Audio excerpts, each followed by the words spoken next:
Hey everyone, I sincerely appreciate your support. If you enjoy my audiobooks, I would be truly grateful if you could subscribe to the channel. And if you'd like to support even further, you're welcome to become a Patreon member, where you can access audiobooks of novels as long as they are freely available on the internet. Your kindness and support mean so much. Thank you. Due to strict security protocols, only the military was authorized to search for abandoned supplies. In this desolate area, few had dared to pass, and the streets were teeming with walkers. Jason didn't bring his M4, nor did he reach for the pistols holstered at his sides. Instead, he stepped down from the truck's cab, unsheathing two gleaming machetes. His eyes locked onto a distant target. Parked at the mouth of an alley ahead was a beast of war, a state-of-the-art tank. Circling to the rear of the truck, Jason broke into a sprint toward the tank. Rick was right behind him, their pace matched, their purpose clear. As they turned onto the street leading to the alley, the extent of the threat became visible. Walkers stumbled along the road, less concentrated than before, but still dangerous. Every few meters, they encountered one or two. Jason didn't slow down. His machetes swung like extensions of his arms, effortlessly severing heads from bodies. Rick, guarding Jason's flanks, worked in perfect sync. Together, they cut a path through the dead like a well-oiled machine. Though Rick wasn't the most formidable fighter in their group, he had a sharp tactical mind. As a leader, much like Shane had been, he understood, now more than ever, the importance of firepower. Jason's urgency in collecting tanks and weapons no longer puzzled him. In a world ruled by the dead, it was the living with the biggest guns who would determine what came next. Reaching the tank, Jason handed one machete to Rick and leapt up, using a side rail to pull himself onto the armored beast. Rick tried to follow. He planted his foot and pushed off hard, but misjudged the force needed. His momentum stalled halfway up. Panic set in as his body teetered backward. Two walkers shuffled toward him, less than 2 meters away. "Damn it," Rick muttered, his heart pounding. Just as he began to slip, a strong hand grabbed his arm. Jason hauled him up with a grunt of effort. "Careful, Rick." Jason's voice was cold, but steady. "Yeah, thanks. I owe you one," Rick muttered, catching his breath. Without wasting another second, they climbed to the hatch. Jason twisted the lock and dropped inside, with Rick following close behind. Jason patted Rick's shoulder. "Let's see if this beast still breathes." Rick cracked a tired smile. He knew Jason had studied tank operation with some of the soldiers. If anyone could get it running, it was him. Inside the cockpit, Jason took a deep breath. The console was a maze of buttons, monitors, and military tech. Still, he remembered the basics. He moved quickly, flipping switches, activating systems, his hand steady despite the pressure. Suddenly, the engine roared to life. Jason grabbed the radio, clipped to his vest. "ZZCT. George, prep the truck. We're mobile." "Roger that, boss." Outside, the rest of the group watched from their cargo trucks. They had seen Jason and Rick sprint into a street swarming with walkers. At first, they considered covering them with gunfire. But it soon became clear they didn't need help. Jason's machetes moved like he'd trained for years, each slash precise and deadly. Rick followed with cover fire, shooting clean through walkers' skulls without hesitation. As the pair reached the tank, the crew exhaled in relief. But that relief turned to tension when Rick stumbled. For a moment, it looked like the worst might happen, until Jason saved him just in time. Moments later, the two vanished inside the tank. And then the alley shook with sound. The tank roared forward, tearing through walkers like they were made of paper. Blood sprayed. Bones crunched. It rolled 50 meters before slowing, drawing every nearby walker toward the thunderous engine. As the tank neared the cargo trucks, it veered slightly, its treads crushing undead that veered too close. Each corpse became just another bloodstain beneath the iron beast. Jason climbed halfway out of the hatch and grabbed the radio. "ZZCT. Let's move, Bercia." The truck's engine grumbled to life, and the convoy began to roll. Victory was theirs. A tank was a major prize, but Jason wasn't satisfied yet. They searched the next two marked locations on the map.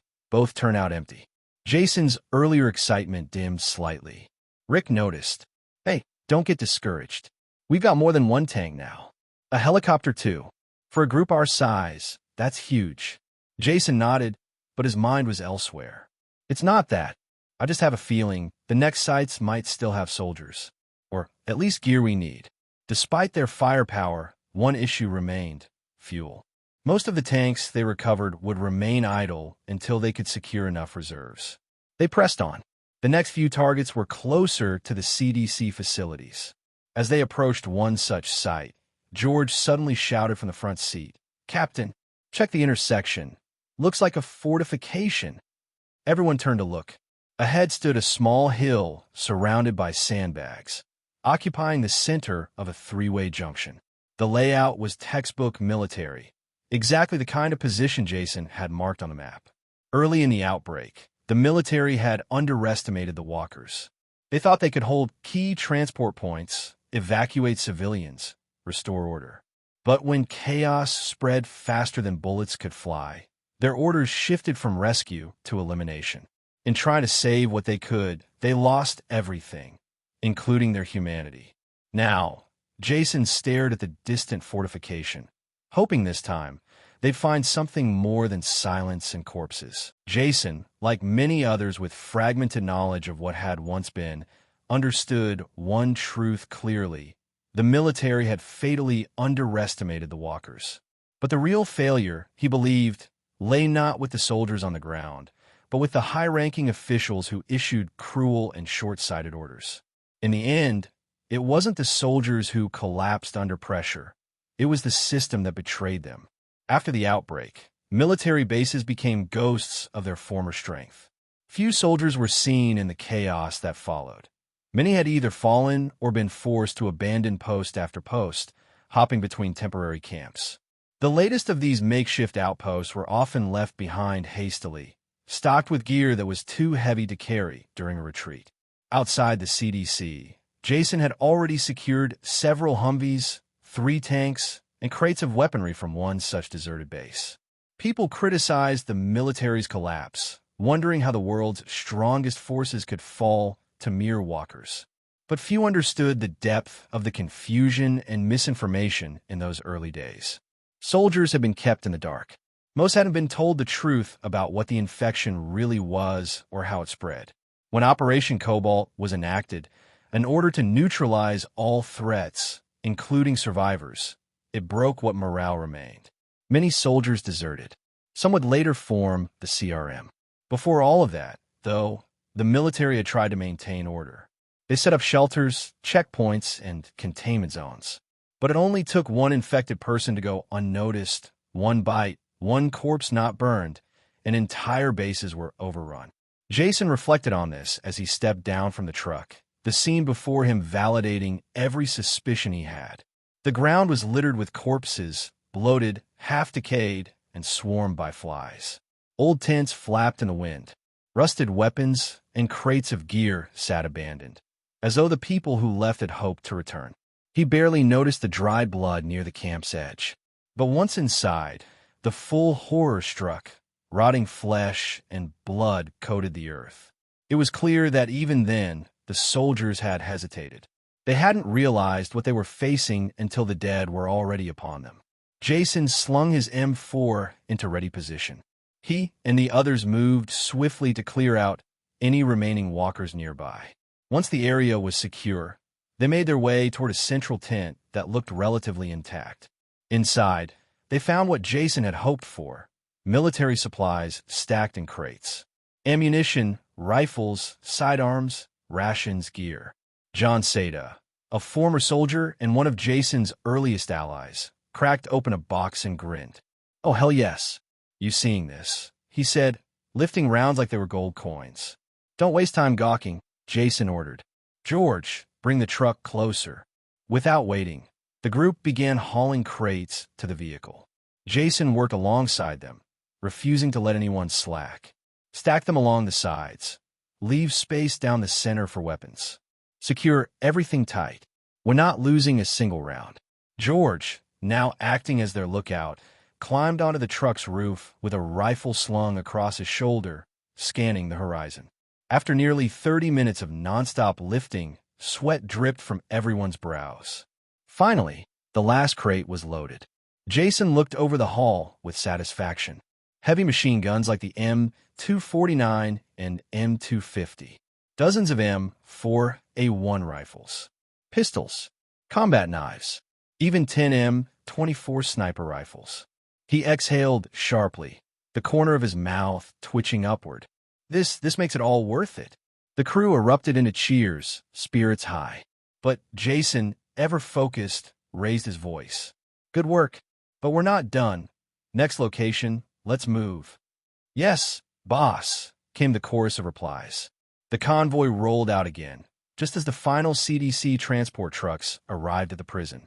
West Georgia Correctional Facility. Daryl spotted the convoy approaching from his watchpost. Tanks, trucks, modified RVs. His hand hovered near his crossbow. If he didn't know better, he'd think it was a small army on the offensive. At the lead truck, Shane leaned out the window with a smirk. "Miss me?" he called out. Daryl scoffed, but opened the gate without a word. As the vehicles passed through, several new faces jumped down from a dump truck. Daryl immediately raised his weapon. Who the hell are they? Nearby guards reacted fast, pointing their rifles. Hold up. Shane leapt down, waving his hands. They're with me. Found him holed up at university on the way here. He pulled Daryl aside. They were hiding out in a cafeteria. Food ran out. Someone got brave, led them out, and that's when they spotted our convoy. There were 25 at first. Now just 16. Daryl's eyes narrowed, but he slowly lowered his weapon. Life had taught him one thing. Trust no one, but watch everyone. Inside the prison, the newly arrived survivors were ushered in. Carol and Jackie worked to keep things moving. The facility had been divided into zones based on need and vulnerability. Single men near the outer edge, followed by families and couples, then single women. The innermost areas were reserved for the elderly and infirm. It was a system Jason had designed, not just for order, but for survival. In an emergency, the young and able could reach the front lines faster. The vulnerable were kept safe at the core. Jackie led people through registration, assigning them to the appropriate units. Everyone followed instructions well. Exhaustion made even the rowdiest calm. Meanwhile, Carol guided a smaller group away from the crowd. 6 researchers, including Dr. Edwin Jenner and Dr. Candace. "This building will be your lab," she said, opening the door to a quiet structure on the prison's edge. It's still rough, but Jason promised it'll be fully equipped soon. The scientists inspected the space. Candace nodded. "It'll need work, but it's a start." Carol smiled warmly. "Jason said you've made progress with a vaccine. Whatever you need, just ask." The 2 scientists exchanged a look. "We'll do our best." Candace then asked softly, "Carol, I heard about your husband." Carol's smile dimmed but held. "We're moving forward. My daughter and I will learn to live with pain. That's how we survive." Back at the gate, the trucks rolled into position, weapons and equipment ready to be distributed. Jason stood on the roof of one of the Humvees, surveying the prison's interior. The place was coming to life. A haven was being built, not perfect, not permanent, but strong. And in this new world, strength was the only guarantee of peace. "Have you checked them?" Even after hearing the explanation, Daryl kept watching the dozen men and women warily. Basically, they all have their student ID cards. Those who don't have them on hand are vouched for by others in the same group. I saw 2 of those young people being dragged away by walkers when we arrived to help them. At the very least, we can be certain of that. Shane's voice lowered a bit as he said this, and the college students, along with several girls, seemed to hear him, causing them to start sobbing. "I'm sorry." Daryl nodded slightly at the dozen students, but then heard some remarks that made him turn his gaze. "Stop crying like idiots. Because of people like you, our escape went wrong." A girl with round glasses looked at the women who were crying as if this were a dramatic scene from a bad movie. "Nara, can you keep those comments to yourself for later? It really seems like you feel nothing for the deaths of others," said an angry girl upon hearing Nara's voice. "Screw you. Carla, you were dead weight when we fled the university. Nara said coldly. Shane approached the students and said, "All right, listen up, everyone. I know you're all very shaken by what you've seen and lived through so far. I'm also truly sorry for the friend you've lost, but you need to understand that this place is not just a community of survivors. It's also a military outpost, and I'm just one of the group leaders here. I'm currently busy with a lot of things in this place, so I can't give you a clear answer about this place right now. Also, I ask that you stop fighting over personal grievances. What are you really saying? Are you going to kick us out of here?" A muscular guy stepped forward among the students. "What's your name, kid?" Shane stepped forward and stood in front of the young man. The young man felt an uncomfortable sensation from the man in front of him, which scared him a little. But then he looked at the dozen people behind him and stubbornly replied without showing weakness, "My name is Bruno Lastra. You can call me Bruno." Shane didn't speak. He just stared into Bruno's eyes, and Bruno stared back. The two of them locked eyes for about 10 seconds before Shane suddenly smiled and patted Bruno on the shoulder. "Bruno, right? You got a good attitude. You can call me Shane. You'll be provided with a meal until the leader of this community returns. All you have to do after that is convince our leader or captain to authorize your stay." "Agree, we're fine with that." Bruno extended his hand for a handshake, but Shane just smiled and raised his hand to pat Bruno on the shoulder instead. "All right, follow me to your unit and keep quiet.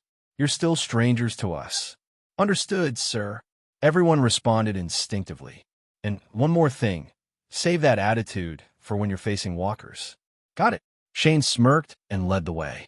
As he arranged for the students to stay in cells in another section of the prison, Shane didn't want these people to learn too much about the place. It was better to wait for Jason to return and let him handle it. Shane, who had just left the unit, disappeared from the students' view. The guy who called himself Bruno pressed up against the unit door. He didn't return to the group until he heard the sound of the door closing in the distance, and then the individuals began to whisper among themselves. "Bruno, you were too impulsive just now. What if you made him angry?" said a blonde girl with a beautiful appearance and a well-proportioned figure, sounding a bit fearful. Before Ian could respond, a mature-looking guy spoke again. "Celia, you're overthinking. I don't think these people are bad. Even though that guy just now was scary, he's probably a soldier or a cop. Didn't you see those tanks and the people carrying guns?" "Yeah, I think the same as Mario. And there are kids among them. We saw 2 kids earlier when we arrived. Now that I think about it, one of them was wearing a police officer's cap with a badge on it." A girl with glasses also spoke. She looked very calm, not pretty, but she had a strong intellectual presence. Her voice was pleasant, and she was well organized in her thoughts. "So, what do you think about that, Captain? Didn't Shane say we have to wait for their captain to come back and make a decision?" Bruno spoke again, and the room suddenly fell silent. After a while, Nara, the girl with glasses, spoke up. "Well, considering the situation and seeing how you acted like a jerk despite knowing our position, we need to find a way to be useful. I think we should figure out what he or his group needs. Mario, your advantage is being familiar with electronic equipment. You could offer to help them repair some of their devices, or even suggest smarter solutions." Nara looked around at everyone and smirked mockingly. Her voice sounded indifferent as she said, "Well, that's one idea. As for me, I don't feel like revealing what I could do for now. If you're smart, you should follow that plan. I'm going to my cell." The girl named Nara then walked straight to the innermost cell to rest. The rest of the students looked at each other without saying a word and silently found a cell to rest in. Outside the cells in the shadows, Daryl stood silently. After waiting a while and seeing that the others had stopped talking, he quietly walked toward the door. At that moment, Shane was already standing there with a bag of food, waiting for him. After opening the door to receive the food, Daryl no longer concealed the sound of his footsteps as he headed toward the various unit doors to distribute the meals. After this, he still had many other things to do. He had to inform everyone about the new arrivals and make sure they understood the changes happening in the prison. Shane, who had just handed the food to Daryl, turned around and saw Lori walking toward him. He quickly asked, "What's wrong, Lori?" Lori asked anxiously, "Did you just return with everyone else? Where's Rick? Has he come back?" Shane shook his head. Rick and Jason took some people to gather supplies. Lori looked disappointed when she heard Shane's words. She had been eagerly waiting for this day, thinking today would be the day she reunited with her husband when she arrived at the prison. She wanted so badly to tell Rick the news about her pregnancy, but once again, they were separated. "What's wrong, Lori?" Noticing Lori's frustration, Shane was a bit puzzled. He couldn't imagine what had happened to make her react this way. "It's nothing. I just want to see Rick." Lori forced a smile and didn't tell Shane the truth. She still wanted to share the news with her husband first. "You don't need to worry. Rick is a tough guy. Plus, Jason, he's a very determined and terrifying person. With him by Rick's side, even if something happens, they'll get out safely." Shane reassured her with a smile. He felt relieved. After all, Rick was fine, and it was only a matter of time before he was back with his family. Lori just nodded, and at that moment, Carl came running toward them in the distance, wearing a large hat, followed closely by a little girl, Sophia. "Mom, Uncle Shane, this place is awesome. There's a tower with big guns, and we're living in a cell. It's so cool." Carl ran up excitedly. Everything about the prison was new and exciting to him, and even living in a cell thrilled him for now. "As long as you like it, this will be our home from now on." Lori smiled and patted her son's head. Even though the conditions here weren't as good as at the CDC, she was very satisfied. At least she knew this place was secure enough to have her next baby safely. Beep, beep. Suddenly, the people in the courtyard and plaza heard a loud sound, like an air raid siren, coming from downtown Atlanta. Shane grabbed his radio and asked, "What the hell is that sound? What the hell is that sound?" Everyone in the prison was startled upon hearing the siren coming from Atlanta. Many grabbed their weapons and rushed to the prison's open yard to find out what was happening. Moving quickly, they all gathered in the large open space, fear evident on their faces as questions arose in the chaotic scene. At that moment, Dr. Jenner suddenly emerged from his room and spoke loudly through a megaphone in his hand. "Don't be afraid, everyone. Come here." Hearing his words, the crowd gathered, and Glenn asked from among them, "Doctor, do you know what's going on?" "Yes. Everyone, listen to my explanation. This is a plan we couldn't explain before due to the limited time we had. Now we have all the time in the world to help you understand what's happening."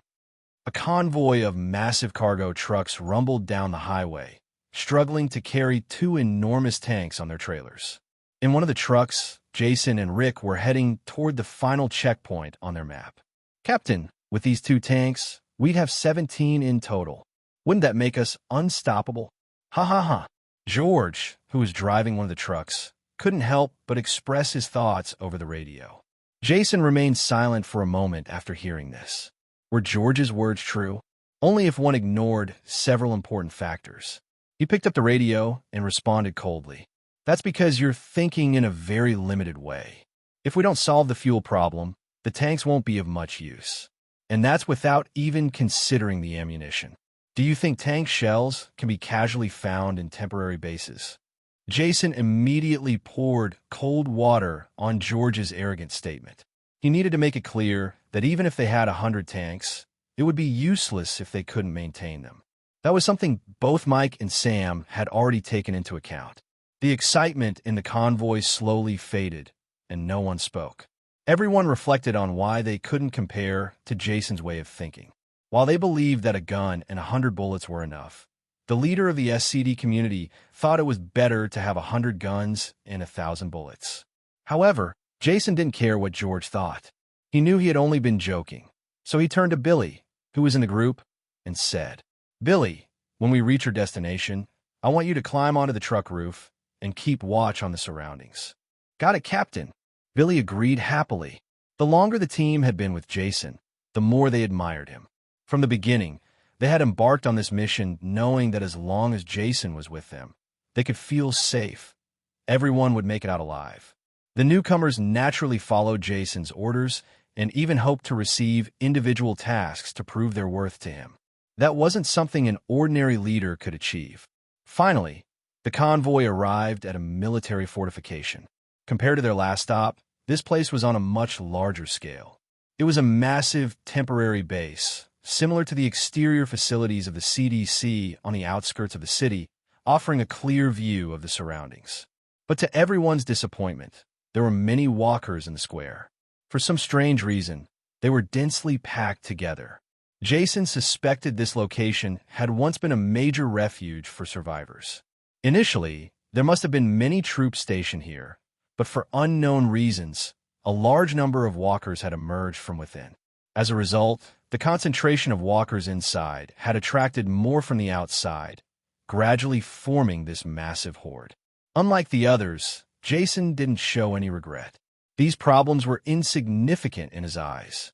For now, he ordered George to park in a secluded spot, then instructed everyone to eat and rest to regain their strength before retrieving the supplies. "Boss, are we retreating, or are you planning to clear out all these walkers? There are so many of them. Not to mention how we're supposed to take all the supplies. What are we even doing here if the walkers don't move?" A young man named Aurelio looked at Jason nervously. Jason, who was lying on top of the truck, seemed relaxed and was resting. Hearing the young man's doubts, Jason didn't explain. He simply smiled mysteriously, pointed at Aurelio, and said one word. "Wait, I don't abandon resources." Just as everyone was trying to guess what was about to happen, a sound echoed in the distance. Beep, beep. A loud siren blared from the buildings far away. The sound seemed to pierce the sky, and at that moment, Jason spoke slowly. "The reason we haven't moved is because of the supplies. If we can't collect them, what was the point of bringing you all here?" After speaking, he pointed toward the source of the sound in the distance and explained, "That's the Atlanta Center for Disease Control and Prevention." "Are you saying the siren is coming from the CDC? Rick still didn't understand. Jason stood up, looked at Rick, and carefully explained what was happening. "You all should already know that there's a bomb inside the CDC. In fact, this was discussed in detail with the scientists there long before the evacuation began. The original plan was that after transferring all the CDC's resources, a powerful siren would be installed on the roof. The alarm would run continuously until the entire CDC was destroyed. That way, a large number of walkers could be eliminated at once, right?" Rick immediately grasped the reasoning. "It's not a difficult concept to understand. So, don't worry about the walkers in the city or this area. We just need to wait for them to start moving toward the sound source." After saying that, Jason continued resting in silence. He wanted to take advantage of this time, at least to get some rest. He wasn't concerned about what was happening around them. Everything was going according to plan. This also ensured that Hershel's farm would remain safe for a few more days, at least until the CDC bomb detonated and destroyed the siren. Time passed, and soon, the sound of people eating could be heard inside the trucks. After a few minutes, complete silence fell. Only Aurelio remained by the window, keeping watch. After all, someone still needed to stand guard. With the loud noise coming from the direction of the CDC, the walkers at the base actually started moving slowly in that direction. At this speed, the walkers should no longer be visible after a few hours. Aurelio looked at the long stream of walkers, and then at the time, it was already around 6 in the evening. By the time the walkers were gone from the base, it would likely be nighttime. So he wasn't in a hurry, but his eyes kept scanning his surroundings through the window with vigilance. Finally, at 8 o'clock at night, Jason opened his eyes, looked back, and saw that Aurelio was still on watch. He then said, "Aurelio, get some rest. I'll take over from here." "Captain, I'm not tired."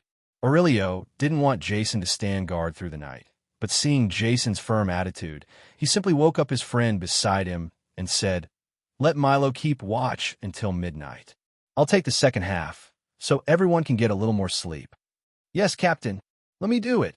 Milo was still a little groggy, but the growl of a walker outside the vehicle instantly woke him up. Seeing how firm everyone's stance was, Jason simply stopped arguing, nodded, and continued resting with his eyes closed. The night passed quickly, and Atlanta was extremely cold at dawn the next day. After a night of rest, several people in the truck cabins woke up one after another. Jason, however, had woken up much earlier than the others. He checked the time. It was 5:29 a.m. Outside, Only a faint light was coming from the sky, and there was still some time before sunrise. However, the dim light was already enough to clearly see the surrounding environment. Due to the noise stimulation from the sirens, the base, once packed with walkers, now only had 2 or 3 of them lingering nearby. Jason knew that no matter how loud the noise had been, it was impossible to attract every single walker. There were probably still dozens left in the area, but the effect had already exceeded his expectations. After waking everyone up in the trucks, Jason planned to take advantage of this moment for them to get ready and start moving. At 6:10 a.m., daylight had fully arrived. Everyone got out of the cargo trucks and began dealing with the scattered walkers. It was simply too easy. Just as they finished clearing the walkers and were about to enter the camp to search for supplies, Jason stopped in front of a Humvee with its doors closed, his eyes locked onto the vehicle. "There's someone inside." Jason didn't make a sound. He simply signaled with his hand, and everyone around him immediately surrounded the vehicle. All eyes were fixed on the trunk of that military vehicle. George and Billy held onto the vehicle door handle, both signaling to open it at the same time, counting to 3. When they were ready, they swung the door open forcefully. "Now!" As the door opened, Rick, Jason, and the others aimed their weapons, ready to fire if necessary. Crack! The interior was filled with all sorts of things like garbage bags and used items, which spilled out like a cascade when the door opened. "Ugh, damn it!" The people closest to the Humvee door covered their noses and stepped back, but the stench that hit them made them cough repeatedly. Billy, standing beside them, couldn't help but spit in disgust as he inhaled the unbearable smell. However, Jason ignored the stench coming from inside the Humvee, raised his rifle, and took a closer look at the people inside. He soon discovered 4 individuals lying motionless inside the vehicle, uncertain whether they were alive or dead. "This is interesting." Accompanied by a faint sound, Jason narrowed his eyes, focusing his thoughts on the situation. Several people cautiously approached, while Aurelio adjusted his M4A1, which hung from his shoulder, intending to check the status of the individuals inside. Suddenly, one of the people in the vehicle seemed to move, accompanied by the sound of a bottle breaking. Someone appeared to regain consciousness and barely managed to open their eyes. Seeing the movement, everyone raised their weapons. At this point, they still couldn't tell if these were walkers or humans. "Help! Help us!" A weak, raspy voice sounded, barely audible in the tense silence. If they hadn't been staring at them in silence with weapons raised, they might not have heard the plea at all. "They're alive." Hearing the whispered call for help, Jason felt somewhat relieved. He quickly approached the 4 individuals and began checking their condition. After just a few minutes, Jason stood up silently and looked at the group around him. One by one, they exchanged questioning glances. "Are they still alive, Jason?" Seeing his expression, everyone was momentarily stunned and asked the same question, trying to deduce an answer from Jason's serious demeanor. "Well," noticing their reactions, Jason suddenly felt like making a joke. With an oddly delicate expression, he explained, based on their skin condition, their organ activity has significantly decreased. Their heart rates have slowed, their breathing is shallow, their muscle activity is deteriorated, and their physical functions are at a minimum, indicating an extremely low metabolism. The group stared at Jason, dumbfounded by his explanation. No one fully understood all those words, but no one dared to question him either. However, the bold Aurelio asked, "So, in simple terms, can they be saved?" "Of course, they're just hungry and dehydrated." Jason's tone was now relaxed, completely different from the tension he had expressed moments ago. "Huh." Rick forced a laugh upon hearing this. Jason was really bad at making jokes. After pulling the people out of the Humvee, they were supported and each given a bottle of 4 solution. The 4 of them slowly recovered, sitting up and looking around in fear. They consisted of 2 white men and 2 black men, all wearing the same type of clothing. Judging by the dirt and disorder covering them, the uniforms were barely recognizable. Their bodies were stained with black and yellow grime, making it hard to determine what they were wearing. However, upon closer inspection, it was still vaguely clear that they were dressed in high-quality, official military uniforms. The group waited for the four to relax before Jason asked, "Are you from the military?" "Yes." "Can you give us more food? We're starving." The black soldier who had woken up first looked around at the situation, while the other two remained motionless. Two of them were quietly eating. "It's easy for us to give you food, but you haven't eaten in a long time, so this is all you can have for now. But if you answer my questions, I might consider giving you more."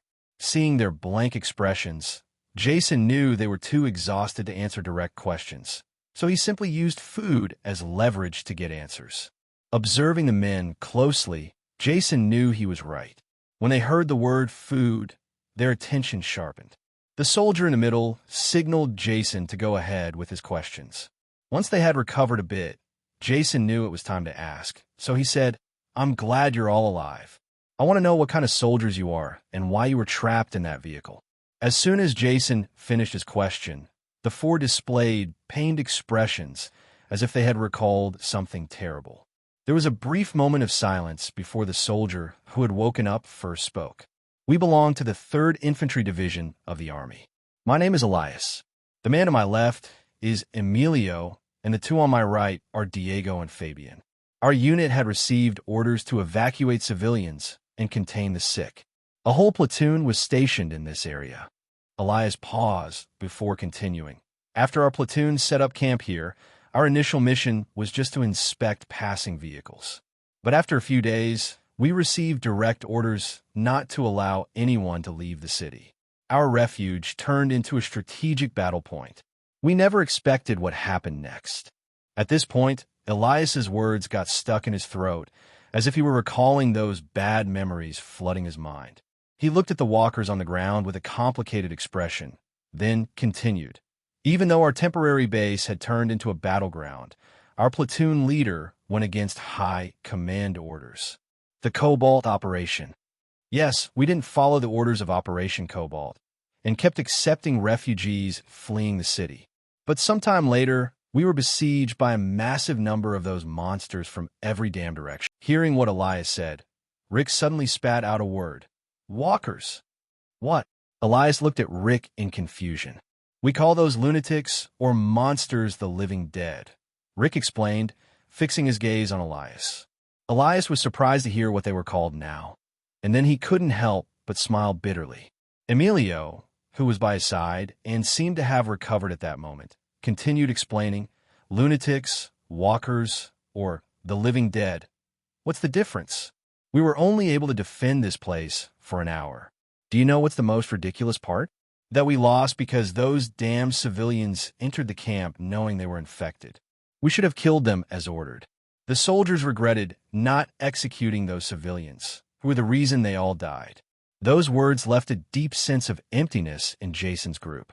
The very civilians had doomed this camp, one of the few that hadn't followed Operation Cobalt. Those sons of bitches were infected. By the time we realized it, we were under attack from all sides. As you can see, our place should have been strong, and just because of a moment of compassion, only the four of us are left. Our entire platoon is dead. Elias's mood also recovered a bit, so he reassured Emilio and said, "The four of us survived because we had been driving for hours and were resting at the time. But shortly after, when we got into the Humvee to rest, we heard that the situation had spiraled out of control, and our first instinct was to go out and help. But when we opened the door, hundreds of those things had already surrounded our Humvee. Maybe it was a blessing in disguise. The Humvee I chose happened to have some food and water.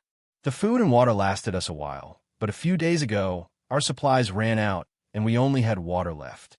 But it was impossible to even try leaving the Humvee. We thought we were doomed, but we never expected to receive your help." Jason and the others listened in silence.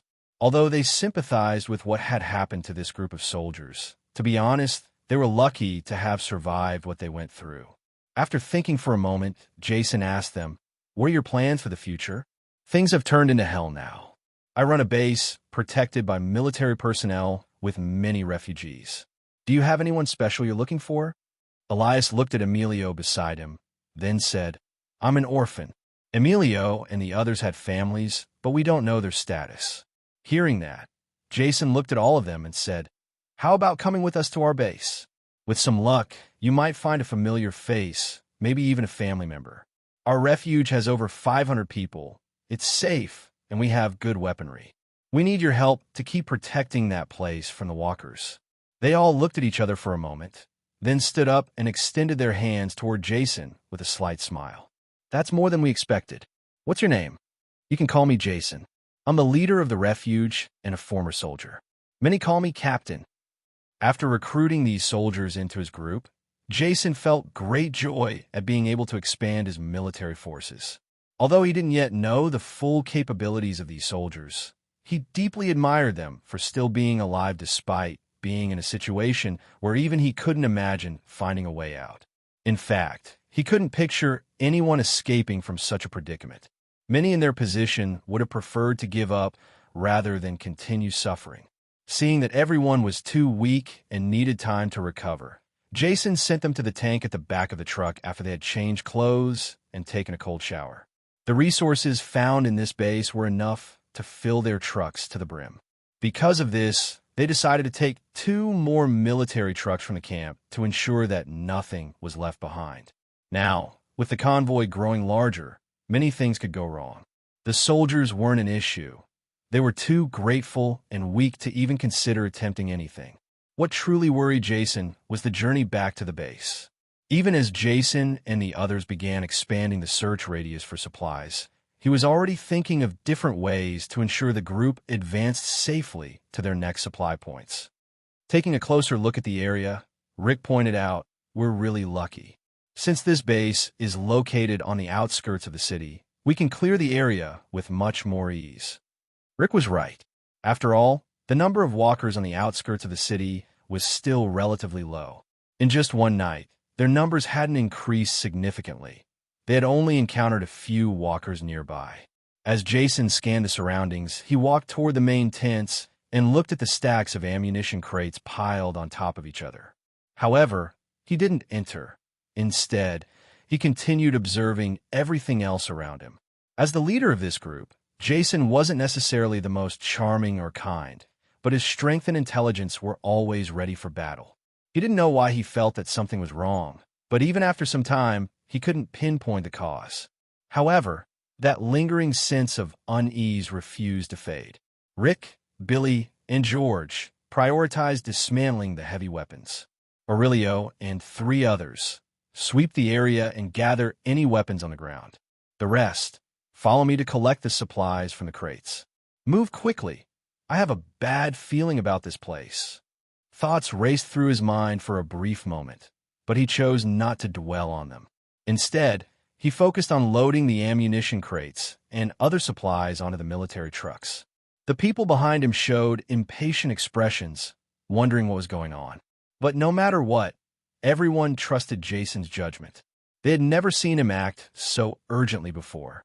Seeing how his behavior had changed, his tone tense, and his focus unusually sharp, they too were affected by his mood. Without saying another word, they concentrated on moving the supplies. Although their thoughts were filled with curiosity, no one asked any questions. They simply continued loading everything because they also knew it wasn't wise to stay in this place for too long. The supplies at this base were abundant, except for water.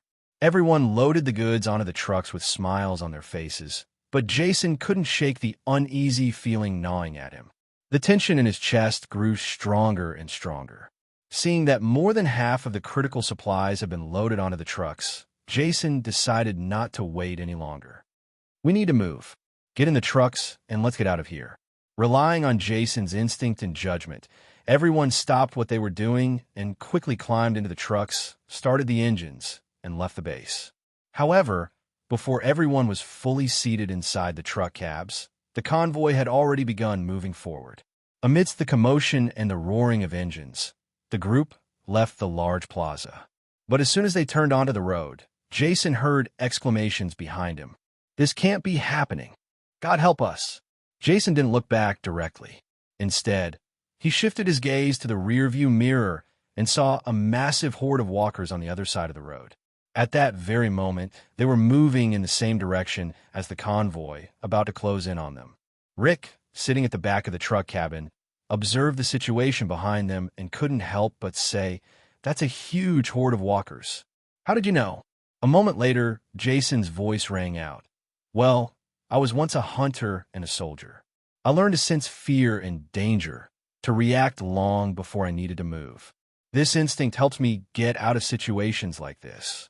Everyone smiled upon hearing this, their backs drenched in cold sweat. At the same time, their respect for Jason's decisions reached a new level. George and Aurelio grinned. Jason truly possessed remarkable skills. Not just anyone can be a captain in the Special Forces. After traveling a few kilometers, the massive horde of walkers behind them finally disappeared from view. Jason ordered the convoy to slow down and said, "George, you can take the wheel from here. We're going to split up. I need to check a few more locations nearby." "Captain, we'll go with you. Just lead the way, and we'll follow," Aurelio insisted, wanting to stay by Jason's side. "Yes, Captain, we're all in this together. We've decided to follow you, so we don't weaken our forces," Billy added, opposing the idea of Jason going alone. The supplies they were transporting this time truly required a large workforce for protection. Jason hesitated for a moment before agreeing. "All right, we'll go together. We shouldn't have any trouble carrying what we've gathered, but I still think we should find a fifth truck." Looking at the two long trucks packed with all sorts of supplies, Jason suddenly realized the issue. However, he figured he could organize everything efficiently without needing an additional truck. With that in mind, he no longer hesitated. If he wanted to visit the remaining supply points he had marked before the apocalypse began, it would take much longer if he went alone. "Let's go. Let's pack everything before nightfall and head straight back to the prison tomorrow." Sometime later, 4 massive truck bodies were parked in front of the front yard of a residential house. One of the trucks was positioned at the front of the road, blocking the way, while the other was closer to the house's entrance. Holding a massive, elongated sledgehammer, Jason led several people into the house. Instead of heading upstairs, he walked straight toward a wall. This wall looked just like the surrounding ones. Just as everyone thought there was a hidden door, Jason swung the sledgehammer in his hand and smashed it directly against the wall. Boom, boom, boom. Within minutes, an entrance leading to the basement appeared before them. "Jason, did you seal this off?" Rick asked, clearly confused. Seeing Jason nod in confirmation, Rick continued questioning, his tone slightly shifting. "Did you know about the virus outbreak a long time ago?" Jason understood what Rick was implying and saw no harm in admitting that he had known about the end of the world for a while. After all, he had prepared for this a long time ago. But not many would understand, so Jason explained what he had discovered back then. A while ago, there was an information leak from a facility in France. It stated that a virus they were researching had gotten out of control. "I'm a very cautious man, so I took precautions in case something like what happened months ago occurred. But things exceeded my expectations." His words were irrefutable. Even Tyler knew it. Most people were aware of society's flaws long before the virus outbreak. If he had announced a virus capable of ending the world, everyone would have thought it was a joke. "An information leak?" Rick asked tentatively. "Yes, some believed it, others didn't. Later, I met the Janners and joined the CDC. I had no choice but to keep that truth to myself, hoping a cure would be found before everything collapsed." Jason then led everyone down to the basement, continuing as he walked. "It was good for me that I at least believed those circulating reports on the internet. But I can't say the same for others," Jason said before switching on the basement lights. The scene that unfolded before everyone's eyes left them stunned. Various supplies, stacked like a hill, neatly organized into different categories. "You call this being prepared?" The few people present were speechless. The supplies in this room alone could sustain the people in the prison for a month, and, judging by Jason's intentions, there were multiple supply caches of this scale. "All right, everyone, let's start loading." Jason's group had been busy from morning until afternoon, moving to 5 more locations near the first place they had reached. Night had fallen by the time they arrived at the last location. At that moment, besides 4 more trucks, there was also a double-decker bus. The soldiers were moved from the tank to the bus so they could be more comfortable and provide support in case extra hands were needed. At first, these 4 people didn't believe there was a safe place outside of the situation they were in, but after seeing and hearing what these people said, they also formed a strong impression of this group, especially its leader. As a sniper, Elias' observational skills were his strongest asset, one that very few could question. First of all, the captain of this group, the tough-looking man named Jason, generally preferred using 2 large machetes to eliminate walkers. Everyone thought Jason was extremely capable in close combat, just by watching how he moved while killing the undead. After an entire day of observation, Elias was now certain that Jason was undoubtedly someone with an extremely high combat effectiveness. Whether in melee combat or firearm handling, he was convinced that Jason was definitely a Special Forces soldier, one who had lived through all kinds of situations. As for the man named Rick, there was no doubt that he had good aim, some real combat experience, and better-than-average tactical skills. Together with his distinctive uniform, there was no need to mention that he was a cop. Then there were 2 men, one named Billy Fisher and the other George Bercia. At first glance, along with Jason, they appeared to be very experienced soldiers. On the other hand, the few remaining people surprised Elias even more. These individuals had clearly received training, but not for long. He could tell because they were still clumsy in some of their movements. However, in this world where people fought to survive, were there actually resources available to train good fighters? This made Elias even more interested in the background of the resistance Jason led. Emilio, Elias, Diego, and Fabian discussed it, and the 4 of them felt that this seemed like a good group to follow. If the conditions of the shelter weren't bad, they might consider staying permanently. Jason, unaware of what these soldiers were thinking, carefully oversaw everything that was unfolding. Truth be told, he had never wanted to be a soldier. It was his father who instilled in him the art of perfection and never missing a shot. That kind of desire became an obsession, something that awakened within him and led him down the path of Special Forces. But soon, he lost the spark that made him the best at what he did. After all, killing certain people had become a trauma. Fortunately, his father hadn't lived long enough to find out that the son he was so proud of had been sent to prison for insubordination. The experiences of both his lives, stored in his memories, had shaped him into what he was, a soldier capable of achieving anything he set his mind to. That could be considered the good part of his 2 lives. The bad part was overcoming both traumas and the despair of living in a world that, as time passed, was coming to an end. But everything, good and bad, had led him to this point. If it weren't for his combat experience and slightly crazy mind, he really couldn't imagine how he would have survived in this world. Walkers were terrifying, but people were even more so, and Jason had no difficulty killing his enemies. Shaking his head, Jason pushed aside those thoughts that led him into a dark, endless pit of questioning. He still needed to carry out his plans and survive in this world as best he could. So he said, "We'll spend the night here. It's best not to move at night since we don't know the area." After saying that, Jason opened the entrance to the basement but didn't go in right away. Night was the most dangerous time when walker activity didn't decrease. Everyone could still hear the sirens coming from the CDC, and for that reason, there were very few walkers nearby. However, Jason didn't want anyone to move. If they encountered a horde of walkers, the outcome wouldn't be good. Wasting no time, Jason briefly led everyone into the basement before inspecting it.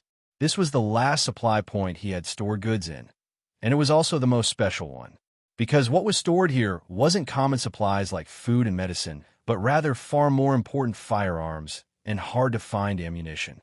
To save space, a handful of long and short firearms were densely packed in huge crates, and there was too much ammunition to count. Even so, Jason had acquired some machines to manufacture ammunition without needing pre-made ones.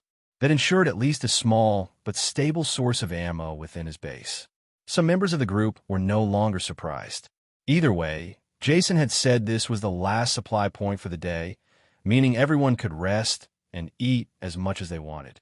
Elias and the others entered the basement, leaning against the wall. The four of them stayed together. When they saw everything in the basement, they were shocked. Everything they had done today had been enough to leave them stunned. When the four of them saw the neatly stacked crates of weapons in the basement, they were completely speechless. They exchanged glances, instantly understanding what the other was thinking. Jason's group was far from ordinary. No, it had to be said that the leader of this group was extremely well prepared for this situation. The entire group had been busy all day, moving countless supplies from one point to another. It had been fine during the day since they were handling important supplies. Everyone had carried large crates and was exhausted. Now, they could finally rest, and the fatigue. Don't fall asleep yet. Eat something before you sleep. It's now 7:30 p.m., and we'll be resting until 6 a.m. We'll be rotating watches every 2 hours, and I'll take the first shift. Jason was feeling much better than the others, and seeing their expressions, he decided to take the initiative. Emilio and the other two also raised their hands. We can also stand guard at night. Jason smiled and motioned for the four of them not to worry. For the sake of your physical condition, it's better for you to get more rest. I'll bring you some food that's suitable for you. After Jason left, Rick smiled and said, since Jason said so, just focus on resting. Rick's initiative finally gave Elias and Emilio a chance. Emilio quickly took advantage of the moment to talk to Rick. He wanted to learn more about their group. Can you tell us about your group? The four of us are also part of the team now, and maybe we'd like to know more about the situation. Rick nodded and didn't deliberately avoid their questions. Instead, they openly conversed. They were talking when they saw Jason walking in with a large pot. Look, I made some hot soup. Everyone, come and eat something before going to sleep. Several people gathered around, and Jason didn't make anything complicated, just a pot of canned soup, and everyone ate. Around 8 o'clock at night, everyone finally found a place to lie down after eating, and soon the room fell silent. They fell asleep almost as soon as they lay down, except for Jason, who remained awake. Silently, he made his way to a room on the second floor. Jason looked out through the dark window, chose a suitable seat, and sat down. Time passed little by little, and soon it was midnight. Jason turned around and walked toward the basement, patted Rick on the shoulder, and the other man quickly woke up. Checking his watch, Rick saw that it was already midnight. He asked in a low voice, "Did you get any rest?" "I wasn't that tired, so I'll let you sleep a few extra hours." Jason glanced around the not-so-spacious basement and simply lay down where Rick had been. Rick climbed upstairs, found a seat, and sat down. Jason also fell asleep quickly. The habit he had developed over the years made him a light sleeper. If he sensed any movement, he would wake up immediately. Beep, beep, a car alarm blared. Though the sound wasn't loud in the basement, Jason was already awake. However, just as he felt the situation wasn't too serious, he heard a series of footsteps coming from the first floor, the sound reaching directly into the basement. Frowning slightly, Jason suddenly realized that things weren't as simple as they seemed. Just as he grabbed his M4, he saw Rick rushing toward him, looking somewhat nervous. "Jason!" Rick's low and concerned voice called out, and Jason slowly approached. "What's going on?" The rest of the group also woke up from the commotion, rubbing their eyes and sitting up. "A massive horde of walkers has appeared. We're already in the middle of it." Everyone, still drowsy, went pale at the mention of the horde, as if they had seen a ghost, especially the soldiers, who had just escaped from a horde and now found themselves in the same situation again. At this point, they truly felt like they couldn't catch a break. What were the chances? Everyone calmed down. Let Rick finish explaining what he saw. Seeing the panic spreading, Jason remained unfazed. Rick nodded, also gesturing for everyone to stay calm before continuing. "There's a horde of walkers moving outside. It looks like one of them hit a car, setting off its alarm. The alarm hasn't stopped, and many walkers have been drawn to the noise and gathered around. So we're still surrounded." Elias looked at Rick in despair. Emilio, along with the others, clutched his head in desperation. Jason, seeing that everyone was falling into despair, snapped his fingers lightly, and all eyes turned toward him. Perhaps due to his way of thinking and feeling things, This didn't seem like a hopeless situation to him. Anything could happen in less than a minute, and he knew there was always a solution. However, he couldn't say the same for the others. Jason, a man determined to protect his own, appeared extremely calm in this situation, demonstrating the stark difference between him and the rest of the people. However, thanks to his past experiences and knowledge of what could happen in the future, he was able to keep his emotions under control. He then pointed to a pile of cardboard boxes in a corner of the basement, indicating that the situation wasn't as dire as it seemed. Don't worry and stay calm. These walkers should be drawn by the CDC alarm, which means they're just passing through. Most of them will follow the others quickly. And even though this is a hidden weapon storage, I left a large batch of food in the cardboard boxes in case of an emergency. So don't panic. No matter the situation, we'll find a way out.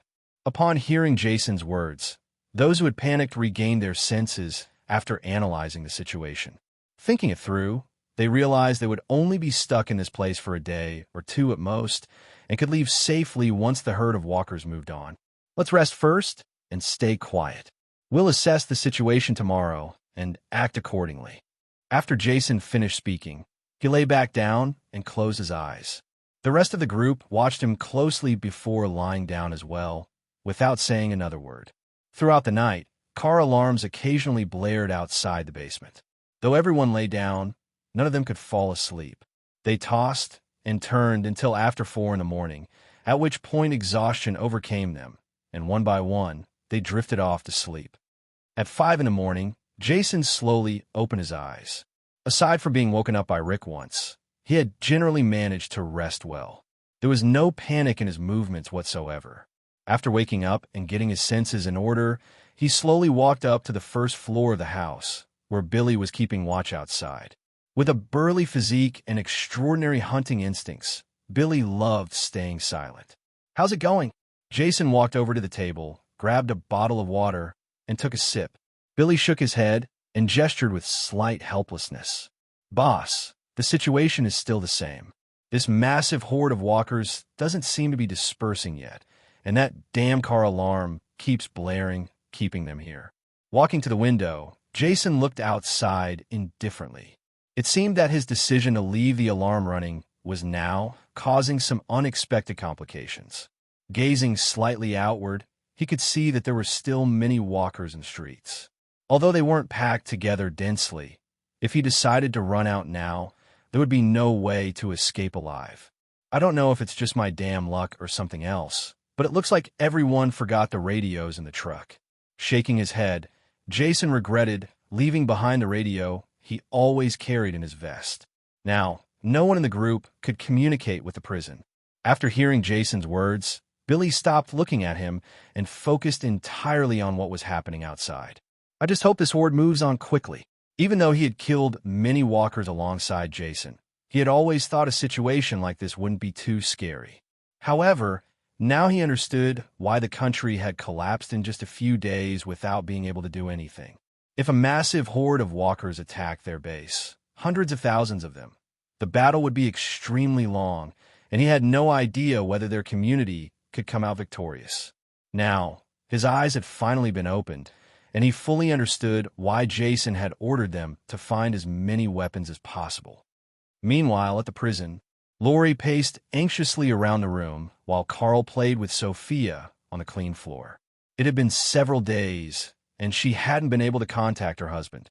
She had just met with Shane, and he had agreed to try reaching them by radio, but there had been no contact and no response.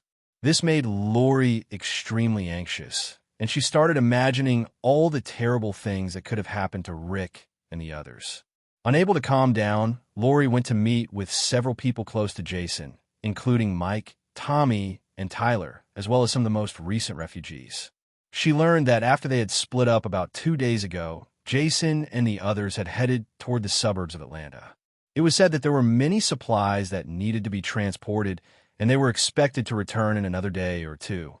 However, the third day was approaching, and the people who had left with her husband still hadn't returned, and they couldn't be contacted by radio either. As her mind raced with endless thoughts, Lori came up with a ridiculously stupid, drama-worthy idea. Lori planned to go to Shane again if Rick didn't return by the next morning. And if he refused to send someone to look for him, she would sneak out with a gun. After making up her mind, Lori felt somewhat calmer. She went to Carol's room, glanced at Carl, who was happily playing, and reminded him, "Carl, it's getting late. Time for bed. Sophia and the others should go to sleep too. Mom, can I play a little longer? Just a little bit." Carl looked at his mother, his fair, youthful face filled with pleading. Carol also chimed in. "Carl, Sophia is going to bed too. How about this? If you go to sleep with your mom now, I'll let you play with her all day tomorrow. How does that sound?" Hearing Carol's words, Carl was genuinely happy. He grinned and quickly ran back to his room. Lori smiled at Carol and said gratefully, "Thank you, Carol." Carol didn't say anything, but a harmless smile appeared on her face. Without Lori realizing it, her mind was slowly being filled with irrational thoughts and decisions. In situations like this, the mind can lead us to make choices without even noticing, and that was exactly what was happening to Lori. The night passed, and so did the following morning. Lori, who had been worried all night, found Shane eating as soon as she woke up. "Shane, haven't there been any news from Rick and the others?" Lori approached Shane without eating and asked him directly. Shane looked up helplessly, met Lori's intense gaze, and replied in a slow tone, "Lori, even though they said they'd be back in 2 days, it's very common for unexpected things to happen on the road and cause delays. Sometimes the signal isn't great depending on where they are, and they might not be able to receive it. Don't worry too much, I assure you. If today passes and we don't hear from them, I'll talk to Sam Valdez, and we'll go look for them." Lori didn't respond. She simply nodded silently, turned around, and left the dining hall. Shane watched Lori's back and pressed his lips together helplessly. He understood Lori's feelings, but even if he went out looking for Rick, there was no guarantee he would find him. Not to mention, the chances of finding Jason and the others were slim. With a sigh, Shane continued eating, then got up and walked outside. He still had his training routines to follow. After leaving, Lori grew angrier the more she thought about it. She couldn't understand why her husband always rushed to the front whenever he had the chance, and why he was always among the last to return when they went out looking for supplies. Thinking about it, Lori couldn't hold back any longer. She went into her cell, took out a gun, secured it at her waist, and left the cells alone. Not long after, a pickup truck arrived at the main entrance. The person in the driver's seat was Lori. At that moment, the guards in the watchtowers were eating. The young man stationed at the gate was named Richard. He had been part of the group that took care of the elderly. He knew Lori. Seeing the wife of a group leader about to leave made Richard hesitate. "Ma'am, are you going out alone?" Richard asked cautiously. "I'm just going to look for a few things. I won't drive too far, so you don't have to worry about it." It had been many days since Rick left the CDC, and the only thought in her mind was finding her husband. Lori believed that the closer she got to the city, the better the chance of contacting Rick through the radio in her hands. She was determined to leave. After hesitating for a moment, Richard carefully opened the gate and said, "Ma'am, I suggest you take a few more people with you. It's really dangerous out there, and I'm still hesitant to let you go." "Don't worry. I know what I'm doing." Lori's tone was unusual, which raised Richard's suspicions, but he still decided to let her go since she was Rick's wife. He didn't want to cause trouble with the growing tensions in the group, so he chose to let Lori leave. In the distance, Sam Valdez watched as a white pickup truck disappeared. This had happened before, since many people were exploring the area around the prison, but he still asked, "Was anyone scheduled to go out exploring today?" Tyler looked at Sam Valdez and said, "There was a scouting trip planned today, but I don't remember the departure time." "Why? Is something wrong?" Watching the truck disappear in an instant, Sam Valdez shook his head and said, "No, it's nothing." After waiting and waiting, there was still no sign of the truck returning. Richard started to panic, but held himself back and waited another half hour. By then, Lori had been gone for nearly an hour. Finally, Richard couldn't take it anymore. He ran to the housing area and, after searching for a while, finally found Shane drinking water in his cell. "Instructor Shane, I have something urgent to tell you." "What did you say? She went out alone? You just let her leave?" Shane's face darkened upon hearing Richard's words. He really didn't expect Lori to be so impatient.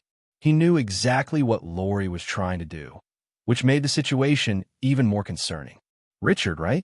Did Lori tell you where the hell she was going? Shane grabbed Richard's shoulders anxiously. He didn't want to wait for his friend Rick to come back and find out that his wife had left the prison. Huh. She told me she was just going to look for something nearby. I thought she had authorization. After all, she was driving a truck. However, I didn't see her return after waiting for a long time, so I came to tell you about it. Richard was a bit scared about the situation. He had good intentions, but ended up doing something that harmed the entire group. Damn it. Shane was growing more anxious by the second. The only way he could fix this now was to find a tracker and go after her together. What's going on, Shane? Sam Valdez approached, sensing that something was wrong. His gaze shifted to Richard, who at this moment should have been guarding the gate. He had felt a bit uneasy seeing that truck leave half an hour ago, but he had been informed that someone was scheduled to go out and scout the area around the prison, so he didn't move immediately.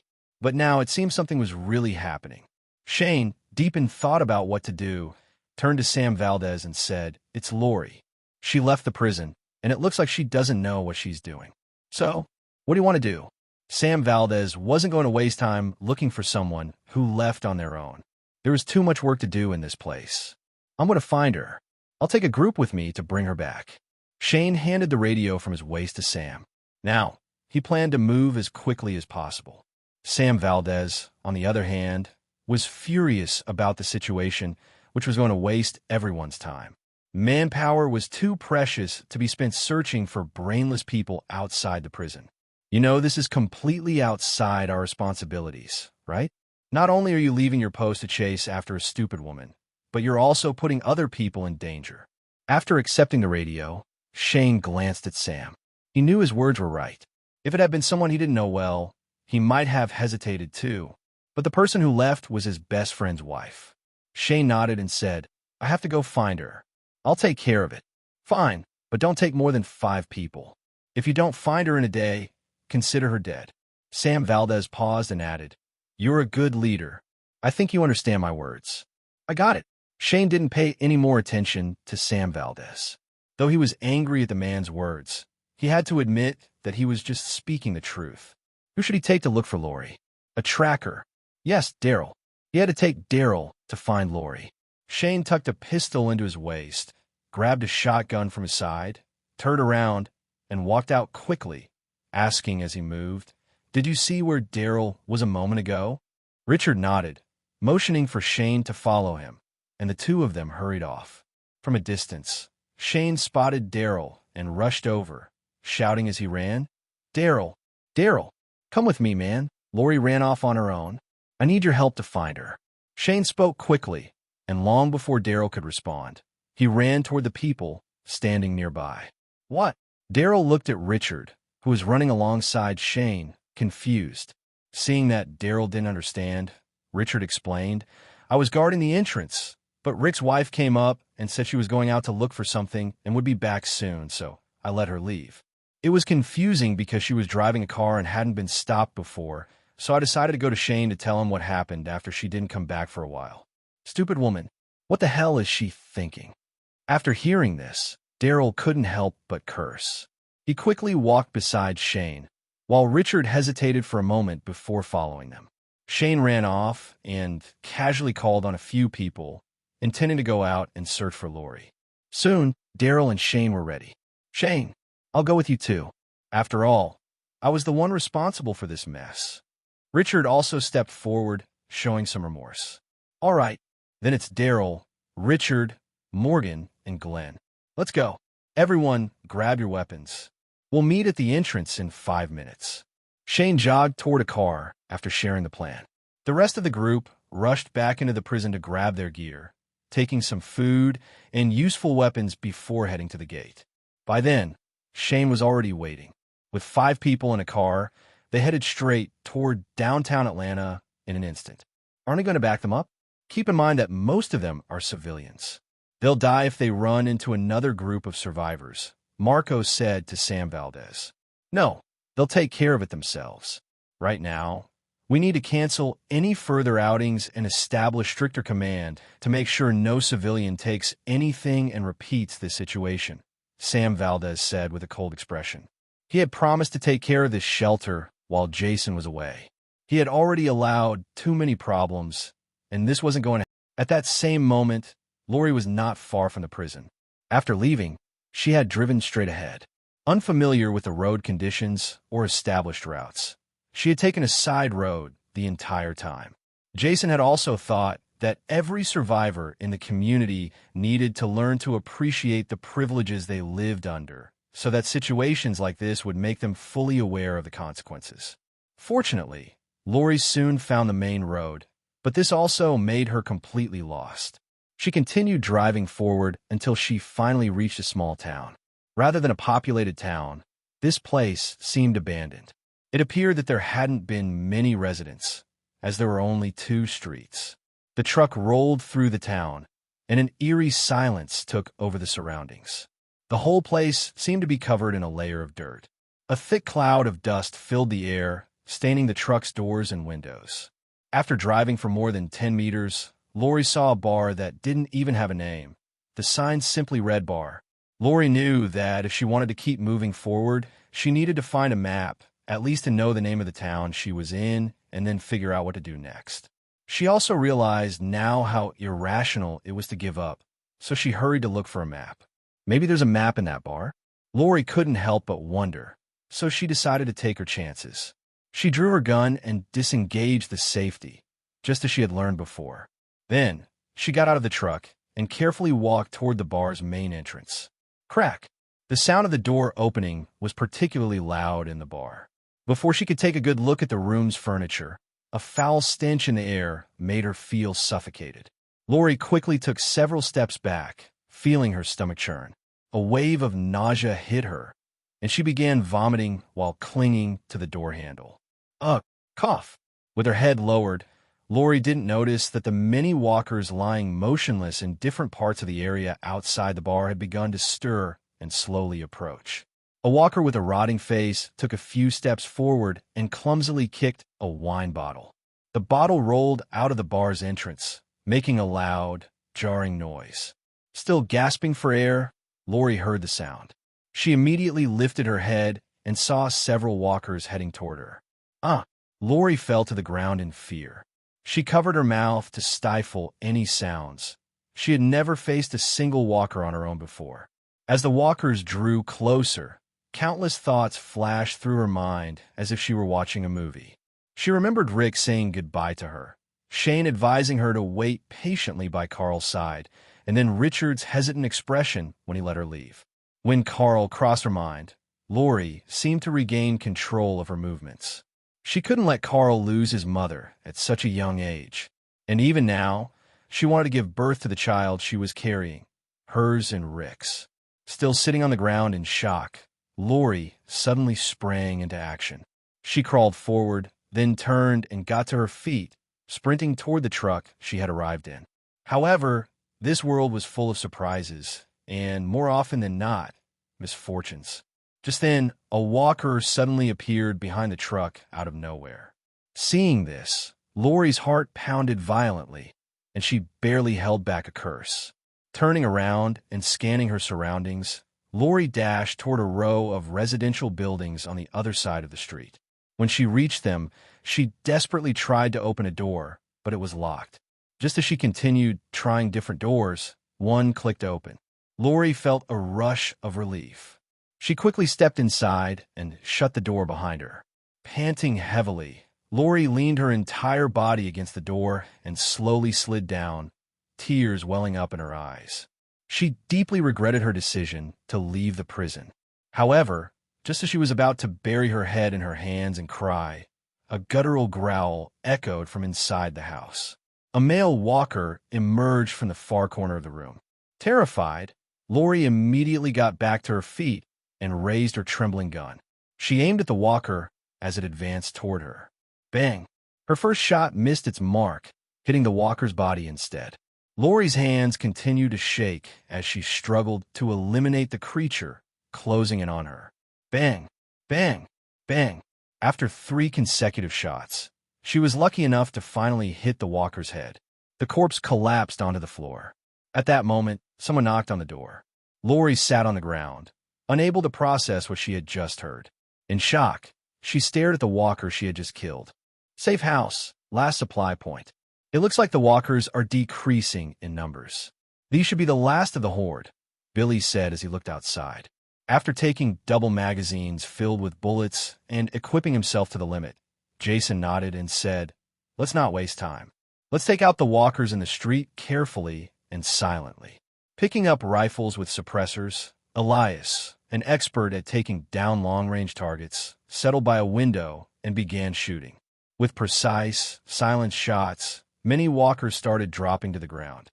This time, the assault rifle in Jason's hands was a modified AR-15 with a double magazine. He decided to carry his M4 on his back, wanting a change for this situation. "Focus on the walkers near the truck where we'll load the supplies." "Understood." Elias and the others, now working under Jason's command, took charge of eliminating all those walkers. After all, their marksmanship was reliable, and eliminating walkers was far easier than carrying heavy supplies. Reloading. Once everything was in order, Jason went downstairs to help move the weapons crates from the basement to the first floor.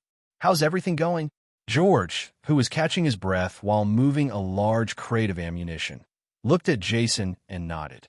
Now that everyone had started working, he felt at ease and wasn't too worried about the remaining walkers outside. "The team upstairs has started taking care of the walkers outside. We can move faster now," Jason said seriously. He set his weapon aside, went down to the basement, grabbed a crate, and said, "Getting tired already, Rick? We'll be back at the prison soon, and you'll see your family." "Yeah," Rick responded with a smile as he carried a supply crate upstairs. He was doing all of this for his family and survival, working for the future of his friends and loved ones. "What's the situation outside?" Rick asked as he climbed the stairs. "Elias and the others have it under control. There's nothing to worry about." After some time, all kinds of crates were stacked one after another near the door, ready to be quickly moved out once it was opened. "I think it's time to head out and get all this stuff to the bus as soon as possible. We have a long trip back to the prison," George said, sweating. Setting a crate on the floor, Jason nodded and went to retrieve his weapon. The time had come to leave. No one wanted to waste any more time here if they could get out now. In this situation, there was no telling when they might encounter another horde of walkers. Once Jason grabbed his rifle, he stood in front of the door and said, "I'll clear the way. Wait for my signal, and when I give it, start loading the supplies onto the bus." Everyone nodded without saying a word. After confirming they understood, Jason raised his rifle, opened the door, and stepped outside. Bang, bang, bang. With 3 precise shots, the closest walkers were taken down with headshots. Blood splattered as their bodies collapsed to the ground. Jason's eyes sharpened with vigilance, scanning the area for more walkers. His job was to clear out any blind spots that Elias and the others couldn't reach. Bang, bang. 2 more shots, and another 2 walkers were instantly eliminated. The street was littered with corpses, all taken down by the group on the second floor. Jason ignored those and then signaled the team to move forward. Seeing Jason's signal, everyone smiled and moved toward the bus, starting to load the supplies they had brought up from the basement. Jason's thoughts drifted back to everything he had planned before all of this started. First, he had meticulously focused on physical training. Whether it was for endurance-based tasks or surviving the world's end, a strong body was necessary. Uncertain of where he truly was, he felt an overwhelming need to become physically stronger. His workout routines surpassed those of many of his companions. He knew exercise increased food consumption, but that wasn't a problem considering all his efforts today. The second thing he had focused on was food. He and his future group needed a large supply to survive. The food crates stored at various locations before the world fell apart were proof of his foresight. He was aware that extensive training required a lot of food, so it was a priority. During the transport from Atlanta to the prison, Jason had worked relentlessly to stockpile supplies from supermarkets. In the future, food would be the first thing survivors would seek. As time passed and food supplies rotted, It was crucial to consider long-term survival. Theoretically, there wouldn't be a food shortage, but that couldn't be guaranteed. As the community grew, so would the demand for food. Elias, come down now and help me clear out the walkers nearby. Jason, now indifferent to making noise, operated like a machine and began shooting rapidly. Bang, bang, bang. Each bullet from his rifle found its mark in a walker's head, executing them flawlessly. Understood, Captain. Elias responded in a loud, clear voice. The 4 soldiers in the group had recovered from their previous muscle fatigue. The food and vitamins they had consumed had gradually restored their strength. Cover the right flank. I'll take care of Overwatch. One by one, the soldiers deployed into their designated positions, allowing Jason to focus solely on eliminating walkers. He turned to George and said, "Get in the driver's seat. We need to plan a new route back, considering the large walker hordes." Understood, sir. Since their time at this location was limited, Jason didn't want to waste any more of it. He started carrying 2 to 3 supply crates at a time. Unlike at the last military base, they couldn't afford to leave anything behind this time. This wasn't just an important site. There were massive amounts of medical supplies here that wouldn't be available later. No matter what, even if they had to kill hundreds of walkers, Jason was determined to take everything from this place. "These are the last crates, Jason," Rick called out as he and the others came out. "All right, everyone get in the trucks. We're getting out of here." Jason set down his assault rifle and decided against boarding the trucks. Instead, he grabbed an M249 machine gun and climbed onto the truck carrying the tank. Grabbing the radio, Jason turned it on and climbed onto the tank's roof. He secured himself to avoid falling and put on a mask. After scanning the surroundings, his gaze fixed straight ahead, ready to clear the path.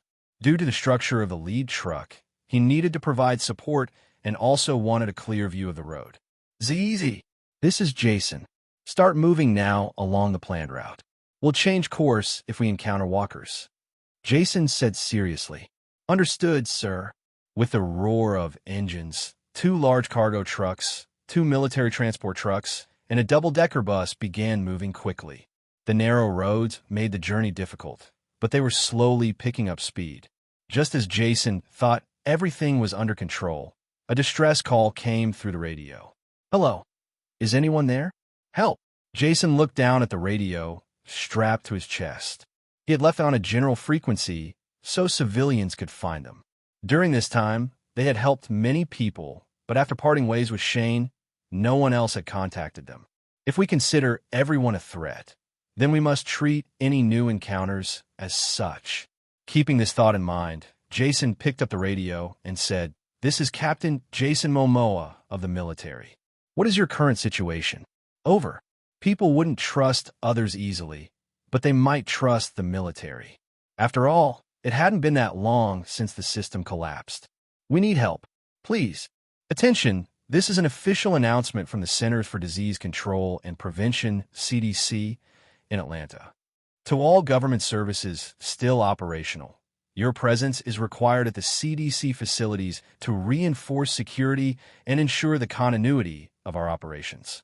A safe shelter has been established under the supervision of military forces and CDC personnel who continue working tirelessly to find a cure for the virus.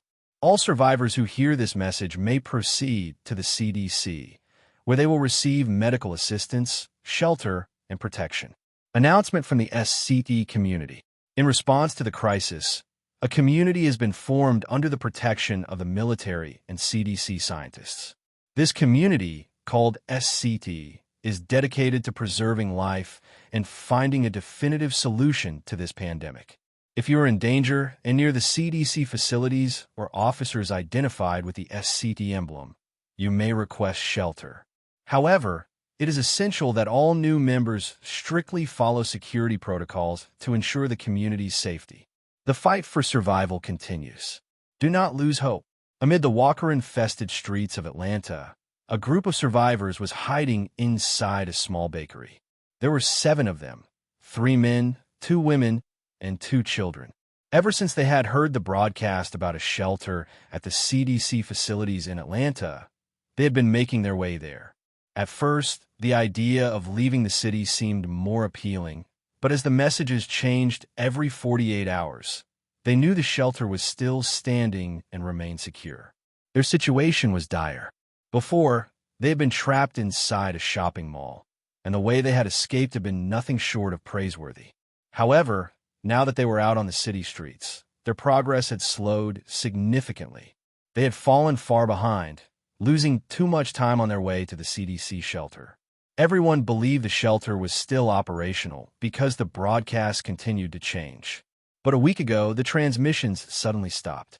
On both sides of the street, a massive horde of walkers was heading toward the CDC, where alarms were still blaring. They were all terrified. None of them had ever seen so many walkers gathered in one place. That was the last message a week ago. Can we all agree that the shelter was destroyed by those immortal infected? My God, what do we do now? A teenager with long hair couldn't stop trembling. It's impossible that the shelter fell. The broadcast lasted much longer than any other shelter. Something must have happened, said a man named Kenneth, a sergeant in the Metropolitan Police Department, gripping his shotgun tightly as he watched the streets outside. You're still dreaming of a perfect outcome for us. It's more than clear to me that we're dead, Michael muttered. He had opposed going deeper into the city, but since the group had voted, he had no other choice. You're not listening to me. The alarms are still ringing, and that's what's drawing all the walkers in the city to a single point. I'm sure this was planned, said Kenneth's companion, Jim. You still think there's help out there? We need to figure out how to get out of this situation. I always thought that shelter was too good to be true, the teenager, Carlos, added. Lower your voice, or the infected outside will hear us, Carlos. A woman named Anna demanded in a hushed but firm tone. Well, it would be best if everyone stayed quiet while we figure out how to get out of this situation. We can't stay here for too long. It's not safe. Kenneth decided to keep a calm demeanor as he observed everyone's growing desperation. Spreading more panic would do no good for the group's future. He looked at the people before him, then at his companion Jim, before lowering his gaze to the radio in his hand, deep in thought. They had come a long way, but things had become complicated when the distant alarms started blaring nonstop. Kenneth knew that if the CDC was protected by the military, there should be no reason for an alarm that loud to still be sounding. Moreover, if the shelter had indeed fallen, someone should have at least sent out a warning that the place was no longer safe for Atlanta survivors. Kenneth knew he had to come up with an optimal plan. They didn't have the necessary equipment to fight their way out of this place, nor did they have enough ammunition. Truth be told, Kenneth hated to admit it, but considering what was happening around them, no one would be able to leave this place alive. Hey, Jim, help me keep watch outside and assess the situation, Kenneth said. Try to appear composed and in control. Got it. Holding his rifle, Jim approached the entrance of a shop they were hiding in and began surveying their current situation. This world has gone to hell. How is it possible that the military was taken down so easily by rotting corpses? Carlos muttered with a complicated expression. Kenneth looked at the young man, but couldn't give him an answer. He and his squad had been deployed, but those infected were nothing like regular humans. As the messages had stated, the only way to eliminate them was to inflict enough damage to their heads. The virus was something never seen before. Many on his team even said it wasn't from this planet. To collapse society in such a short time and with no way to contain it, Kenneth believed this was unstoppable. Anna glanced at Carlos and the two children beside him. Deep down, she still believed there was hope in this dark situation. There has to be a safe place somewhere in this city. It can't be that everything is lost. Oh yeah? Well, I hate to be the one to tell you, but we're screwed. Ha ha ha. There's no way out, and there's no food either, Carlos said with a bitter smile. At the very least, if we do things right, we might be able to get out of here alive and find a shelter. Things can't be as bad as they seem, Kenneth said after sighing in exhaustion. Just as Carlos was about to make another sarcastic remark, Jim approached and said, There are way fewer infected than there were at night. I think we have a chance to move to a safer location. But the moment Jim finished speaking, a series of gunshots echoed in the distance. The shots were numerous, indicating gunfire. Carlos shouted, but his mouth was immediately covered by Kenneth's large hands. "What direction, Jim?" Kenneth asked urgently. They shouldn't be more than 600 meters from our position." "What do we do?" Jim asked, seeking guidance. "We have to take advantage of this and try to call for help. The walkers will be drawn to the sound of gunfire in a few minutes," Kenneth said, keeping a watchful eye on the street outside. Meanwhile, without anyone noticing, Carlos picked up Kenneth's radio from the floor and started frantically switching channels. The two children watched Carlos with conflicted expressions. They knew they couldn't make any noise, so they just observed. "Come on, work," Carlos muttered as he switched channels, waiting a few seconds before moving to the next one. In his mind, Carlos believed that if the people shooting were soldiers, they definitely had radios, and their signal should be strong enough to hear what they were saying and hopefully ask for help. "Hey, what the hell are you doing?" Anna asked, frustrated. Carlos had done nothing but complain this whole time, and now he seemed to have gone crazy with the radio. However, just as she was about to snatch the radio from Carlos's hands, a voice suddenly came through the speaker. "ZZ, start moving now along the planned route. We will deviate if we encounter walkers along the way." "Understood, Captain. We are beginning to move slowly in the designated direction." That sudden voice made everyone's heart pound like a drum. Anna froze suddenly, forgetting what she was about to do, staring at the radio in shock. "Hello, is anyone there? Help!" Carlos began speaking passionately, tears streaming down his face. Just when they thought they wouldn't get a response, the same voice answered. "Z, this is Captain Jason of the Army. What is your current situation?" "Over. They're from the Army." Everyone rushed to where Carlos was. Kenneth was about to take the radio when Carlos spoke again. "We need help. Please. Are you an idiot? Why are you asking for help again if they already responded?" Anna said incredulously. Kenneth then snatched the radio from Carlos and waited for the other party to respond before attempting to speak. "ZZ, I understand that you're scared, but the situation on my end is very serious. Speak clearly if you want to be rescued." Kenneth, holding the radio in his hand, heard gunfire coming from the intercom and wasted no time responding. "I'm Kenneth. We are a group of 7 people, including myself. We are on the main avenue leading to downtown Atlanta. Over. ZZ. Understood, Kenneth. If you can move 2 blocks to the right, toward the gunfire, we can take you with us. You must be quick and should start moving now." "Understood. We are moving now, sir." After hearing the outgoing transmission, Kenneth looked at everyone and then at Jim before nodding.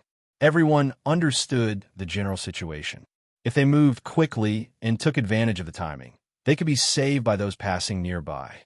"All right, Jim, and I will clear the way while you run with the children. Don't look back. Just keep running in the right direction," Kenneth said as he stood next to Jim, gripping his weapon tightly. "How many bullets do you have left, Kenneth?" Jim asked. "1 magazine. Then I'll handle it. Lead the way." Without waiting for a response, Jim stepped forward and started taking down the walkers. Bang, bang, bang. "Everyone, follow me.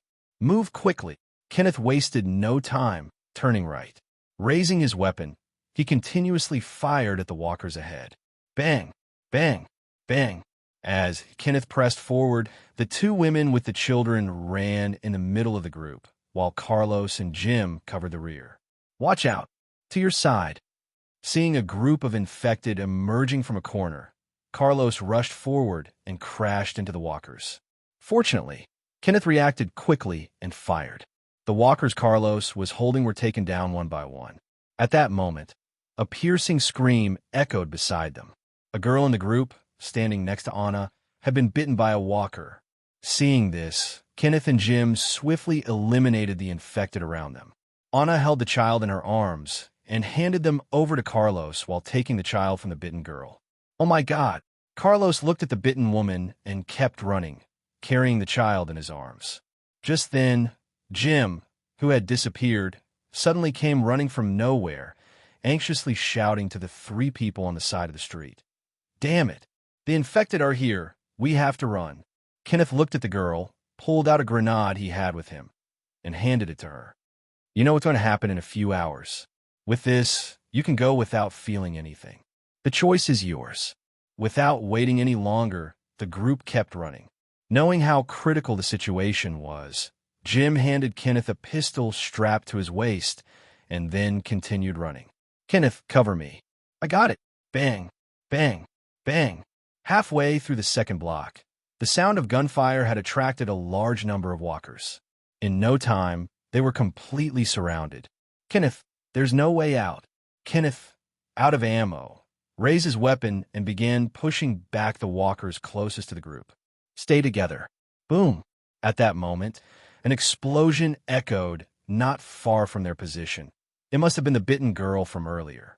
Just when they were in serious trouble, the roar of an engine sounded in the distance, followed by a series of gunshots. The precise shots cleared all the walkers blocking their path. Jason, wearing a mask, started shooting. The machine gun in his hands was eerily accurate, eliminating dozens of walkers within seconds. Emilio and Elias jumped out of the trucks and advanced to assist the escaping group. "Stop! Stay still! Hands up!" Even though they knew the highway was guarded by the military, they were still quite far from the agreed-upon location, and encountering soldiers here was completely unexpected. Kenneth and Jim, still holding their weapons, immediately dropped them and raised their hands high, fearing the soldiers might open fire. Fortunately, when the soldier saw the armed men disarmed and the others carrying children, he relaxed and asked, "Was anyone bitten?" "No, sir. We are all fine," Kenneth replied nervously. The other side was being extremely cautious, and it was clear they didn't mind taking their time to verify. Watching the soldiers standing on the slope with assault rifles in hand, Carlos subtly moved to the right, half of his body hidden behind Jim. He thought to himself that this kind of scene was straight out of an apocalypse. However, those thoughts vanished when the soldiers decided to take them in. "Everyone, get on the bus." "Don't waste time," Elias ordered with an authoritative look. "Yes." 6 out of the 7 people were able to be rescued. Before boarding, Kenneth glanced at Jason, who hadn't stopped firing for even a second. He was impressed by his precision. Once everyone was inside, Jason stepped down from the truck and naturally got on the bus as well. Carlos, hugging himself with relief, smiled.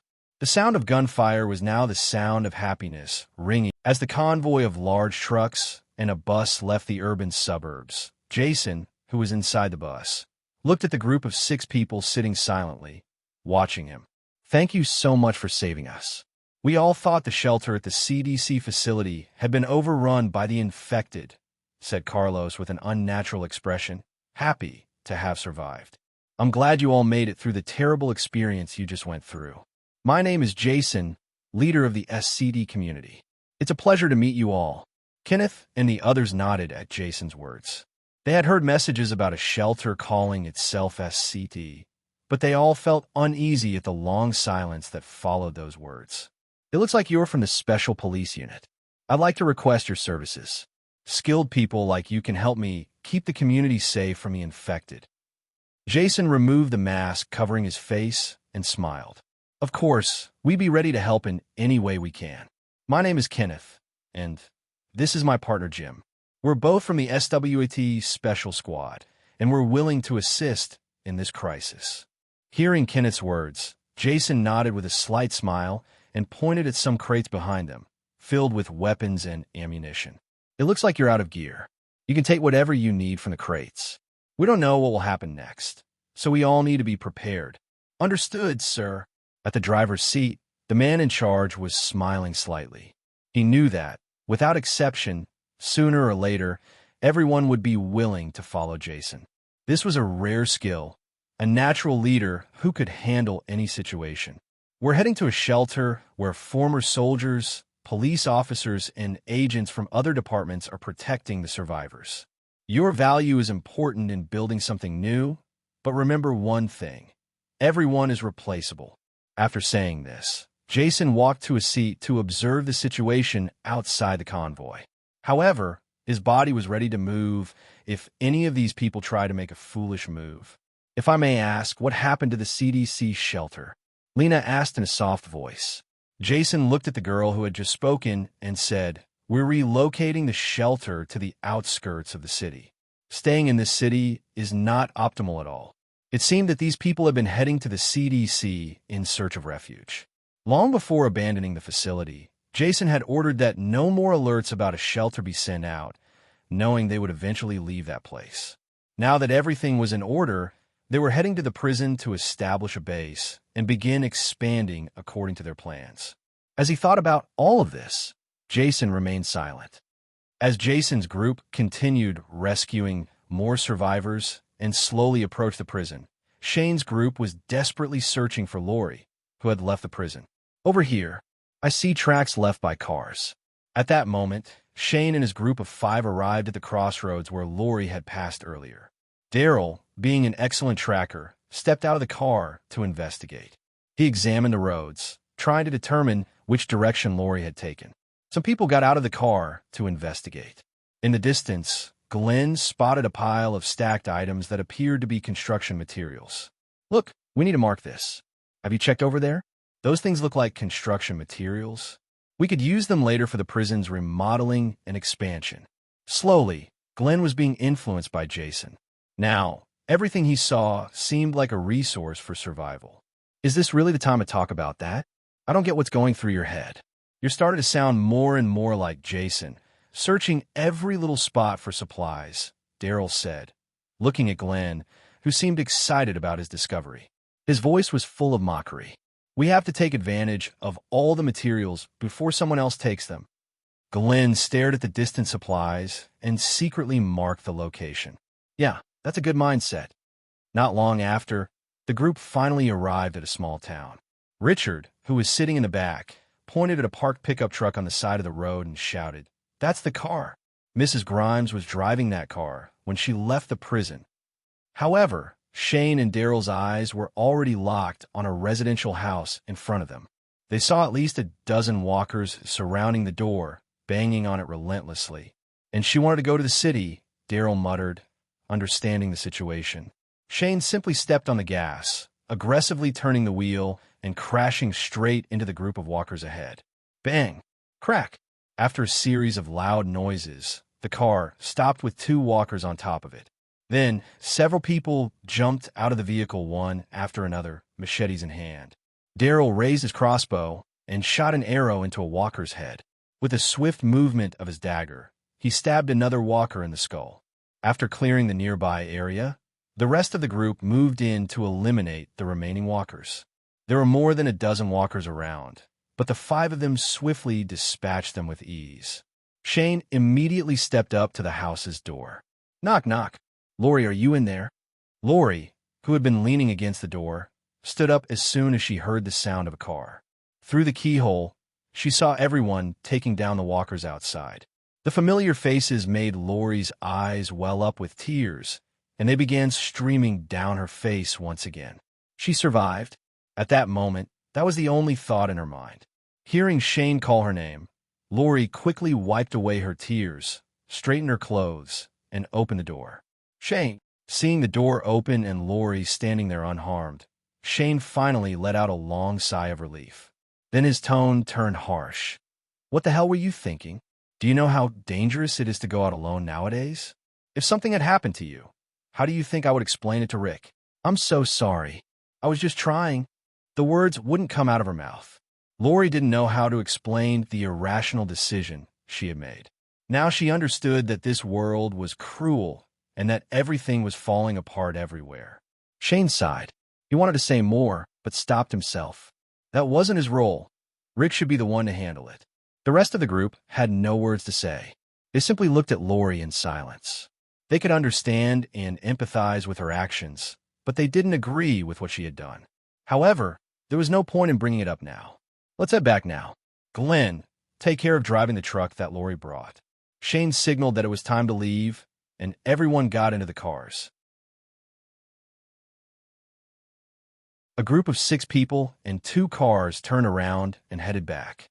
However, things were not that simple. As they drove a few hundred meters out of town, a few walkers emerged from the forest by the roadside. Then another 10, followed by hundreds more, and even more walkers appeared in the distance, filling the area in an instant. Cold sweat broke out on Shane's back immediately. He suddenly hit the brakes and stopped. Glenn, behind him, was startled stuck his head out the window and looked at Shane with a strange expression. "Don't you know how to drive? Turn on the lights to let me know you're stopping. What if we crash and end up without a car?" "We can't." Glenn's words trailed off as he turned his head back. A massive crowd of walkers. A walker horde. These words flashed through everyone's minds at the same time. Shane quickly moved his hand, shifted gears, and turned around. He signaled Glenn behind him, indicating that they needed to move fast. Glenn had already seen what was coming and knew what to do without Shane's reminder. Turning around quickly, the two cars sped back through the town and kept moving forward. Grabbing the radio, Shane reported the situation to Sam Valdez. This is Shane. A massive horde of walkers is in the nearest town, not far from the prison." "Easy. Understood. How many walkers do you estimate?" Sam Valdez asked in a cold voice. "Hundreds, maybe even thousands of walkers together," Shane said nervously. This was the first time he had seen such a large horde of walkers. "Easy. Got it. We'll prepare in case the horde shifts toward the prison." "Understood." Hershel's farm. Hershel, who was standing beside Patricia, Otis's wife, and his daughter Beth, feeding the horses, looked outside and saw two cars speeding down the road. The two vehicles were driving so fast that dust was rising behind them. The sun was already setting in the west, painting the sky a deep red. Hershel didn't know who was coming, so just in case, he signaled his daughter to run inside the house, grabbed a shotgun, and stood at the door. "Hershel, it's me." As the two cars got closer, Shane stuck his hand out and shouted loudly. Hershel let out a sigh of relief when he saw it was someone familiar. He lowered his gun and stepped out of the house. "Shane, why are you here? Where are Maggie and Otis?" For some reason, Hershel always had a bad feeling whenever he saw Shane and the others, so he hurried to ask. Seeing Shane's somewhat nervous expression, Hershel's heart sank. Before Shane could explain the situation, he anxiously asked again, "What happened? Where are Maggie and the others who went with you?" Shane shook his head and didn't speak immediately. He was organizing his thoughts, but Glenn couldn't hold back anymore and stepped forward toward Hershel. "Hershel, everyone needs to pack their things and leave with us immediately. A massive horde of walkers is heading this way." "A horde of walkers? What do you mean by a horde of walkers?" Hershel hated when people called the sick the undead or walkers. In his opinion, these people were just ill.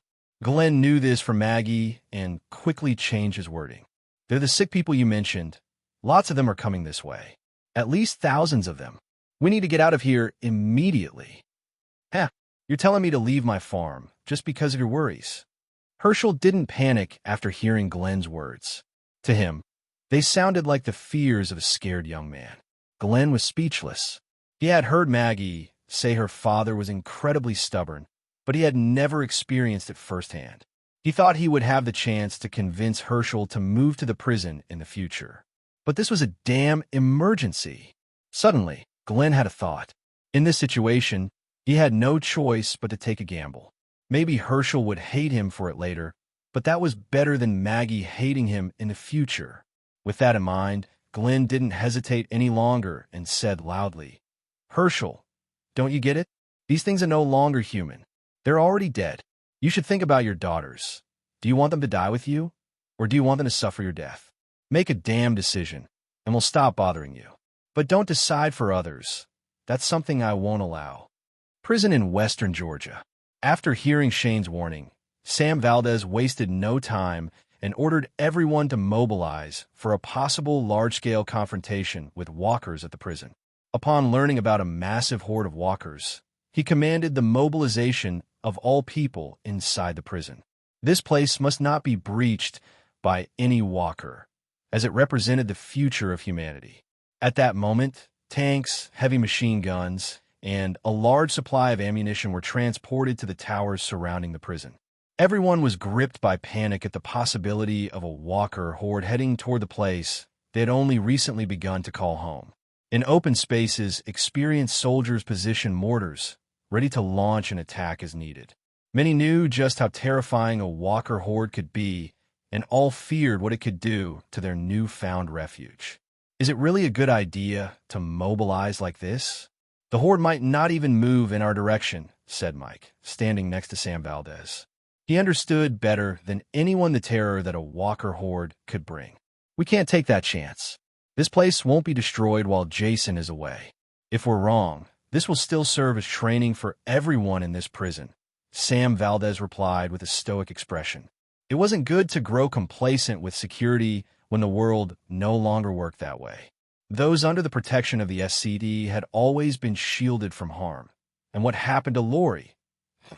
Having lived in a secure environment, developed a false sense of reality, led many high-ranking officials to believe they needed to make things harder for civilians. In the distance, mortars and heavy machine guns were placed at strategic points, and a tense silence settled over everyone. If a massive walker horde reached the prison, it would be met with hundreds of thousands of bullets. Sam Valdez looked at the radio on his chest and decided to try contacting Jason, who had yet to report back since leaving the CDC. ZZ. Captain, this is Sam. Over. ZZ. Captain, can you hear me? Sam Valdez waited for a moment and sighed. It seemed his leader was in a tight situation. Under no circumstances did he believe Jason was in danger. Jason was a man gifted with the knowledge and skills necessary for this world, something Sam had witnessed firsthand since joining his group. Just as he was about to put the radio away, a very familiar voice crackled through the communicator. ZZ. This is Jason. I'm back online. Is there anything important to report? ZZ. Sir, there have been minor anomalies at the prison, but thanks to that, we discovered a horde of walkers not far from our position. We are prepared to repel the threat if it moves toward the prison. What are your new orders? ZZ. Stick to the protocol I created for this situation. Don't forget the details. Remember, I trust you. Understood, sir. After finishing his communication with Jason, Sam Valdez walked toward a tower to get a clearer view of the situation and began issuing orders over the radio. He knew the horde might change direction, but he didn't want to be caught off guard. Hershel's farm. At Hershel's farm, Shane's group was trying to persuade the family's elder to leave the place as soon as possible. Shut up. What right do you have to interfere in my family's affairs and decisions? Hershel was visibly irritated by Glenn's words. His eyes were wide open, fixed on Glenn, his frustration over losing parts of his family, making it impossible for him to contain his anger. Patricia and Beth stood behind him with troubled expressions, unable to speak in this situation. Glenn was also frustrated with Hershel's stubbornness. His normally calm face turned serious as he shouted, Maggie and I are in love. I love your daughter, and I know your family well enough to believe that the last people who should get hurt are your daughters. Hershel's mouth opened in shock at Glenn's words, but he said nothing. As the situation spiraled out of control, Lori stepped forward and said, Hershel, I'm Lori, Rick's wife. You should know that Rick is a good friend of Jason. You know Jason, don't you? Though Hershel didn't speak, he nodded silently upon hearing Jason's name. Seeing that Hershel was listening, Lori continued, You might not know this, but Jason worked with the CDC researchers long before everything started. The researchers there explained to us that once the virus reaches its maximum spread in the human body, the infected are completely controlled by it. In simple terms, the infected are not alive. They have no memories of their past lives. The only thing left in their bodies is the instinct to feed, which is why they bite people.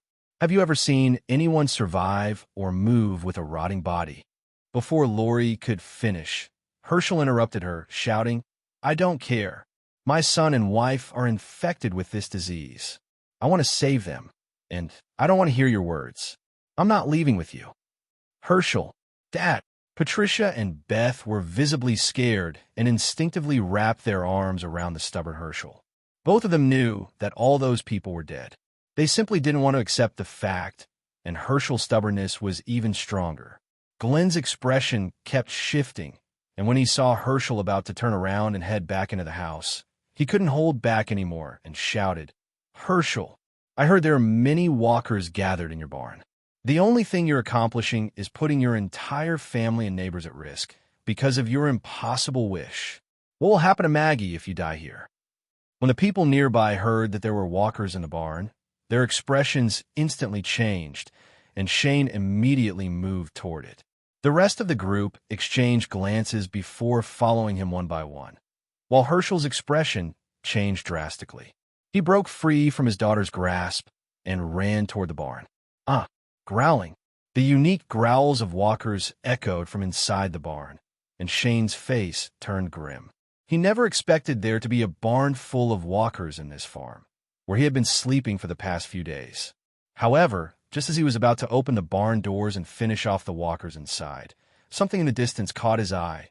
2 figures. Shane squinted for a better look and realized it was Jimmy. And the person next to him, no, that wasn't a person. What is that? With an unnatural expression, Shane ran toward Jimmy as if possessed by a demon and snatched the stick from his hands. The other end of the stick had a rope tied to it, which was wrapped around the walker's neck. Yanking the stick forcefully, he angrily returned to the group, handing control of the walker to Richard. Then he pulled out his gun. Are you kidding me? Do you even realize what you're holding on to, Hershel? Shane raised his pistol, glared at the walker, and pulled the trigger. Bang! The bullet hit the walker's thigh with precision, and the sound made everyone step back a little. Shane looked at everyone and asked loudly, Is this one of those sick people you want to save? Huh? They're not sick, they're not people. They're dead. And that's something you refuse to. Jason was right when he said these things shouldn't be underestimated, and I will never feel anything for these things that want to kill us. This thing right here will end up killing us all if we don't do what we're doing at the prison. Hershel, let me ask you a question. Do you think a breathing person could withstand this? Bang, bang, bang. 3 consecutive shots hit the walker's chest.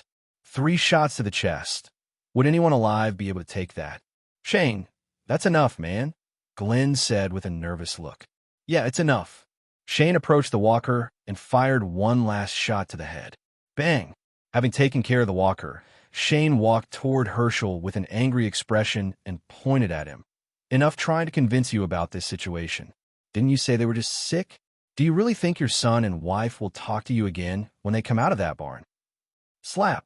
Hershel, who had been silent all this time, suddenly raised his hand and slapped Shane, roaring in a choked voice. You have no right to say that about my wife and son. Patricia, standing behind Hershel, was also looking at Shane cautiously, while Beth was frightened by the whole situation unfolding before her. Jason mentioned that we should consider you as a token of our gratitude for saving Guillermo, but I won't let everyone die because you refuse to leave this place. Suddenly, a hand grabbed Shane and forcefully pulled him back. Shane turned to the side and saw Daryl, who had been silent, only to hear his deep, raspy voice. That's enough. He's just trying to hold on to his reality. Show some respect. That reality, the one many cling to in certain situations, can push a dead man forward and keep him alive. Daryl, more than anyone, understood something like that. After all, much like the walkers, he was dead inside. The people in the barn hadn't realized that the forest was full of walkers, all heading straight for the farm. With each passing second, the sky grew darker and the people more anxious, yet Hershel remained impassive. Shane shook his head in disappointment, signaled to his people, turned around, and walked toward the car. Hershel, think about Maggie. Think about your daughter. Do you really want everyone to die with you? Glenn still tried to persuade him, hoping to use family bonds to influence Hershel, even if it was just to leave temporarily. But the old man stubbornly stood his ground and didn't respond. Morgan hadn't interfered in this whole drama since arriving at the farm. He wasn't one to meddle. If Hershel wanted help, he would give it, but in this situation, there was nothing he could do. Seeing Shane walking toward the car, Morgan patted Richard's shoulder beside him, shaking his head slightly to signal that they should leave this place. Just as the 3 of them turned around, Morgan suddenly saw a few staggering figures emerging from the edge of the forest in the distance. The sun had already set, and Morgan could only make them out in the dim light that remained. Sensing the people around him, Morgan pointed to the edge of the forest in the distance and asked, Look, are those walkers from the horde? Richard grabbed his gun and looked through the scope into the distance.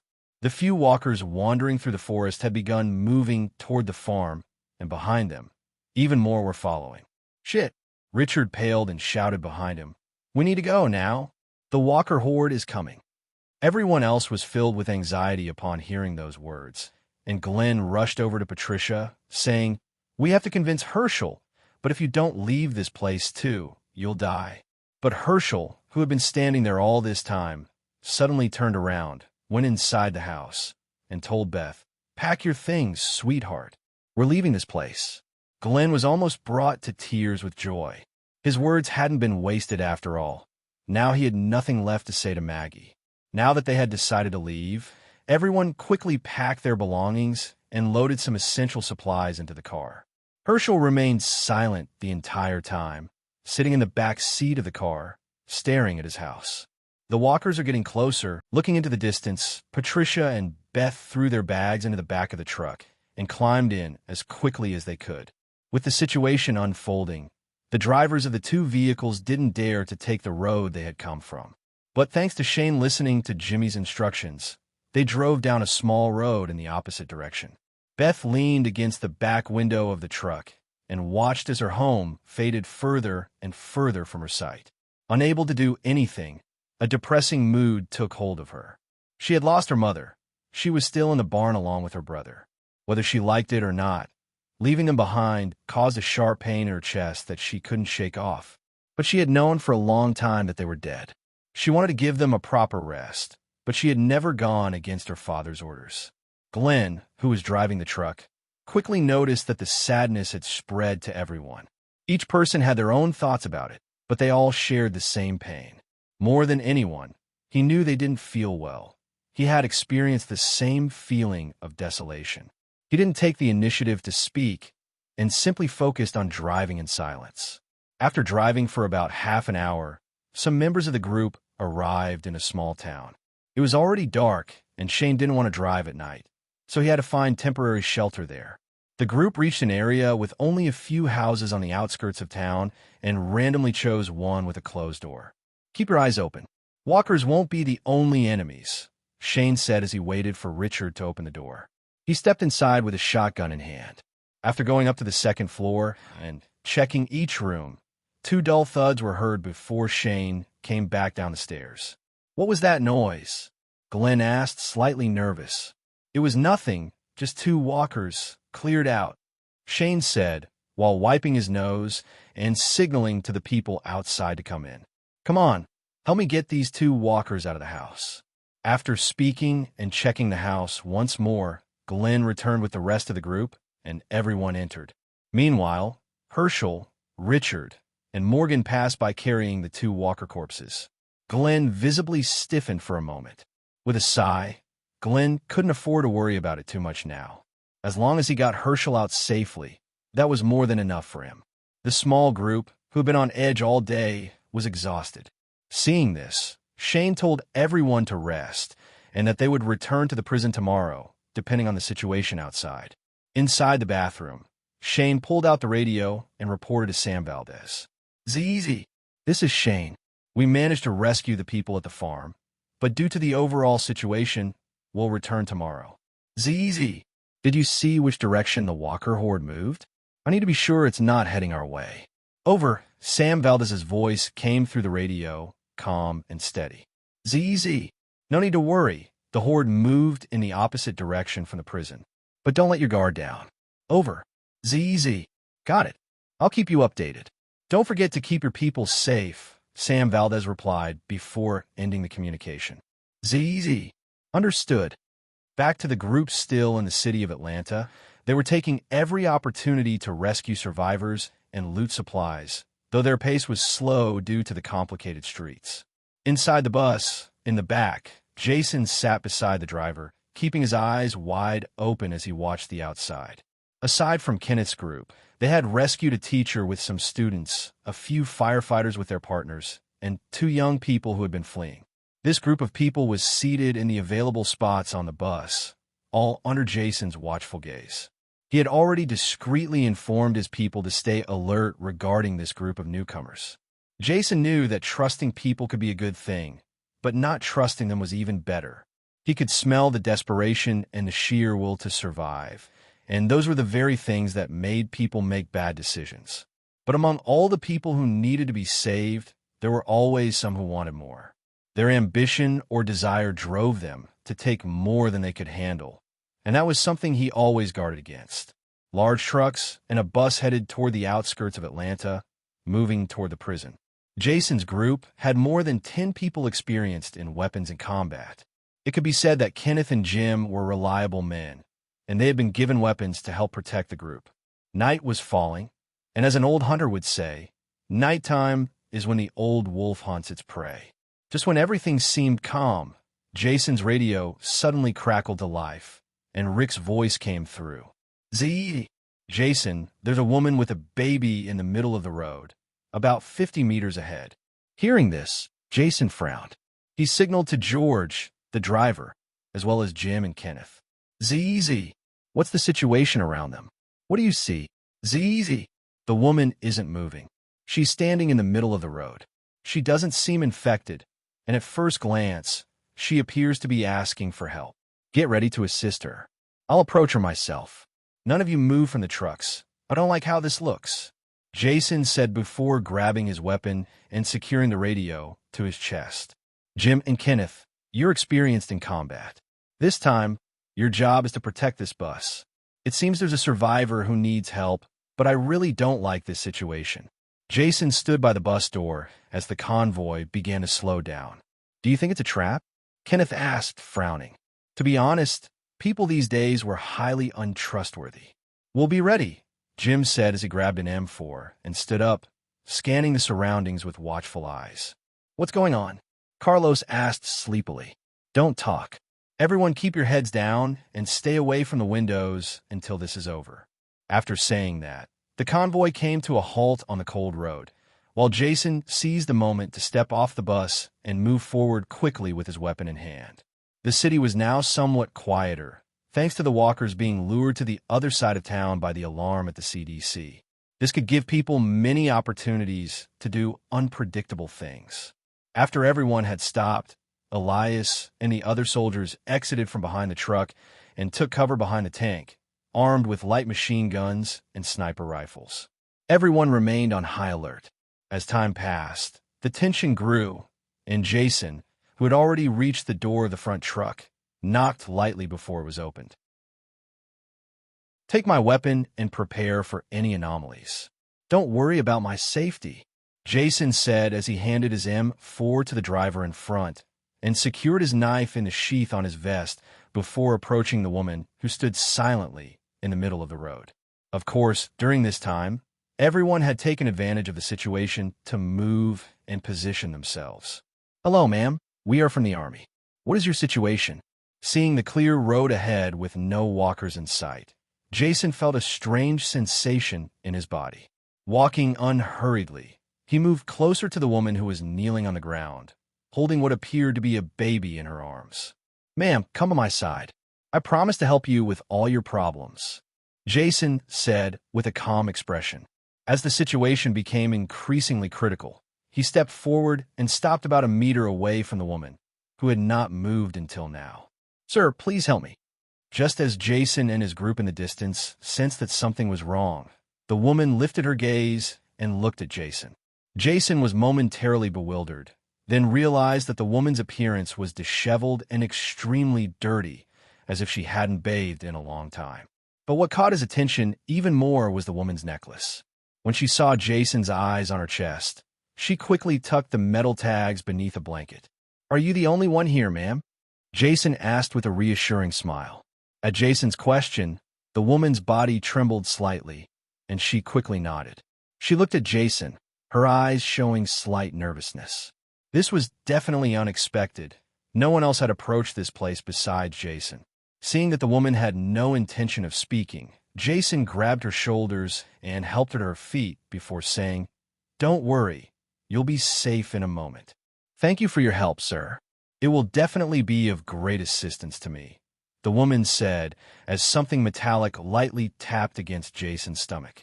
Even though he already knew something was off, Jason wanted to see for himself what was bothering him. But as he looked down at the gun pressed against his stomach, he grinned sinisterly and said, "Ma'am, it seems that wasn't a baby you were carrying in your arms. And for what I see, you must be the captain of the group, am I right?" If I take you hostage right now, the others will surrender. You're just as stupid as the rest. Trusting people these days is truly foolish, the woman said with a slightly crazed expression. The woman, now holding a gun, grabbed the weapon from Jason's waist holster. Shortly after, 3 trucks approached from different directions, filled with armed people. Judging by their numbers and firepower, they were definitely not just a simple group of survivors. Now, take your radio and tell everyone to surrender if they don't want to see you die. But don't worry. Once we take your supplies, we'll let you all go, the woman said with a smile. This was the second time they had pulled off something like this. Please, don't shoot me, Jason said with a stoic expression. When he grabbed the radio, he brought it to his mouth and said, "Take out the drivers and don't let anyone leave this place." The moment the woman heard these words, the smile on her face froze, and she pulled the trigger. Bang! However, at the same time, Jason pulled out a knife and plunged it into the throat of the foolish woman. A sharp pain struck his stomach, but his bulletproof vest had protected him from real harm, though the impact was still unbearable. Hearing the gunshot and seeing Jason's body jolt, all the men behind the woman froze for a moment. This situation wasn't going as expected. "I never trust anyone, bitch," Jason said as he sheathed his knife and held the woman's body in his arms. By the time everyone realized what had happened, it was already too late. Just as Rick and the others heard the gunshot and saw the situation unfolding, they wasted no time and opened fire. Bang! Bang! Bang! Everyone fire! Rick shouted as he opened the truck door and fired at the people in front of him. Bang! Bang! Bang! Seeing that the enemy had no good intentions and had shot Jason, Elias and the other soldiers eliminated the drivers as per their captain's orders. Jim and Kenneth aimed their assault rifles at the survivors without hesitation and pulled the trigger. Bullets shot out from the barrels of numerous weapons, and a mist of blood suddenly appeared on the bodies of the armed individuals, killing many instantly. "Everyone move!" shouted a man in the back of a truck before being shot in the forehead. Jason wasted no time and threw himself to the ground with a woman's corpse, using it as a shield. Bullets struck in his direction, but he quickly returned fire as soon as he regained control of the situation. Damn it! Feeling a bullet graze his left arm, Jason's expression turned cold, and he continued shooting. Bang! Bang! Bang!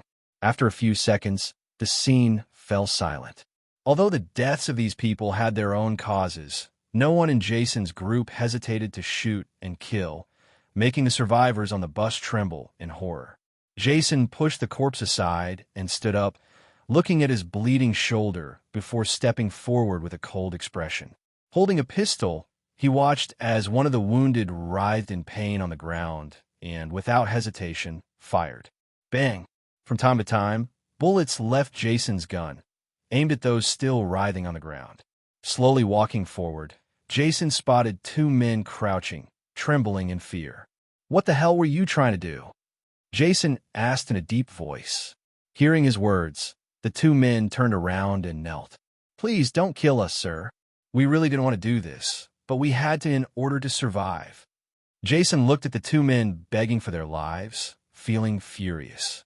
This was the first time he had encountered enemies who not only wanted his life, but also his belongings. He knew this could happen, but it was too soon if he thought about it. Now that it had happened, Jason had no intention of leaving anyone alive. He glanced at his group approaching and, without hesitation, shot one of the men. Bang! The remaining man, seeing his companion killed, shut his eyes in terror and said, "I'm so sorry, sir. Please let me live." "All right, I'm a fair person. Tell me what the hell you were trying to do and where you come from." Hearing Jason's words, the man trembled slightly and began to reveal everything he knew. He answered every question Jason asked, and with each response, Jason grew angrier. The man on the ground was named Roberto. He belonged to a group led by mobsters and former police officers who had gathered enough people to protect themselves from walkers in Atlanta. Their movements were limited. They mainly looted nearby stores and robbed survivors with small numbers. However, recently, as walkers moved away from their area, they began acting more frequently. After raiding a gun store, They started killing smaller groups in search of food and supplies. Once their trucks were full, they would return to their refuge to unload their stolen goods. But recently, their ambitions had grown. They had used the same tactic against military convoys, successfully looting 3 large military trucks. Catching the soldiers off guard, they took them hostage. The military trucks carried many weapons and supplies, which fueled the group's confidence and greed. When they saw Jason's trucks, they decided to rob them as well. According to Roberto, the group Jason and his team had just wiped out was the main force of their faction, which immediately made Jason think about his next move. "Sir, counting that man in front of you, we've eliminated 27 people. Everyone is gathering the weapons and supplies they carried." Elias reported grimly. The sight of survivors, people they were supposed to help, trying to kill them left an eerie feeling in his heart.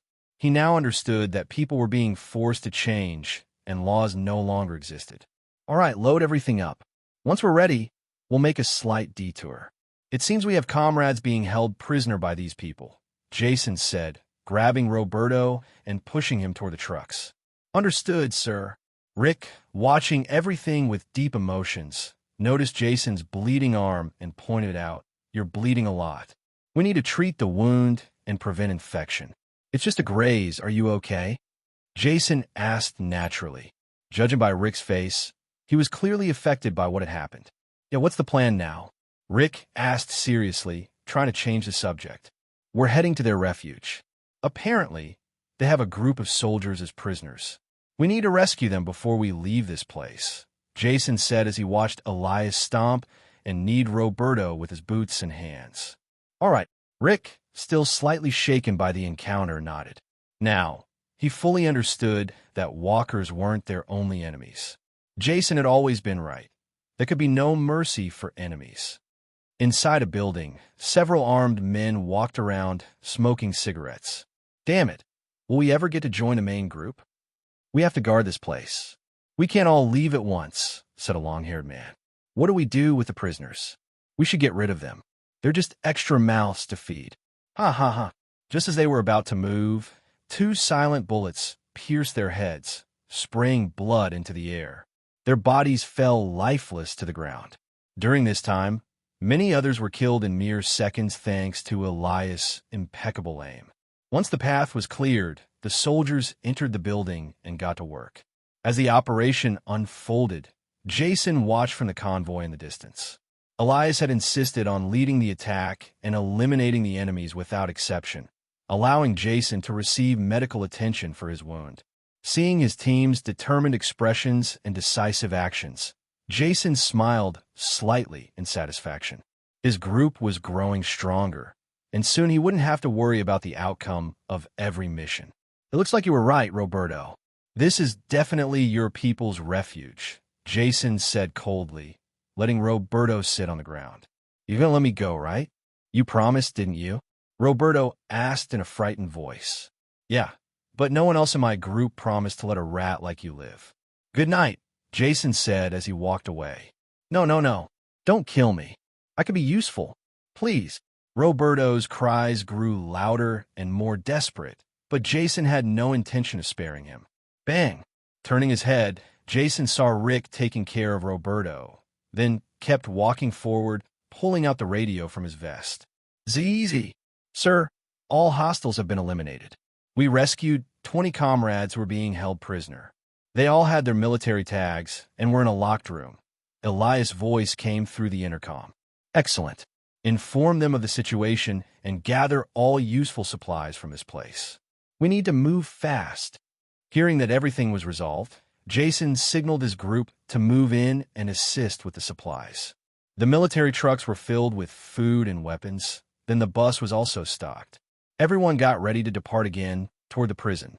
Now, their convoy had grown to 7 large trucks. This trip had yielded great results, and, most importantly, valuable experience for the group. No one, in any group of the SCT, could say they spent the night with peace of mind. "No. Dad, did any of you see my dad? I can't find him anywhere." The next morning, everyone was awakened by Beth's exclamation. Glenn was the first to wake up. Looking at Beth, who was frantic with anxiety, he first tried to calm her, attempting to soothe her in any way he could. "What's wrong, Beth? I woke up a while ago and couldn't find my dad anywhere. He probably left before we all woke up." Beth's tone was between tears. Glenn looked around and discovered that the place where Hershel had slept the night before was indeed empty. Glenn looked toward the stairs suspiciously. "Have you checked the whole house?" Nodding, Beth fell silent, not knowing what to do. She just sat on a couch and cried silently. Daryl silently picked up his crossbow, grabbed his knife, and walked toward the door. "I'll go look for him." Shane also snapped back to his senses at that moment. Seeing Daryl about to leave, he quickly stopped him. "Daryl, don't rush. Let's go together. Grab your stuff, and let's go." Shortly after, a group of people ran out of the house, all starting to search without getting into the car. In this situation, everyone decided to follow Daryl, who was the most experienced at tracking. Seeing this, and realizing that Daryl was the key to finding her father, Beth silently followed him. Daryl didn't walk fast, but his eyes scanned the entire path, looking for every detail that could give him a clue about where Hershel might have gone, and continued moving after seeing more signs. After walking for about 20 minutes, several people arrived at the door of a bar. Daryl didn't speak, but signaled to Beth behind him to step forward and enter. Without hesitation, Beth opened the bar's main door, and there was an elderly man with a white shirt sitting inside, and the only elderly man with those characteristics was Hershel. Beth cried with joy, ran into the bar, and ran behind Hershel, hugging him and calling him Dad quietly. Patricia, on the other hand, also entered to support the situation. For her, the most important thing was that everyone was okay. The rest of the group smiled upon seeing this. For them, a warm family scene was rare nowadays, and even Daryl showed a bit more emotion, though it was just a fleeting moment. When Daryl saw everything was okay, he wanted to return to the car, when suddenly, from the corner of his eye, he saw someone on the roof not too far away.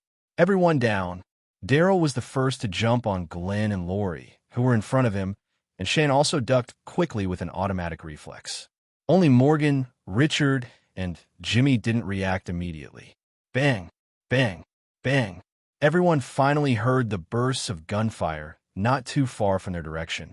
After a burst of shots, all they could see was sawdust and dust flying around them. The bullets were still being fired in their direction, with several impacts beside them.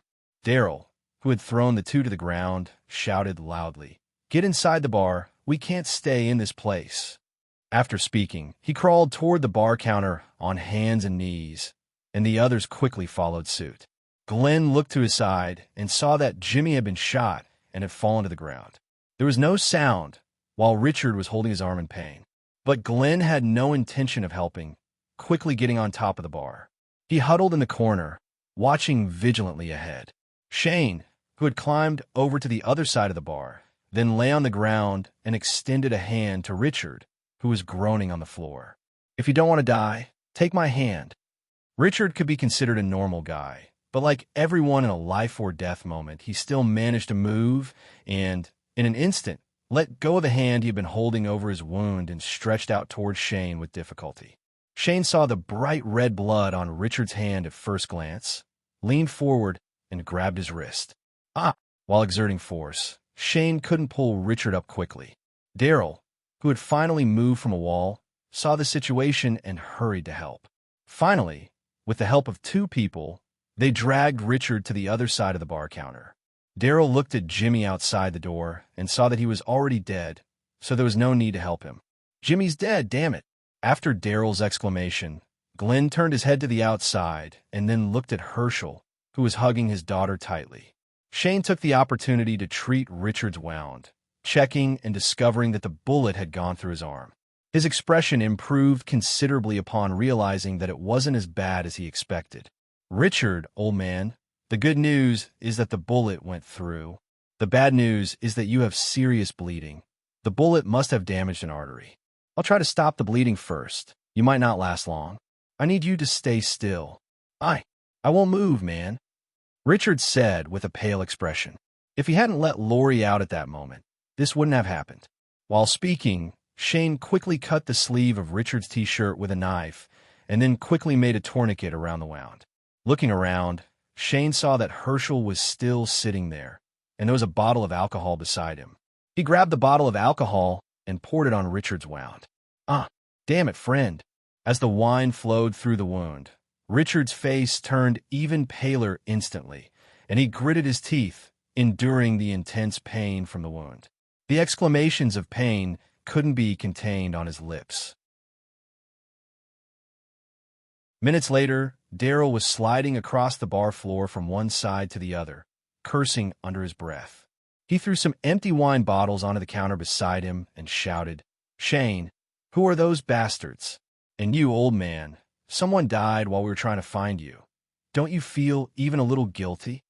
Hey, stop talking to my father like that." Seeing Hershel remain silent, Beth couldn't help but snap when she heard Daryl's cruel words. She turned to face him with red-rimmed eyes, overwhelmed by everything that had happened. Daryl took a few steps forward, looking at the girl in front of him. Anger surged from within, and he shouted, pointing at Hershel, "Did I say something wrong, girl?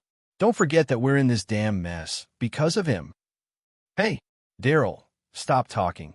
Can't you see the situation is already bad enough?" Lori quickly grabbed Daryl's hand, sensing he was losing control, but he yanked it away forcefully. Pointing at Lori, Daryl cursed as well. "Isn't this your fault too, Lori? You're a woman who still hasn't accepted the world for what it is. The one time you tried to do something on your own, you went out looking for death." Jason said that many in the community wouldn't understand the gravity of the world we live in, and now I think I finally understand his words. Lori fell silent at Daryl's accusations. Her lips trembled, but she knew she couldn't say anything to defend herself. "Let's stay quiet for a minute. This is not the time to argue. Do you really think now is the right time to fight among ourselves?" Shane finally spoke, having been tending to Richard's wounds, stopping the escalating conflict. Like everyone else, his mind was paralyzed in the moment. Jimmy's death, Richard's serious injury, and now the team constantly arguing instead of focusing on the danger outside. During their meetings, Jason had warned them that something like this was only a matter of time. That's why no one without experience was ever supposed to leave the prison, under any circumstances. Everyone had agreed that only military personnel and elite fighters would handle outside missions, while the others managed the refuge. Considering the situation now, they all needed to calm down and think carefully about how to deal with the problem at hand. Suddenly, as everyone was lost in thought, Hershel, who had been sitting at the bar's edge, stood up. He slowly walked over to Richard and, without saying a word, began examining his wound. Seeing this, Shane also moved and observed the outside situation through the gaps in the bar's door and windows. Suddenly, he felt someone approaching behind him, and when he turned around, Daryl was at his side. "Before they started shooting, I saw at least 2 people on the rooftop to the right, over there." After saying that, Daryl pointed toward a building where he had last seen the enemy. Shane turned his head in the direction Daryl indicated, and sure enough, a dark shadow could be seen lying in that spot. "This is bad. We have no idea how many people are on the enemy's side." Shane looked away and slammed his fist against the wooden floor, venting his frustration. "We need to contact the prison. Sam should be able to send a team to support us." "Where's the radio?" Morgan suddenly came up with a logical idea and looked at Shane for the radio. "The radio is here." Glenn, who had been in a corner, stepped forward with a backpack and handed it over. Daryl snatched it from him. Noticing Glenn had been hiding in the corner, Daryl glared at him and said, "Are you scared? You should be thinking about how to take down our enemies. Stop hiding." "It was shocking, but I'm not scared." Glenn sat beside Daryl, repeating the words in his mind. With a look of disdain, Daryl ignored him, took out the radio, and started communicating with the prison. "ZZ, this is Daryl. Do you copy? Over. ZZ, ZZ." Daryl speaking to the prison. "Can anyone hear me? Respond. We're in a crisis situation. Over. ZZ." After multiple attempts to contact the prison, there was no response. Daryl, disappointed, tossed the radio back to Glenn. "The Walker horde didn't attack the prison, did it?" Glenn asked in a low voice. Shut the hell up. Why are you thinking something so stupid? Daryl briefly imagined the prison overrun with walkers. That's impossible. The prison has tanks. They can't be taken down by a horde that easily. Morgan tried to reassure them, but the truth was he had no solid answer to counter Glenn's words. Shane covered his face with his hands, filled with desperation. Even though he had led a group before, he now had 3 women with him, an old man, an injured person, and one who was already dead. In the end, only he, Daryl, Morgan, and Glenn had combat skills. Shane had a few capable people, but that wasn't the issue. The real problem was that they had no information on the enemy. Without intel and in a disadvantageous position, the outcome would always be bad for them. Everyone sat on the floor, still unsure of how to get out of their situation. Aside from the walkers, there was another threat targeting their lives. Shane patted his face a few times, and with renewed confidence, he stood up. Looking at the people in the room, he hesitated for a moment before saying, "The enemy outside could come in at any moment. We can't just sit here and wait for death. We have to make a run for it. Staying here will only prolong our deaths. Wouldn't most of us die if we ran?" Glenn asked, unwilling to accept what Shane was saying. He still wanted to reunite with Maggie. As a leader who had to make decisions no one else dared to, Shane nodded and didn't deny Glenn's words. "You're right. I really don't want to admit it, but that's the truth. If we run, we have a chance. Staying here and doing nothing is worse." After a pause, seeing that no one else had anything to say, Shane made his decision and thought of the best way to escape. "All right, everyone get ready to run. This will be our only chance." Just as everyone was grabbing their things, Glenn suddenly shouted, "Wait, everyone. Maybe no one else has to die." Everyone turned toward Glenn, who was holding the radio. A sound could now be heard coming from the speaker. "ZZ, anyone from the SCD community who hears my voice, respond immediately." The group of people who had been saying their goodbyes instantly smiled, and Shane quickly snatched the radio from their hands. "ZZ, this is Shane. I hear you loud and clear."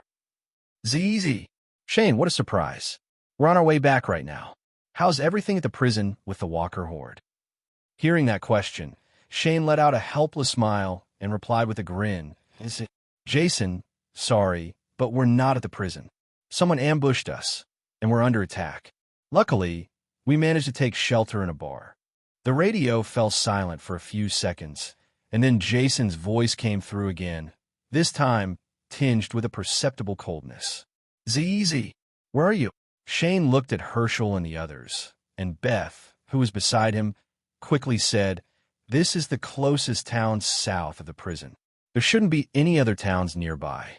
ZZ, we're in the most isolated town south of the prison, inside a bar." There was another silence, lasting nearly a minute. Shane assumed the other party was quickly checking the map, and sure enough, a moment later, Jason's voice came back over the radio. "ZZ, got it. Hold your position and try not to leave the bar. We'll be there in 10 minutes. "ZZ, understood." After setting the radio aside, everyone in the group let out a sigh of relief, and Shane quickly surveyed the area. Within minutes, he began giving orders, positioning people in advantageous spots while instructing the rest to hide with Richard. A few minutes later, footsteps could be heard outside the bar. Shane raised his hand, signaling everyone to stay alert, while carefully peering outside through a small gap. He could now clearly see 5 or 6 people approaching the bar, carrying long guns in their hands. Shane couldn't afford to let the enemies get close to the bar so easily. If they managed to enter, things would turn bad for everyone. With a determined mindset, Shane raised his M4, aimed at the closest person, and pulled the trigger. "You're surrounded. Come out now and hand over the women." Bang, bang, bang. Of the few people approaching, 2 were hit by the burst of gunfire and collapsed to the ground. The rest, unwilling to remain in the open, quickly ran for cover in different directions. A man's voice echoed from behind a dumpster. "Listen up, you bastards inside. You're all dead. I'm going to take the women from your group and show them a good time. But before that, I'll catch every single one of you and slit your throats one by one." Hearing the threats from outside, Shane felt somewhat relieved. As long as the enemy knew they had weapons to fight back, it wouldn't be easy for them to get anywhere near the bar. At this moment, after placing the radio on his vest, Jason looked at everyone in the bus crowd and slowly prepared the words he wanted to express. During this time, he knew that this new group of survivors was truly exceptional. There were experienced soldiers, police officers, and skilled firefighters. There were even doctors, which was highly beneficial for the community. Jason, standing before everyone, silently observed the numerous somewhat dejected faces and said, "My community and all the people protected by soldiers, good police officers, scientists, doctors, and civilians fight every day to welcome more people from the outside. No one will be expelled from our refuge, and all will be welcome. But you must know from experience that there are people who want to destroy the refuge we're building with great effort, a home for children and the elderly who only seek to live their first and last days in peace. That's why I need your help. We must take up arms and fight." As he spoke, he pointed to the wound on his shoulder and said in a powerful voice, "Look at this wound. I received it while trying, in good faith, to save a civilian. Needless to say, they don't seek to be saved, and now the moment has come for you to decide. Will you move forward and fight against those who want to see us perish, or will you just stand aside and watch?" Looking at everyone's expressions, Jason understood that his words had influenced them. There was no hesitation, and even the elderly felt emboldened. Whether it was Jim or Kenneth, who had been saved by Jason, the soldiers that Elias had rescued from the clutches of those survivors, or the civilians helped along the way to this place, they all held weapons, ready to face the world. "We will kill whoever is necessary to save those who want to be saved. I would like to believe that there are more good people than bad in this world, but right now, the situation is telling me otherwise. I will create a new world and teach all of you how to survive. I won't deny that we will encounter obstacles along the way, but I assure you, this will only be the beginning of a new order." Seeing that Carlos had his mouth open but seemed to be thinking that he could do nothing, Jason was truly intrigued by him. Lowering his weapon temporarily, he took a step forward and said, "The cure for this virus has not been found by our community's researchers, and it very likely never will be." When Carlos heard Jason's words, he still couldn't believe it. After thinking for a moment, he realized what Jason was truly telling them and said, "If that's how it is, I'm ready to fight by your side to hold on to the little world we have left. I admit I still have some fear of the walkers, but I assure you that at some point, I will be ready to protect what little remains for us." That's what I like to hear. And as long as we keep fighting, there will be a path to a better future. Seeing Carlos' remarkable words, Jason felt truly satisfied. He raised his hand and pointed to a box behind the group. Inside that box are weapons and ammunition. "Soldiers, distribute a weapon to everyone for self-defense. You won't have to fight, but if you need to protect yourselves from what we cannot shield you from, you will know what to do." Then, he turned his head toward George Bercia and asked, "How much time do we have left before we reach the group under attack?" "At least 5 minutes, sir, no more," George Bercia responded with a cold expression. "Good." Hearing George's answer, Jason nodded with satisfaction. If they were still too far away, he would be truly anxious about what might happen to Shane's group, who were inexplicably outside the prison. "Sir, should we eliminate all the enemies outside?" A soldier approached Jason, wearing a characteristic green uniform, and asked with a calm gaze. "Yes, no one outside should be left alive. They are possibly gang members or groups like the ones we encountered in Atlanta, so we must show no mercy." Jason expressed his thoughts naturally. "Understood, sir." Jason nodded and approached Daniel, who was sitting with the other civilians, and said, "This time, you'll be in charge of the convoy security. Leave the rest to us." As if thinking of something, Kenneth looked at Jason and said, "We will take care of keeping this place safe. But sir, if I may say, if situations like this arise again, you can count on Jim and me." Jason patted Kenneth's shoulder and nodded. He then walked over to George Bercia, who was driving at high speed, and picked up the radio as he contacted Shane. "ZZ. Shane, what's your situation? We'll be there in less than 3 minutes. "ZZ. We're holding out, but we won't last long in this disadvantageous position, Jason. You should know there are a lot of enemy fighters. You have to be careful. Some of them are on the roof." Z. Don't worry, we have plenty of people too. In the bar, Shane put the radio aside again and started to savor what was about to unfold, occasionally glancing at the dumpster. Deep down, he was eager to take down that bastard hiding like a rat. Since becoming a police officer in King County, he had never been in such a complicated situation as this. Even when Rick was wounded, it was nothing compared to now. With deep resentment and anger, he killed one of the men outside. From time to time, Shane fired toward the dumpster to suppress the enemies. 3 minutes might not seem like much in this situation, but it was definitely not enough. Right after Shane fired a few more rounds, the roar of numerous vehicles was heard in the distance. Not even a second later, the people inside the bar heard bursts upon bursts of gunfire not far from their position. Boom! Bang! Bang! Bang! It's the military. Many of the trucks advanced forward, followed by a series of rapid gunfire exchanges, continuous bursts firing from all directions. Although Shane couldn't clearly see what was happening around him, he was sure there were people hiding behind the dumpster. But at that moment, several men in green military uniforms advanced with their weapons raised. Behind them, Jason walked calmly. Jason is here. Let's move out now. Shane rushed out of the bar only to see Jason turning around and walking toward it, followed by several unfamiliar figures. There were more than 30 men dressed in black and green uniforms. They were definitely military. Shane looked closer and realized they were all wearing army uniforms. Observing the military ranks of these people, some were higher than others, but Shane couldn't look any longer. Jason had already reached the bar's entrance, and Jimmy's body lay there, making Jason's face darken. I want the ones who are still alive here. Jason shouted with a voice full of authority. Elias and Rick, along with another pair of soldiers, slowly approached while holding 2 people. Move, damn it! In a matter of moments, 2 people were thrown in front of Jason. Without wasting time, he drew his weapon and looked at them with a calm gaze. With weak legs, the men kneeling on the ground looked at Jason with a complicated expression. Their cloaks lay on the floor as they breathed in an unnatural rhythm. But just as they were about to scream with their mouths open, Jason ejected the pistol's magazine, then shoved the entire barrel into the mouth of the kneeling man. He lifted his leg and kicked the man in the chest. The body immediately fell backward, the back of the strong man's head slamming hard against the ground. His entire body went limp, lying motionless on the floor. This scene happened swiftly and brutally. The people behind Jason were left stunned, but when they saw his gaze, their slightly trembling bodies fell to chill, and no one dared to make a sound.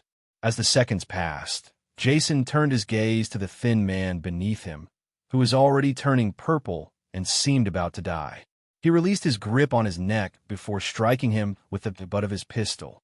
Crack! Cough, cough, cough!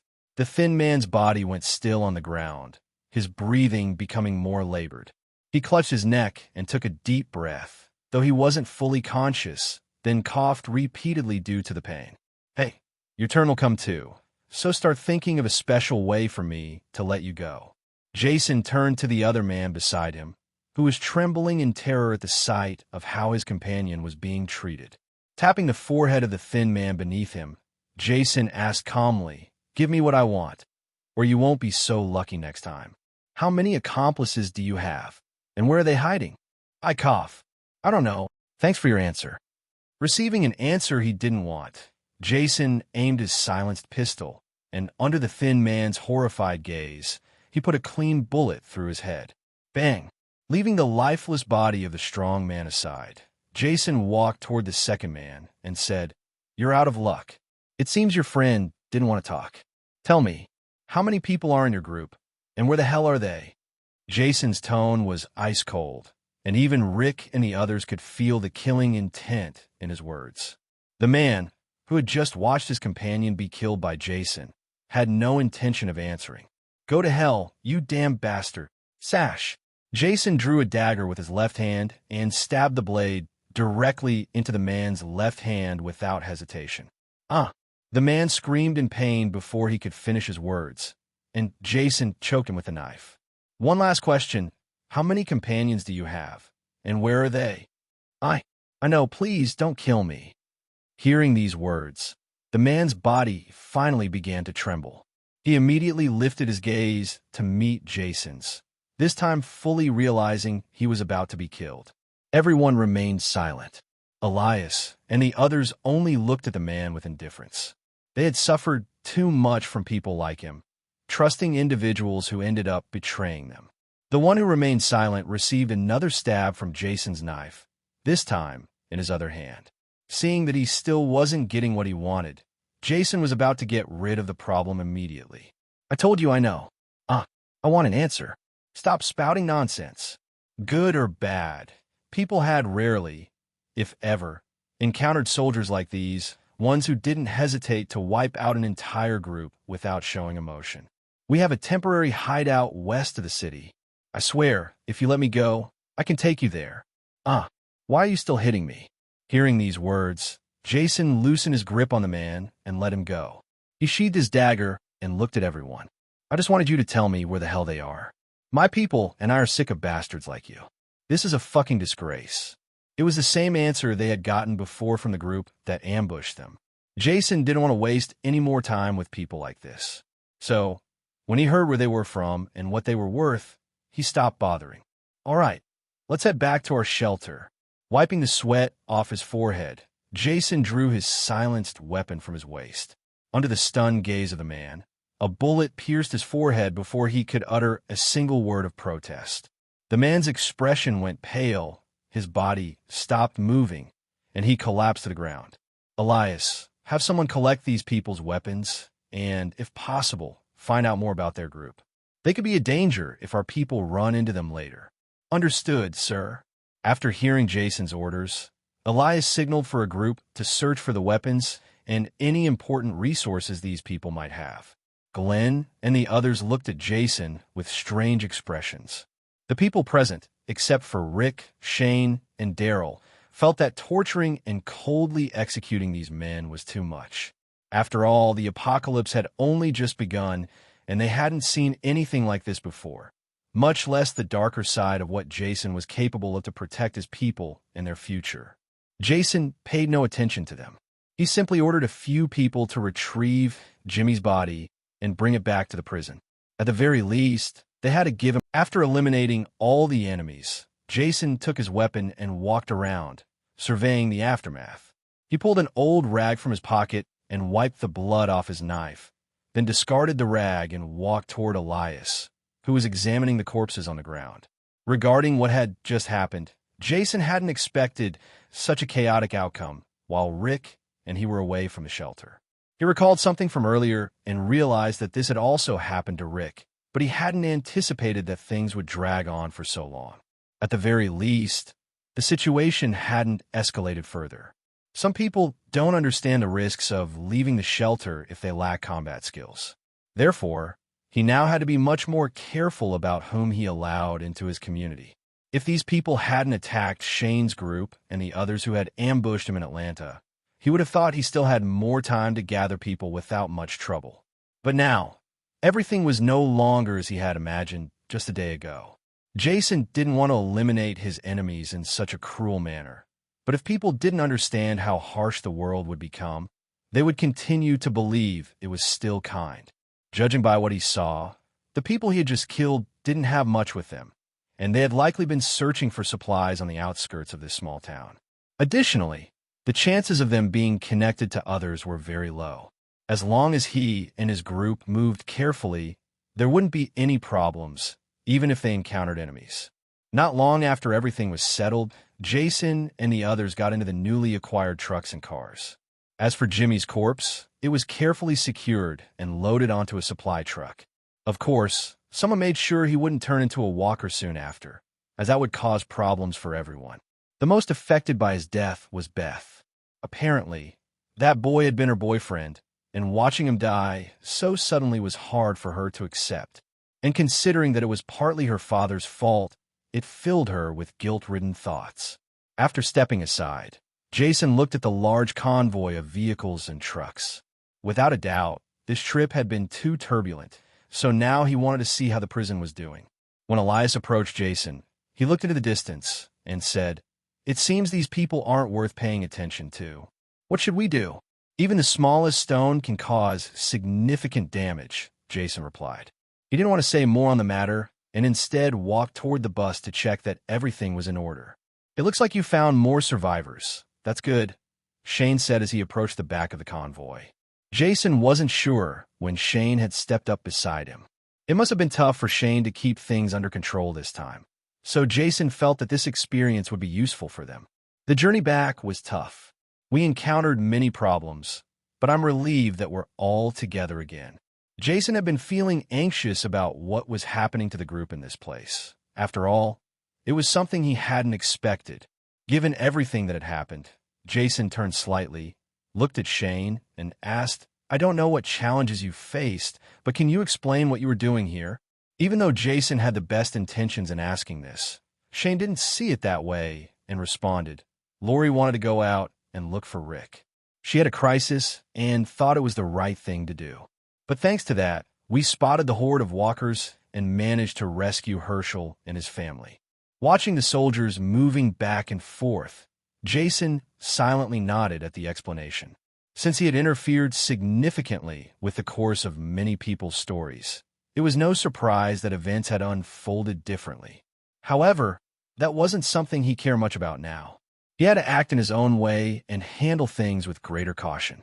These might seem like small matters, but they were factors he would consider in his future decisions. Seeing this, Jason didn't hesitate any longer and said, We need to return to the prison. Things seem stable on our end, but our people are very on edge. The newcomers need to adapt to life there. Yeah, I'll let the others know, Shane said, understanding Jason's point. All right, let's go home, Jason said in a deep voice. His gaze swept over everyone, and he nodded in approval upon seeing that they were all fine. He had no intention of staying in this place any longer. As for the backpacks and weapons of those who had attacked Shane's group, Jason watched as some soldiers loaded them onto a military truck before boarding themselves and waiting for the others. Every little thing mattered when it came to survival. Maybe no one understood that now, but in time, everyone would. The convoy moved slowly through the streets, took a detour, and returned to the prison. Since the bus was full, Jason got into a relatively empty truck along with the others. Were you injured? Glenn looked at Jason with curiosity and noticed the bandage slightly stained with blood. He glanced at Jason, then at Rick beside him, and asked in a surprised voice. Jason, being a good leader and an experienced former soldier, was someone Glenn knew was highly capable. Seeing him injured now meant that the group returning from Atlanta hadn't had an easy journey. Well, we were ambushed by a group of people near this area. After repelling the attack, we went back to their refuge and rescued some people who were their prisoners, Rick said in a somewhat calm voice. The convoy moved slowly, and everyone in the truck with Jason and the others looked at him with some surprise. They must have gone through difficult situations just like in this place. After a while, the sound of sirens from the CDC suddenly stopped, followed by a distant explosion. At that moment, everyone knew that the detonation had taken out numerous walkers surrounding the area. Everyone then fell silent upon seeing each other's expressions. The people who had gone with Jason were in other trucks, while those beside him were new members of the community. The atmosphere in the back of the truck was extremely oppressive. Except for Rick and Daryl, everyone's faces were pale. Finally, Lori broke the silence again and said, Rick, could we find a better place than the prison?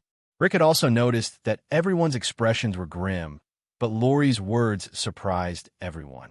Why do you say that? Lori's expression tightened, and she said in a raised tone, Why? Didn't you see how he killed all those people? How can he act normally after doing that, and even sleep peacefully? I don't want to stay in a place led by a murderer. Jason, who was sitting in the corner of the truck bed, overheard the conversation but chose to remain silent. He knew that Lori feared her husband was slowly becoming like Shane, and now he was definitely being considered in that discussion. Be more rational, Lori. Don't you know why he killed him? I would have done the same. No one can guarantee that those bastards wouldn't come back for us with more people and more weapons. Rick understood his wife's concerns, but now that she had made this conversation public, he knew that Jason and everyone else were simply trying to survive. No one in this world would remain good for long, which was precisely why he had participated in the rescue of the kidnapped soldiers. Glenn, who was in front of Rick and Lori, suddenly spoke with a strange expression. What right do you have to blame Jason like that? You were the one who left the prison and caused this whole mess. It's hard to say, but if we need to blame someone, we should be clear about it. Is that wrong? After speaking, Glenn shook his head. He couldn't understand the mindset of many people in this truck, starting with Lori. Maybe she was just in shock from everything that had happened. Lori didn't get a chance to respond. Rick, who had just heard this, immediately asked a question. He had only been told that Lori and the others had been attacked by strangers. He didn't know his wife had run away. What did you do, Lori? Did you escape and leave Carl alone? I needed to find you. Lori said those words with a dazed expression, then turned her head away and said nothing more. Rick's expression filled with disbelief, and then he scolded her in a low voice. Have you lost your mind? I can't believe you thought it was a good idea to go looking for me on your own. Didn't I tell you I'd be back as soon as possible? What were you thinking? Seeing that Lori still didn't respond, Rick lost his temper and said in a low voice, Say something. Lori suddenly turned around, looked at Rick with clenched teeth, and said, Because I'm pregnant. When Jason thought about it, he glanced at Shane, hoping he wouldn't have to deal with the growing hostility between the two men. What? Everyone behind the truck looked at Rick and Lori in surprise, causing Rick's expression of anger to soften. Is what you said true? Glenn also intervened. So you still plan to leave the prison even though you're pregnant? There are medicine, medical equipment, and doctors in the prison. What do you plan to give birth if you leave? In fact, Lori's mind was also in turmoil when she said those words. She simply couldn't accept that her husband had to leave the prison frequently, let alone become someone like Jason or Shane. All she wanted was to take care of her family and ensure they never had to be separated again. Today, Jason had coldly killed 2 people in front of everyone. What will happen next? Will he die or continue killing? What will happen to Carl and her husband? Will they become like Jason? If her husband dies, will he be expelled from the prison by Jason's group? All these negative thoughts and emotions intertwined in Lori's mind, making her think of things that would never happen and causing her behavior to become unstable. Now, thinking about her pregnancy only made things worse. Rick was just an ordinary man with the sole concern of securing his family's future. He didn't have romantic words for his wife or get caught up in those kinds of thoughts. The only thing on his mind was protecting his family, friends, and those around him. Even if he were to die, that thought would always linger in his mind. One of the most important reasons why he was so respected and loved by everyone was because he was a good leader, willing to give everything to protect his people. Now, upon hearing his wife say that she was pregnant, Rick didn't overthink it. He was simply happy in his own way, which made him completely ignore Lori's complicated thoughts. We shouldn't leave the prison. There are researchers doing everything they can to create a vaccine for the virus. I'm sure the first vaccine will be available soon. This will give us a path to a better world. If what they say is true, at least we won't have to worry about turning into a walker when we die a natural death. Rick placed his hands on his wife's shoulders, wanting to see her expression.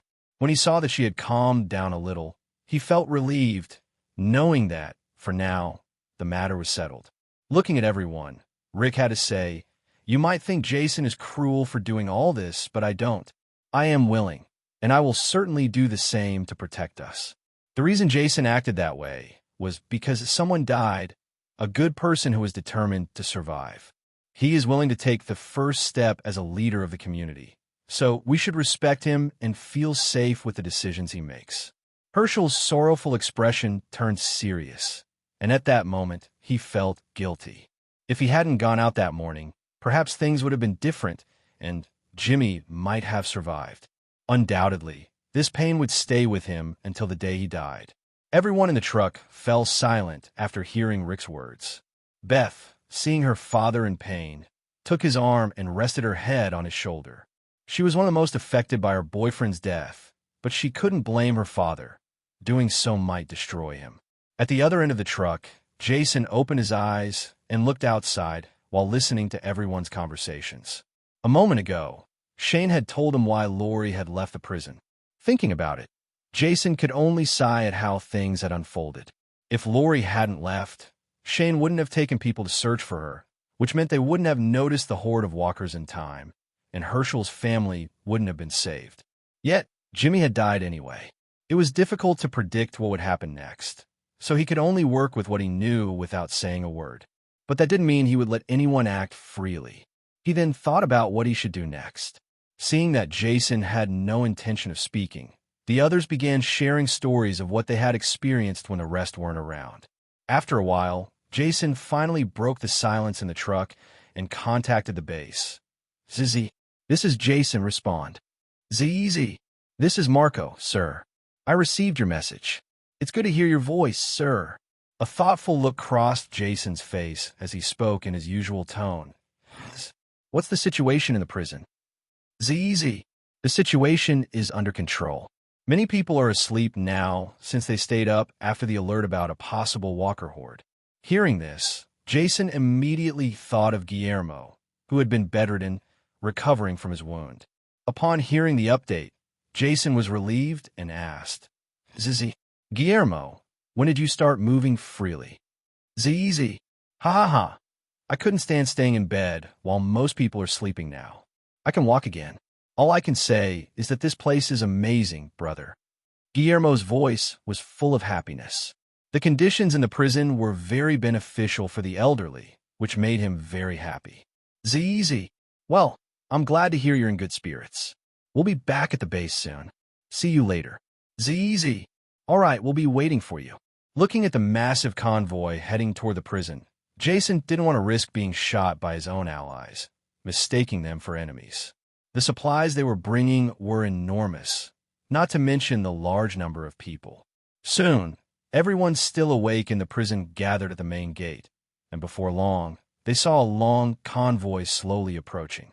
The walkers outside the prison were quickly eliminated before everyone arrived.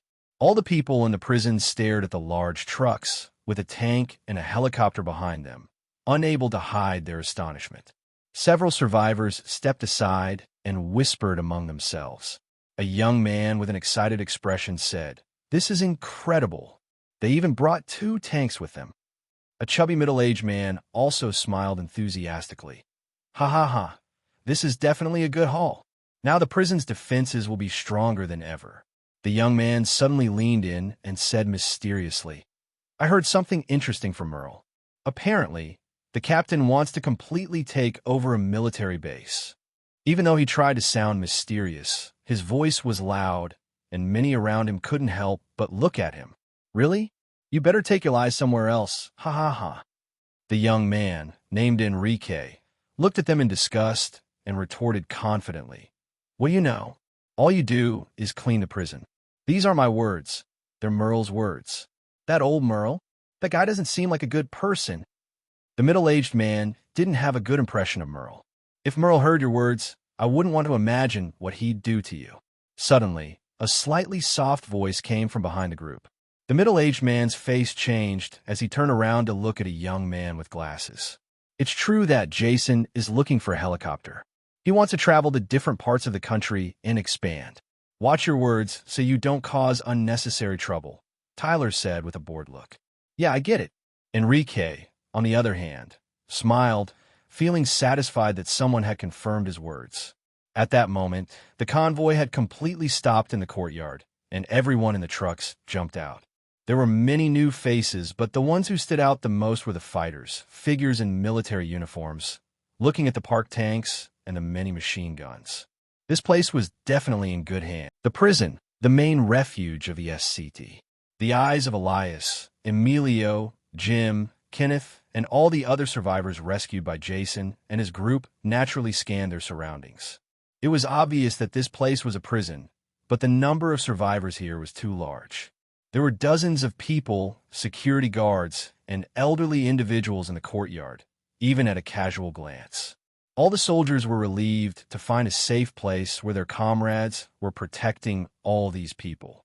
Just by looking at their good spirits, lively complexion, and bright expressions in a world that was dying more and more each day, they could tell that food in this place must be abundant, and security was clearly not an issue. Not only were all the adults armed, but there were also soldiers in the towers around the prison equipped with heavy weapons, melee weapons, and short-range firearms. It was evident that the people in this refuge were prepared to defend themselves. This alone made the soldiers very satisfied and happy to have come to this place. Given the state of the world, food was the foundation of survival, and weapons were the fuel that kept people alive. Jason jumped off the truck, approached Guillermo, and gave him a warm hug. As the others walked toward him, after exchanging a few words, he turned to the crowd. Looking at the soldiers and civilians who had arrived this time, Jason had no choice but to briefly introduce all these people. Seeing the prison's inhabitants celebrating the arrival of the new group, he removed his gloves and spoke loudly. These past days have been long and difficult since we started communicating with each other. As you know, I can't fully guarantee your safety, but I promise I will do everything I can to make sure of it. These people joined us on our way back from Atlanta. Most of them are soldiers, police officers, and firefighters, while the rest are civilians who have been struggling to survive just like us. Please, let's give them a warm welcome. Upon hearing Jason's words, the crowd began to cheer and applaud joyfully. Many stepped forward to greet the soldiers who have been fighting all this time. After finishing the introductions, Jason spoke again. All right, I hope we all keep working hard. We need to start unloading the weapons, equipment, and food from the trucks and take them to the warehouses according to their categories. Some of the weapons need maintenance. Shane, I'm going to need you to help the newcomers and assign them to their respective groups. You got it, buddy, Shane said as he gave orders for the trucks to move to the side of the prison, where all the vehicles and the rest of the tanks were stationed. Hearing this, Jason turned to Guillermo, who was standing beside him, and asked, "How's your wound?" "I'm fine. As long as I don't make any sudden or heavy movements, it won't affect me much. Don't hesitate to give me an order if you're busy or have something else to take care of." Guillermo smiled upon hearing Jason's concerned tone, then moved his body slightly to show he was all right. "That's good. Guillermo, I want to entrust you with the most important job. Take charge of the food and weapons. You need to keep a close eye on those two things and make sure no one misuses the community's resources." Jason brought up a crucial issue that had been on his mind. There was plenty of food, but he had ordered it to be rationed correctly to ensure people didn't misuse the supplies. The same applied to the weapons. Ammunition from now on should be reserved for humans, not walkers. It was obvious that Guillermo understood his concerns, so he knew exactly what to do to ease Jason's worries. "Don't worry, I'll make sure no rats steal the colony's cheese," Guillermo said with confidence. "Tommy, I still have something important to take care of. For now, since Sam Valdez is resting, I want you to move all the tanks and leave only 2 stationed in this open field. We need to conserve fuel and avoid using them unless absolutely necessary." "Understood, Captain," Tommy responded and immediately moved to carry out his orders. At this moment, the newly joined soldiers had accepted Jason's leadership and started calling him Captain, which reassured him. "For now, let's move inside the prison as soon as possible. Too much movement outside attracts nearby enemies." "You got it, sir," the others responded in unison before getting to work with cheerful expressions. The main courtyard quickly became a scene of organized movement. Glenn and the others supported Richard as they took him to the infirmary. Although the wound was no longer life-threatening, he had lost a lot of blood and still needed careful treatment. Jason called Rick and Lori over for a moment and led them inside the prison. There was a separate room prepared for Jason. Although he didn't really care where he slept, everyone had set aside a special room for him as his personal quarters. At that moment, Jason led Rick and his wife into the room. It was simple, a bed and a basic table with a few chairs. Jason walked over to the table, sat down with exhaustion, and then motioned for the two of them to sit as well. After a brief silence, Jason looked at them and said, "First of all, congratulations on the child you're expecting. There are studies that suggest when a large number of people die around the world, humans instinctively react by reproducing. Haha, a strange phenomenon. Now then, Lori, what I'm about to say might sound harsh, so you should be prepared." Jason looked around and then spoke directly. "I want to ask you a question. Do you know why the people in our community respect you and don't blame you much for what you did? Lori was surprised by Jason's question.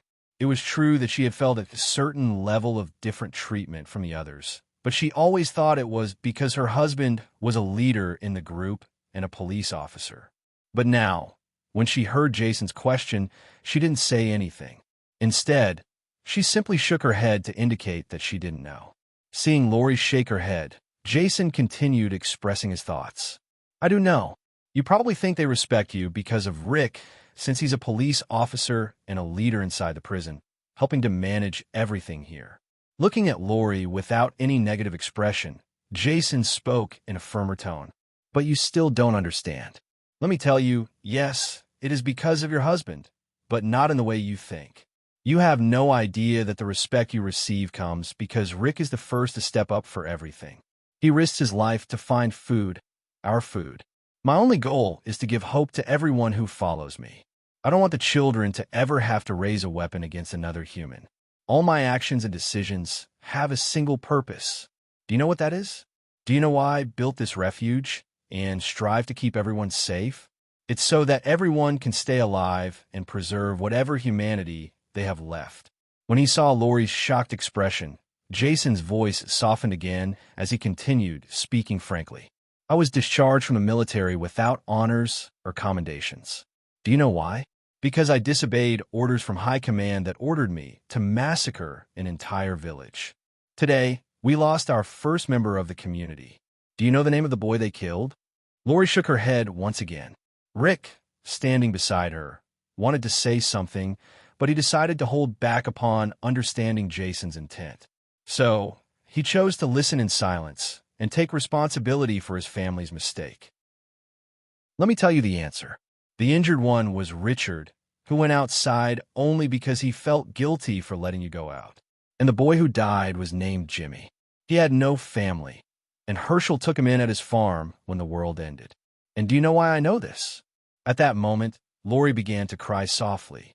She finally understood that the only thing she could do now was listen in silence without arguing against Jason's words.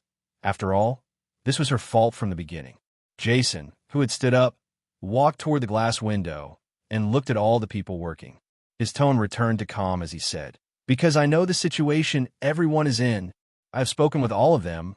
I know their names, their jobs, and what makes them special. I know their illnesses and dislikes. Each and every one of them is part of my plan to save all of our futures. Unless it's an accident or a major enemy attack, I do not allow anyone to die under my orders. If there's a bullet aimed at my people, I will be the first to get hit, and I want you to know that everyone is important to me, including you. I don't want Jimmy's death to torment you, because it wasn't your fault. I just want you to understand that any mistake we make in this community will be suffered by all of us. A funeral for Jimmy will be held later. I also hope that once you leave here, you will apologize to Richard. He believes what happened this morning was his fault. And never question my results again. It's bad for everyone. I work very hard to make sure everyone knows I do this for our future. After saying that, Jason turned around and looked at Lori with a calm expression, and she nodded as she listened to his words. At that moment, Rick finally had the chance to speak, and he couldn't wait to say, I want to apologize on behalf of my wife. It's true that I haven't been with her for a long time, and she did all of this because she was worried about my safety, so I hope you won't blame her. Jason looked at Rick and smiled.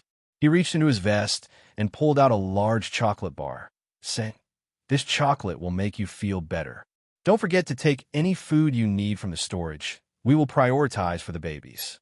Also, your safety is assured in this place. There are doctors and teachers who can offer a little of what we've lost so far. Lori began to cry while showing a smile and said, Thank you, Jason. I know you do everything for the benefit of everyone here and try to maintain a peaceful environment. I'm just worried. Ever since I found out I was pregnant, I've been under a lot of pressure these past few days. As she spoke, Lori could no longer hold back and cried in Rick's arms, while Rick patted her back and kept whispering to her to comfort her. Jason nodded at Rick, then left the room, giving them space to be alone. He didn't know how long it had been since they had last seen each other, nor how long they would need to talk. At that moment, he had already entered the cell block, and as soon as he stepped in, he encountered a very familiar group. Otis was silently holding his wife, while Hershel's family embraced one another. Maggie was supporting Hershel, as if she were telling him something. Seeing her flattering smile, Jason knew there must be a certain gentleman named Glenn involved in all of this. And now, once again, he was completely alone. Maybe that's why he liked Shane, because in many ways, they were alike.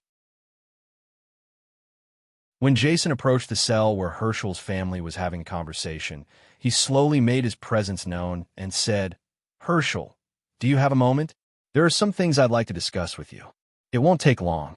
Hearing his name called, Hershel looked toward the entrance of the cell and noticed Jason's presence. He turned to say a few words to his family, then nodded and stepped out of the cell. "All right, Maggie, take your sister outside for some fresh air. She needs it. She's still deeply affected by Jimmy's loss." Hershel's voice carried a hint of guilt, but he still gestured for Jason to walk with him to a more private area. Seeing this, Jason glanced at Hershel's daughters attentively. The two sisters seemed to have a close bond, just like in the original story. Suddenly, as if remembering something, he stepped aside to let them pass. When the two men reached an open space, Jason carefully observed the land. They stood still for a moment, watching all the people busy with their work. How quickly things change, don't they?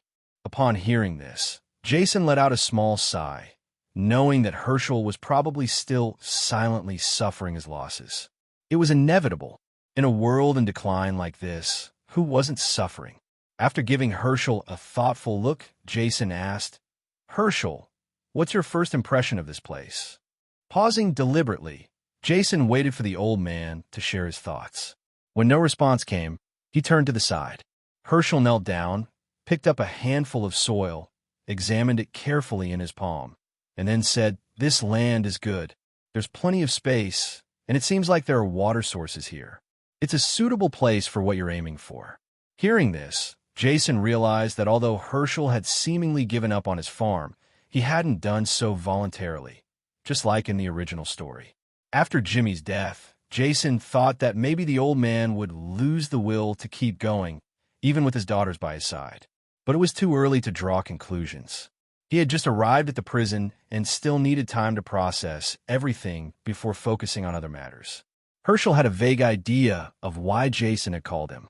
He had overheard some words from his daughter about this place, which led him to believe there were deeper reasons behind Jason's timing. "If we ever manage to expand our safe territory, we might be able to reclaim your farm, and you could return home. Of course, to make that happen, I'd have to consider many other important factors. But what I want to tell you is that we still have that possibility in the future. I'm sorry about what happened with Shane at the farm. I know many of your family members were infected." Jason hesitated before continuing, already thinking ahead about expanding their farmland. However, when he looked at Hershel's previously calm expression turning increasingly grim, Jason saw the old man close his eyes slowly. When he spoke again, his rough voice carried a weight of sorrow. "You don't need to say that to comfort me. Do you know what the stupidest thing was? Back at the farm, when Shane shot that walker, what you all call them, in the heart, I realized just how foolish and selfish I had been. My family, my neighbors, my son, they were all dead. I tried to convince myself that this was just a reversible disease. I tried to feed all those people in the barn, even as their bodies continue to rot. Now that I've accepted reality, does it really matter where I stay?" After hearing Hershel's long words, Jason couldn't help but respond. He had always thought the old man's mindset was somewhat similar to his own, but it seemed Hershel still didn't fully grasp what Jason was trying to explain. "Hershel, I want to share my deepest thoughts with you. The reason I established this place and brought all these people here is for an important purpose. I see this place as a starting point, a safe haven for survivors who have nowhere else to go. Over time, everyone will come to understand that many out there will try to do horrible things to us. Some of us have already learned that the hard way. But I believe that as long as our strength is great enough, the virus will no longer be a threat to us. Even if we never find a cure, the hope of moving forward will be in our own hands. But to achieve that, I need enough food to feed everyone, enough weapons to protect them, and enough land for them to live in peace. "You have big goals ahead of you," Hershel replied, "but you need to take care of yourself first. If everyone in this prison depends solely on your strength, you need to understand that you will become irreplaceable here." Hearing Hershel's words, Jason knew that the old man hadn't been wrong in his first impression of him. He understood that Jason was probably desperately seeking light in this dark world, but that also meant carrying a heavy burden on his shoulders. Haha, I'm not looking to be someone important. I just want to live while fighting to keep our world as intact as possible. With a small smile, Jason reaffirmed that he wasn't trying to become some great figure. He simply wanted to survive and accomplish his goals within his capabilities. He wanted to see how far he could go and how many people he could lead toward a better future. Sighing, Hershel shifted his gaze to a group of people who were busy carrying supplies and gathering the machine guns that had been set up the night before. "You know, I'm a devout believer, and I've never lost my faith. But I know for sure that God did not bring this hell upon our world. I'm certain of that, and I want to thank him for allowing me to meet you." Hearing a new tone in Hershel's voice, Jason felt slightly relieved and thought it was time to bring up the main topic of their conversation. "All right, let's not dwell on that for now. I need to tell you something important." Pausing for a moment to gather his thoughts, Jason saw Hershel nod, signaling him to speak. "We have enough food for a long time, but right now, we're only around 710 people in this prison, and we need to slow down our food consumption as soon as possible. At the moment, food isn't an issue, but we can't be certain about the future. I don't want people just sitting around, waiting for our resources to run out. Since I plan to take in more people in the future, we need to build a solid and sustainable base, not just to keep the walkers out and protect ourselves from them, but also to keep bad people away. We need to start using this land as soon as possible and think about moving livestock here while we cultivate the fields. Later on, we'll expand to better farmland, but for now, we can start right here." Jason and Hershel discussed how they would handle agriculture and the plans that needed to be developed. After a long conversation, Hershel was surprised by the well-structured plans in Jason's mind. Does this man ever rest? His unwavering determination, dignified leadership, and constant preparedness made Hershel question whether he had been wasting his own life. Jason's ability to think and act was seemingly always at its peak. Since there was too much to be done in the community's base, Jason didn't have time to oversee everything himself, so he entrusted Hershel with this responsibility. Jason gave Hershel full authority to select trustworthy people with the help of a guard to start working on the project. Later, he would approach Guillermo to work alongside Hershel on food production. For now, Jason had settled this matter. However, he still had many other things to deal with, and one pressing issue stood out.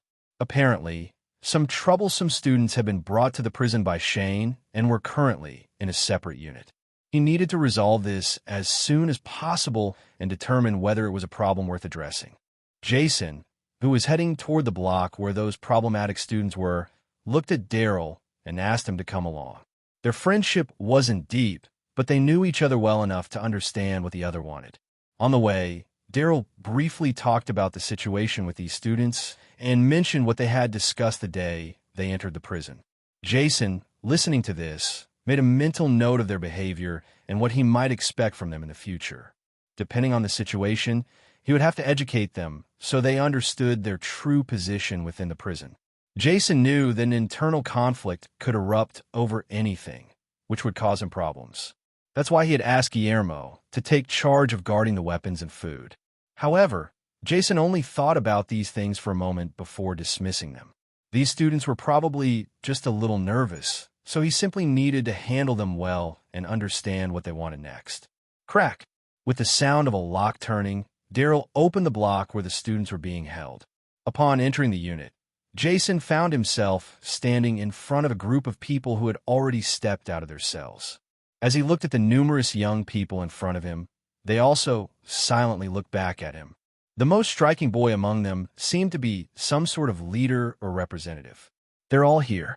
When they first arrived, it looked like they wanted to tear each other apart," Daryl said, glancing at the students with an indifferent expression. After observing them for a moment, Jason told Daryl that he would take it from here. The tallest young man in the group, who matched his own height, particularly caught his attention.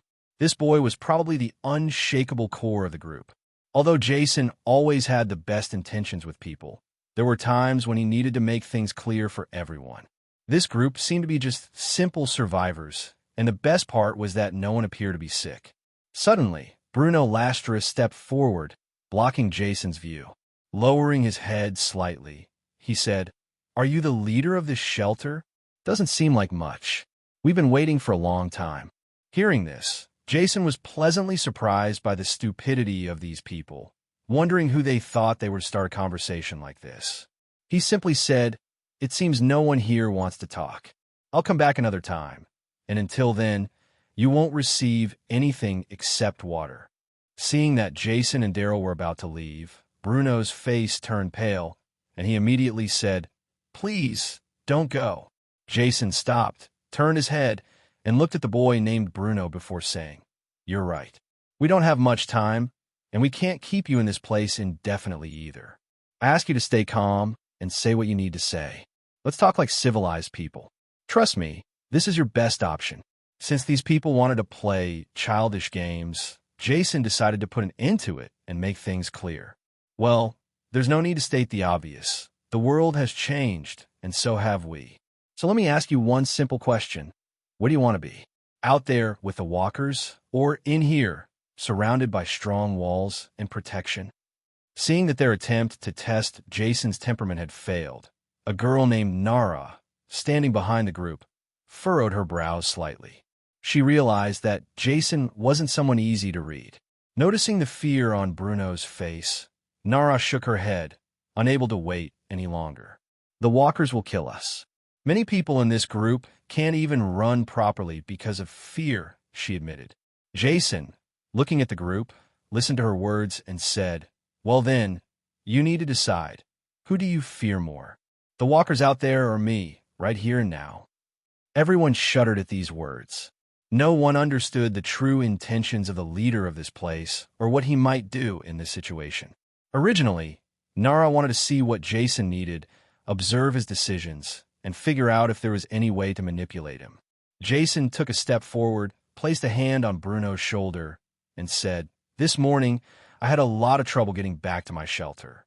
Someone who is no longer breathing in this world murdered a young man who simply wanted to survive." Silence fell over the room as Jason's words sank in. No one had anything else to say. After letting go of Bruno, Jason took a few steps forward before suddenly stopping. "I don't want you to be nervous. I'm a good person as long as no one causes trouble around me. I'm here to present your options and wait for your decisions. That's fair enough, isn't it?" Everyone silently nodded while looking at Jason, and finally, they all turned their attention to Nara. Standing behind her companions, Nara silently cursed this group of idiots. She couldn't really blame them, though, because things hadn't gone as she had hoped. Now that she had failed to gather any information about Jason, she had no idea how they would be treated in this place. Of course, Nara had considered that this situation might happen. If things had gone according to plan, Bruno should have apologized for his idiotic behavior and then proceeded to ask the basic questions about what would happen to them here. But instead, Bruno had been overcome by fear and completely forgotten how to follow through. Frustrated with her foolish companions, Nara had no choice but to act. At this moment, Jason's eyes were already fixed on her. Realizing that everything was in vain, she simply stepped forward from the crowd. "Hello, my name is Nara, and for now, I'm the one making the general decisions for everyone here." Her expression was calm, but an air of intelligence surrounded her. Hearing this, Jason smirked slightly. Even if this girl hadn't said anything, he would have known that she was the smartest of the group. Whether or not there was deception involved, he also wanted to test the temperament of these people. As for whether her words were credible, it wouldn't be too difficult to find out. He could just ask another group of people. Thinking this, Jason stepped closer to the girl, who was no taller than 1.70 meters, looked at her carefully, and asked, "Now that we're talking properly, were you the one who told everyone how to behave?" "Not at all. On behalf of all my companions, I apologize. You should know that we've been locked in these cells for many days. Everyone started getting scared because no one was telling us what was going to happen to us. Nara's face turned slightly pale at Jason's accusation, so she quickly explained her honest thoughts. Very well, then I should introduce myself. I'm Jason, the leader of the shelter known by the initials SCT. I oversee and manage everything that happens within the prison. Seeing Nara nod, Jason smiled and said, First of all, on behalf of everyone, I apologize for the lack of proper attention you've received. You should know that things haven't been peaceful these past few months. Nara shook her head at Jason's words and replied, It should be us expressing our gratitude. Thank you for deciding to save us. After finishing speaking, Nara stepped a little closer and then continued. You must know that we have been locked up for many days. If there is anything we need to do as payment, we are willing to do whatever it takes to settle that debt. But I hope you can explain to us about this place and whether it is possible for us to leave. Hearing these words, Jason did not respond immediately. He walked toward the exit and said, I have no problem with that. I'll give you a tour of the prison and then explain the rules. How about that? Soon, a large group of people followed Jason out of the unit where they had been staying for several days, finally stepping outside. As they walked into the open courtyard, they felt a sense of relief after being imprisoned for 2 days. Each and every student took a deep breath of fresh air while taking in the surrounding landscape. It was then that Jason began explaining to everyone in a deep voice, First of all, what we do in this place is survive. Everyone here is just looking for a safe future, and I simply help them while I work on creating the home that everyone is searching for. Turning around, Jason smiled slightly, and everyone felt that he was easy to get along with. One of the most important points is that I met with you all late this time because I was out on a mission. That prevented me from explaining the situation in this prison sooner. I hope you won't blame my group for that. When Jason finished speaking, he gave everyone a slightly apologetic look. Now, at least, most of them had a more relaxed expression. After Jason's simple clarification, the students also understood the reason. They were complete strangers, and no one here was obligated to help them. In fact, it was more than enough that they had been well fed during this time. Let me tell you where we are. This place was originally a prison in western Georgia. My people and I fought very hard to clear this place of walkers. Now, there are a large number of people from different places living here. Today, we have everything we need to take care of ourselves and those around us. Some people handle the walkers, others have important jobs, and the most important thing is that everyone is contributing. As Jason explained what they did in this place, they saw soldiers in the watchtowers. Everyone's eyes lit up when they saw them, heavily armed. Some couldn't contain their excitement. Oh my God, look at all those tanks. I didn't think there would be so many. There's soldiers and police officers among the guards protecting this place. You'll definitely be in good hands here. We have medical equipment and many other resources. No, Jason, you're a good leader, said Candace as she approached in a white lab coat. With a somewhat tired expression, she and many others were the only ones still fighting to find a cure for the virus. After saying those words, Candace smiled and then added, Jason, we believe the cure has been created. The first test doses are ready. Would you like to take a look? Are you talking about vaccines for that virus? Nara's eyes widened in surprise. At that moment, she couldn't contain her reaction upon hearing the word vaccine come from that woman's mouth. Upon taking a closer look at the conditions of this refuge, not only was Nara pleasantly surprised, but everyone around her exclaimed with excitement. At that moment, they all approached Jason without saying a word. Without exception, everyone was eager to learn more about the vaccine. Nara silently processed everything she had discovered in this place. As a girl who only wanted to survive in the best way possible, she paid attention to every little detail. When she heard about a vaccine, she didn't know how to react. Seeing the excited faces of the people surrounding Candace and himself, Jason extended his hand to create some distance between them. He turned around and said, I ask you all to stay calm and listen to my words carefully. Once everyone had settled down, Jason continued, Listen, this vaccine is nowhere near what you imagine. We still don't know exactly what it is capable of, so now is not the time to get excited. Upon hearing Jason's words, disappointment spread across everyone's faces, except for Nara, who stood to the side, lost in thought.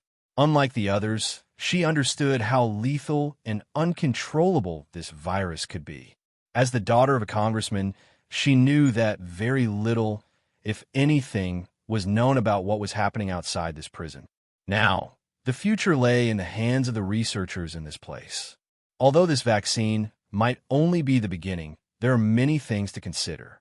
I ask you all to wait until it is truly ready.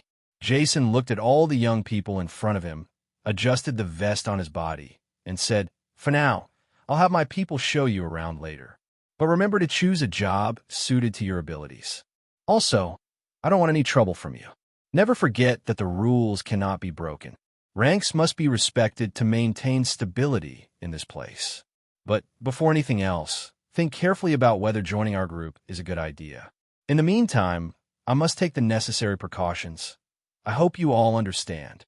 Looking at Daryl, who stood to the side, Jason signaled him to proceed and ask those willing to join the group.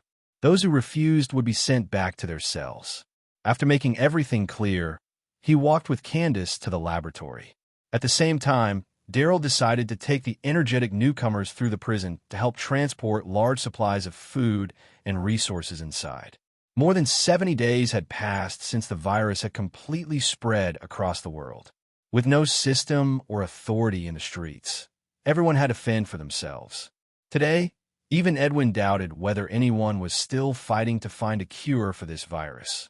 Inside a large space, where the laboratory would be built to continue the fight for a definitive cure, Jason and the others were having a small meeting. From everything we know, the wildfire virus only attacks humans and activates when someone dies. This explains why, in general terms, we are all infected. The bite of the infected merely accelerates the process, turning us into one of them within hours. After my last contact with a researcher in France, they clarified that they were close to finding a cure for the virus. But communication was lost, and we were unable to maintain contact. I can only assume they ran out of power or something else happened. I always believed that one day we would overcome the virus. Slowly, we lost contact with laboratories around the world. The one in France was the last to hold out before we lost communication. At least we managed to obtain valuable information from the French researchers, who were far ahead of us in their studies. The virus in France is stronger, faster, and more aggressive. It takes only seconds for a person to turn into a walker, truly terrifying. In a large space, Edwin Janner slowly explained everything they knew about the virus to Jason. Jason already knew some of these facts, but only on a superficial level. Nothing technical like what these scientists understood. Jason listened in silence as he walked around the area. "So, are there any side effects to starting production of this vaccine you say is ready?" Hearing this question, Edwin Janner fell silent. It was true that he had managed to create a vaccine to eliminate the virus from the human body, preventing transformation into a walker upon natural death. However, it was still unknown if it would have any side effects on humans. It's too soon to tell, but although the vaccine can be manufactured, we still need to study whether it has any adverse effects on the human body. Candace said with a sad smile.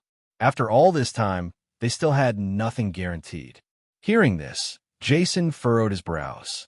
He couldn't risk himself and his people on a vaccine whose long-term consequences were unknown. But still, some would have to take the risk.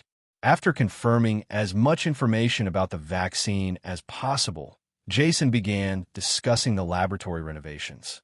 Along with the crop fields, the lab would be one of the most important facilities, requiring a large workforce. All these plans were still in progress, but they needed to be addressed as soon as possible. Looking at Candace and the other researchers, Jason said, "Everyone truly appreciates your efforts. Don't rush your research. Take your time. We will protect you from any danger." Seeing that there was nothing more to discuss, Edwin suggested, "We could begin human trials soon. It's very likely that the vaccine doesn't have many side effects. So, all we need is for someone to volunteer to take it and start monitoring the results." Knowing that human test subjects were needed, Jason thought for a moment and said, "If I want to take things slowly, it would be best if I find test subjects myself. I'll look for criminals or bad people. At least they can serve as test subjects. That's... Some people murmured, feeling somewhat guilty about the idea, but Edwin stepped forward and said, if the vaccine works as we expect, then there's nothing to worry about. Very well, then. Leaving the laboratory, or rather, the place where it would be built, Jason quickly walked back to his room. There were some things he wanted to develop on his own, which meant the coming days would be extremely busy. And on his list of priorities, France would undoubtedly be. In the hours following their arrival at the prison, Jason personally took charge of many of the developments, making the best possible use of the safe areas within their current territory. After the soldiers and police officers arrived at the prison that morning, they all became prison guards and began patrolling the area, quickly adapting to the new routine. As for the civilians, some accepted simple jobs, and in time, they would naturally transition to roles better suited to their skills. It wasn't until the end of the day, as darkness settled over the surroundings, that Jason gathered everyone to address a very unfortunate event for the SCT community. In a corner of the prison, there was a box containing the body of someone who, until today, had never imagined losing their life at the hands of complete strangers. Everyone stood surprisingly silent around the wooden box. Even though they had heard that someone had died, most of them didn't truly understand what had happened, except for a few who preferred to remain quiet. No one asked how long they would be gathered in that place, because they all knew something important and serious was about to happen. Jason stood before them, observing the solemn expressions, some serious, some indifferent, and others grim. Beth stood beside Hershel, who wept silently, while a few others bore dark expressions. Believe it or not, many of our friends standing here today now realize that things have changed once again. As soon as he spoke, Jason expressed his thoughts naturally. Everyone looked at him, and he decided to continue. This morning, a group from the prison, led by Shane, who had originally gone out to search for supplies and ended up trapped by a horde of walkers, suffered an attack at the hands of other people. Jason furrowed his brows, expressing his anger. He didn't expect many to understand, but he wanted this day to remain in everyone's memory as a warning of what was to come. He pointed out, people in this world have started to show their true nature little by little. Everyone is struggling to survive, while others seek only destruction. This time we were attacked. The person murdered in cold blood was just a young man looking for a quiet place to survive. But no one asked him. Those who took his life were only after our women, our resources, and the slaughter of all the men in our group. Upon hearing Jason's words, Shane stepped forward and said, "That's right. Today, we were nearly killed by people who wanted to take the little we had. Richard was wounded, and he's now resting. Today, it was us outside the prison, but tomorrow we could be facing an attack at the very gates of our new home." As Jason looked at the heated Shane, he nodded and said, "But that won't turn us into a closed-off community. No, we will learn to defend ourselves, and we will not let anyone harm our people. I promise you, we will be ready when someone tries to hurt us." Are you still thinking of remaining ignorant of the situation? Or, on the contrary, will you be ready to defend our home? How do you feel now? Everyone held their breath until someone stepped forward and shouted, "We will be ready to welcome those who want to live with us and kill all those who seek to harm us. Yes, we will kill our enemies. No one will harm our community. No one will even think about hurting our families." After saying what needed to be said, Jason declared, "All right, rest tonight, and tomorrow we will work hard for our future, my dear friends." Jason then placed his hand on Jimmy's coffin, feeling a strange sensation inside him as he looked closer at how easily someone close to his circle could die. In this world, even a small mistake could mean death in the blink of an eye. Up in a watchtower, Jason sat in silence, with Rick by his side. As Jason spoke with Rick, Daryl climbed up with his crossbow. He sat down at the edge of the tower, then looked at Rick and said, "Is this a date or something?" It had been nearly a month since Rick and Daryl met, and their relationship had grown closer over time. Not being good at communicating with people, Daryl had gradually eased his way in. Now, at least, Daryl was able to talk more casually. "The night seems quiet. As long as there isn't much movement outside the prison, the walkers won't come near," he commented. We need to do a lot of work in this place. It's well protected, but we know how dangerous a horde of walkers can be, Rick said as he scanned the area. Jason smiled slightly and pointed out, we also need to watch out for people. If we want to gather more survivors, we must be careful about who we let into this prison. To be honest, after so many experiences, Jason felt more familiar with the people around him. Yeah, this is just the beginning, Rick said in a deep voice. Jason sat in a corner, scribbling some nonsense in a notebook, lost in thought. Apparently, these were still the early days of the overall story, with many people and events unfolding naturally around the world. Crazy enemies, people who don't think about the future of others and only seek to cause trouble and maintain power in their respective communities. He needed to be aware of time and act accordingly to gain unique advantages. Obviously, he didn't know much about what was happening in different places, but he understood the importance of advancing their plans as much as possible and fortifying this location to at least have a base of operations. After finishing his notes, Jason turned the page and began drafting a brief plan to make this community more than just a group of people struggling to survive. Operation Cobalt. Jason murmured softly. Cobalt. Daryl turned toward Jason, his eyes sharp. Oh, Operation Cobalt was issued by the military. According to many of the soldiers who arrived at the prison, they were ordered to kill all people, infected or not, but very few could carry out such dark orders. They told you that themselves? Rick asked, still unable to believe such an order had been given. Yes, I remember that in the hospital where you were, the military was killing people indiscriminately. It was a tragedy, but did it change anything? The world went to shit. Not even the government could do anything, ha ha. Daryl scoffed in his rough voice. From now on, we need to be careful when we go out. It's better to ask 3 questions first than to be ambushed by the enemy. With nothing more to say, they all went to rest, leaving security in the hands of Sam Valdez, who had gone to bed early since he hadn't slept while ensuring that the walk. In the 2 days following Jimmy's funeral, the students who had been taken in by the group began making decisions about whether to stay or leave. Of course, they really only had one option, but that was something Jason didn't tell them. But this was not surprising. Otherwise, how could he secure his territory from enemy hands? Due to the recent experiences of both new and old members of the community, everyone began to look favorably upon whatever had to be done to keep this place safe. Because of Richard's injuries, everyone fully believed the words Jason had spoken that day and began mentally preparing for any situation. After the majority of the students almost immediately agreed to join them, Nara started interacting with many people in the prison.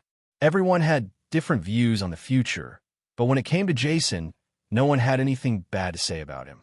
They all expressed their gratitude for the help he and his people had provided in their time of need. During that time, Nara thought these were just the opinions of the older members of the community. But as more and more people came into contact with her, it became clear that none of them were lying. Through word of mouth, Nara's understanding of this mysterious community leader gradually filled in the doubts in her mind. According to what she had heard, he was a retired soldier who worked at the CDC before the virus outbreak. He had extensive knowledge of many things, and some even said he was prepared to face any situation. There was a lot of information that people could talk about endlessly. Some even compared Jason to a unique leader for the future of humanity, something she found absurd. Nara also believed that Jason had a habit of doing whatever it took to achieve his goals, which genuinely terrified her. She wanted to be sure it was safe to stay here and that Jason was not just a seemingly good leader hiding something sinister in the shadows. If he had truly taken care of all these people, then everything else was insignificant. However, there was one thing Nara didn't know. Jason had ears all over the prison.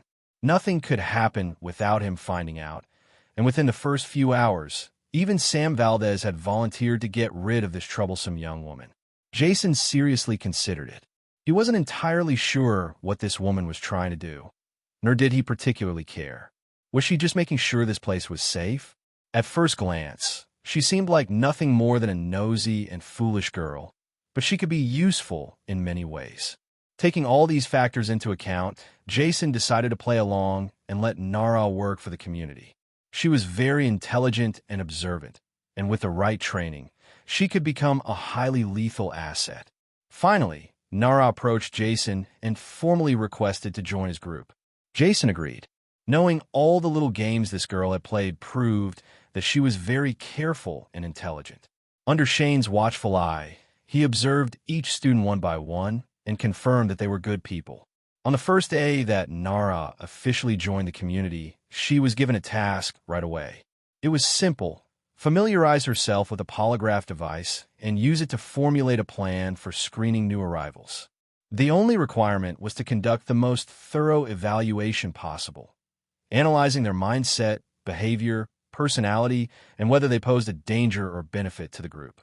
Nara, who received this job, began preparing and studying in depth how to use a polygraph. Overall, she was quite satisfied with the task. Meanwhile, Jason, occupied with important matters, began executing the biggest and most ambitious plan he had come up with since realizing he was in a world overrun by the undead. The 200-day plan. As the name suggests, it was crucial to carry out a major transformation of the prison in a maximum of 200 days and a minimum of 150. But before that, the hierarchy within the community needed to be established.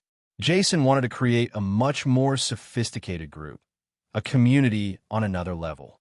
Power and authority would be clear and simple for everyone, and if he intended to expand his influence to other parts of the country, he needed order. This order was divided into 3 levels, 3 ranks, each with increasing authority. The first rank consisted of regular people, those who worked in the kitchen, carpentry, maintenance, and other jobs that contributed to the community's development. First-rank members had no access to storage areas, weapons, laboratories, the infirmary, or any internal community information. The restricted areas at Level 1 were designed to maintain security and prevent unauthorized access to crucial locations. Next came the second rank, those with 2 levels of authority. These were the guards, scouts, and attack units of the SCT. Rank 2 members had access to weapons, storage areas, and more important information. Rank 2 could only be granted to individuals who were former military personnel, police officers, or firefighters, and they were explicitly tasked with maintaining protection and order within the community. Following Rank 2 was Rank 3. These were the leaders of different areas within the prison, responsible for ensuring that everything ran smoothly. To achieve Rank 3, one had to gain approval from both the community leader and all small group leaders. Level 3 leaders had the power to issue orders, make announcements, and lead important discussions. This rank represented one of the highest levels of authority, and their commands could not be ignored by Ranks 1 and 2. Lastly, but most importantly, was the community leader. The leader was the ultimate authority within the group and had the final say on major decisions affecting the development and future of everyone. This structure ensured that newcomers couldn't wander freely around the prison and that restrictions were placed on new members. This system gave Jason peace of mind, knowing that if he ever had to leave the prison, he wouldn't have to worry about authority being compromised. Ranks would be displayed on a bandana that every member of the community had to wear on their shoulder or another visible part of their body. If someone failed to wear their bandana, they would be immediately detained. If they resisted, they would be subdued with whatever force was necessary. However, there was a secret that only Rank 3s knew. Each of them would receive a small tattoo on their wrist to ensure that their authority could never be challenged. Only Rank 3s and a select few undercover Rank 2 members, under Jason's direct orders, could request to verify the tattoo, solely for identification purposes. Once the hierarchy was clearly established, everything else would quickly move forward under Jason's next plans, the complete transformation of the prison. The scope of this renovation was vast. It included the construction of laboratories, large walls surrounding the prison, additional watchtowers fully armed, renovations to housing areas, power systems, water systems, agriculture, and livestock breeding. At the same time, with the newly established chain of command, many scouting operations would be conducted around the area near the prison. The first objective was to recruit new survivors. The second was to gather all kinds of supplies, food, firearms, ammunition, construction materials, and any other useful resources. Jason was fully focused on these plans. Aside from the few carpenters and construction workers in the community, he was responsible for sharing all collected information through books, with the fundamental goal of ensuring that everyone completed their training tasks. As for the plan to rebuild the entire infrastructure, the first step was constructing the laboratory. Ensuring a stable power supply for the entire prison was critical. With this in mind, Jason had acquired energy storage devices equipped with photovoltaic generators, or in simpler terms, solar panels, and had even secured the possibility of generating wind power. Regarding the wall, Jason thought a lot. Given the destructive power of a piercing projectile, no matter how thick a wall might be, it wouldn't help defend against an explosion. He couldn't make the walls too powerful. Weapons and equipment were the same for everyone around the world.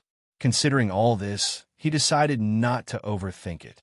As long as the walls could defend against ordinary bullets and explosions, they would be a great help to everyone. Therefore, the structure would be built this way: 8 meters high and about 3 meters thick, with the most critical areas reinforced by a steel layer in the center. Behind these walls, armed towers would be placed at every corner of the perimeter, alongside the already existing watchtowers. Once the required weaponry was installed, the entire base would be fully protected by a formidable firepower network. After designing the security facilities with the help of an architect from the community, Jason also outlined the interior areas, such as dormitories and storage rooms. The cells, for instance, were too dark and somewhat damp. Many rooms had no lighting, so power installation needed to begin as soon as possible. The interior needed to be painted. Painting the originally dark walls white would also help improve illumination. There was also the issue of a reliable water source. To solve this problem, several experts suggested digging a well in the courtyard. Although there was an external water source that made resource collection convenient, the quality of river water wasn't guaranteed. Therefore, it was better to create a well. This way, the water quality would be superior to the external source due to the natural filtration effect of the soil. With the entire layout on the table, the land was distributed more efficiently, and areas for crops and livestock farming were designated. Crops were the easy part. Jason had prepared well, with high-quality seeds and materials. As for livestock, it would be necessary to gather animals from different places. Jason planned to clear an area outside the prison to expand the territory used for growing food. He would remove one of the fence lines around the prison and enclose the farming area to keep it protected. With this setup, even if a walker approached, it could easily be taken down from the fence. After finishing everything, Jason gathered a stack of papers and called a group of people in charge for a meeting with the architect. Inside a room within the prison, Jason gathered all the captains from every group, both internal and external, within the community. Everyone had documents in their hands and passed them among themselves. Looking around, Jason sat next to the architect so he could explain the contents of the documents in a few words. This meeting was very important, as it would not only transform the prison, but also clarify the ranks for everyone. The people reviewing the documents in their hands didn't seem to pay attention to anything else, carefully studying the contents of this information. After about half an hour, everyone finished reading, and Jason waited to hear their thoughts. What do you think about the plans that will be implemented next? Is there anything that needs to be added or discussed? Everyone looked at each other, and Rick was the first to take the initiative to speak. Well, I heard the architect's words and read the information. Let me ask a question first. Where are we going to get so many construction materials? Just considering the refuge's wall, 8 meters high and 3 meters thick. Jason, have you considered how many materials are needed for this? Roll, who heard Rick's question, said, considering that we need to build walls 600 meters long, that would be about 12,600 cubic meters of cement. In short, that's a huge amount of materials. The requirements to properly build this structure are detailed in the main report of the plan. Taking into account that it might not be enough, where are we going to get so much cement? Not to mention the steel plates and bars. Upon hearing these figures, everyone's mood was slightly affected. The requirements to make this place according to the proposed plans were unimaginable. You're right to express your concerns. Although the plan structure demands a lot of resources, finding them won't be difficult. Around the prison, according to Sam Valdez's reports, there are many resources from abandoned constructions. Also, several places have been scouted during expeditions, so this isn't a serious problem. Even if that issue is resolved, there's still the problem of steel plates. This material isn't as common to find, am I right? Guillermo interjected with a perplexed look. This can't be that bad. Hearing someone speak up, Guillermo turned his head toward the voice, which belonged to an Asian man named Glenn. Seeing Guillermo looking at him, Glenn responded.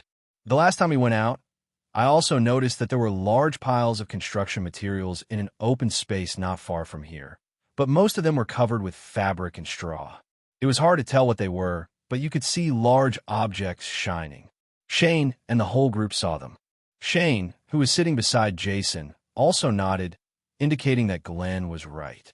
Of course, Jason had also left some resource caches that only he knew about in western Georgia. Very close to that location, if he hadn't encountered setbacks along the way, he had planned to find them during expeditions, but it seemed Glenn had discovered one of those points. Ha ha ha, that's incredible. Standing up, Jason nodded toward Glenn and said, since several resource sites have been found, we need to go to those places and take a look. In the meantime, does anyone have any suggestions? The ranking system is perfect for providing an overview of ranks and restrictions. As long as we don't have restricted areas where weapons and food are stored, this will be good for seeing who has authorization to be in those locations, Shane said, while looking at the armbands with 3 black lines marked on his arm. These armbands were already being made by a group of experienced men and women in sewing. Soon, everyone should have these identification bands. Rick, beside him, studied the wall plan for a while, and now that he heard what Jason said, he made a suggestion. Jason, I think we should dig a moat outside the outer wall. Not only could we store water, but it would also give us a wide field of view for protection. Rick's proposal was supported by Hershel and everyone unanimously, so Jason gave the green light for the work to begin. Shortly after everyone's discussion, an even more refined plan emerged in the hands of the community. Seeing that the plan was coming together, Shane and the others began explaining the armband system, which would identify people based on their work. This was accepted by everyone, and soon the armbands were distributed to all survivors within the prison. Of course, at first it might be confusing and some would make mistakes, but at the very least, it was necessary to have some level of supervision in this large place. Early the next morning, Jason called all second-tier authority figures in the prison to hold a meeting and inform them about the discussed plan. Merle leaned close to a group that was discussing nonsense.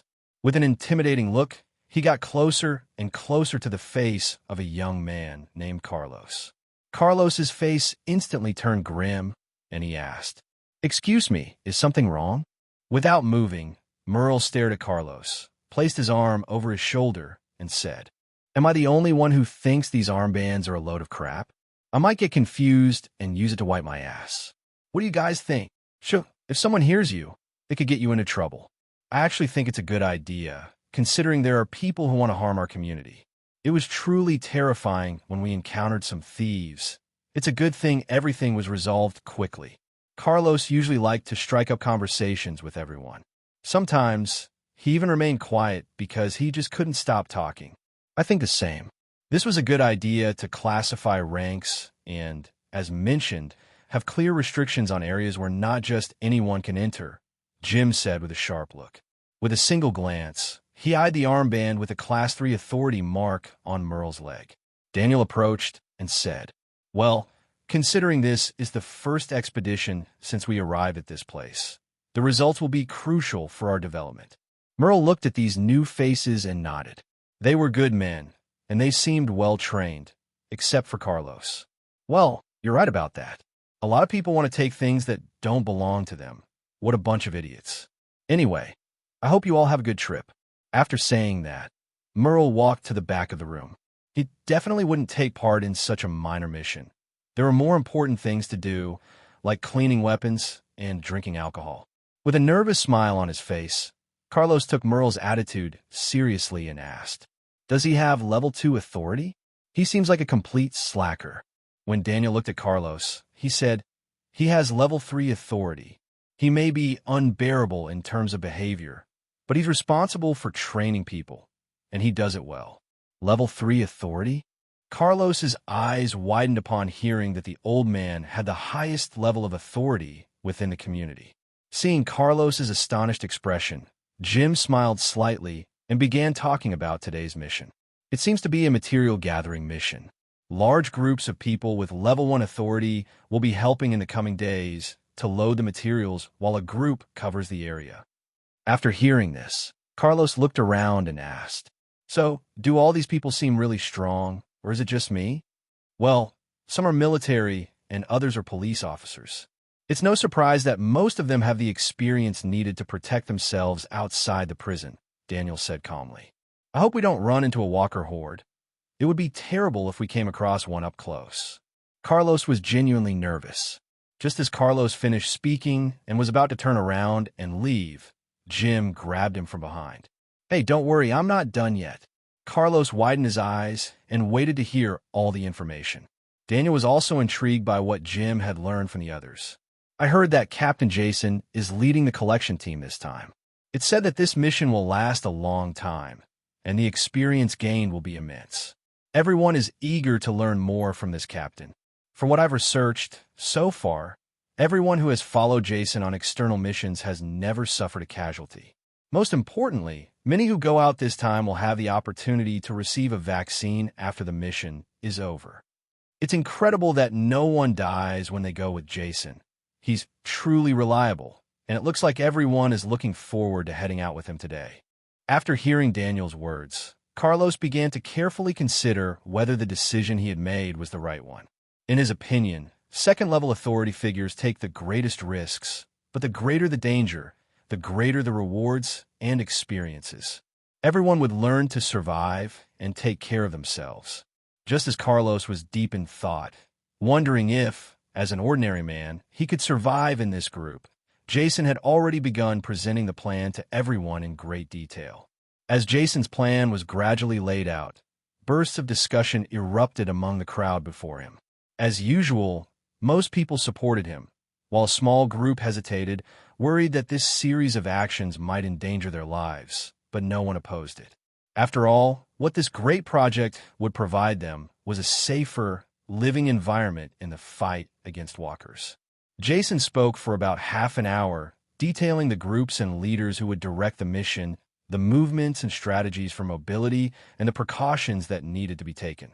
When Jason finally indicated that he had finished speaking, the crowd below erupted in discussion, with many standing up and asking a series of questions.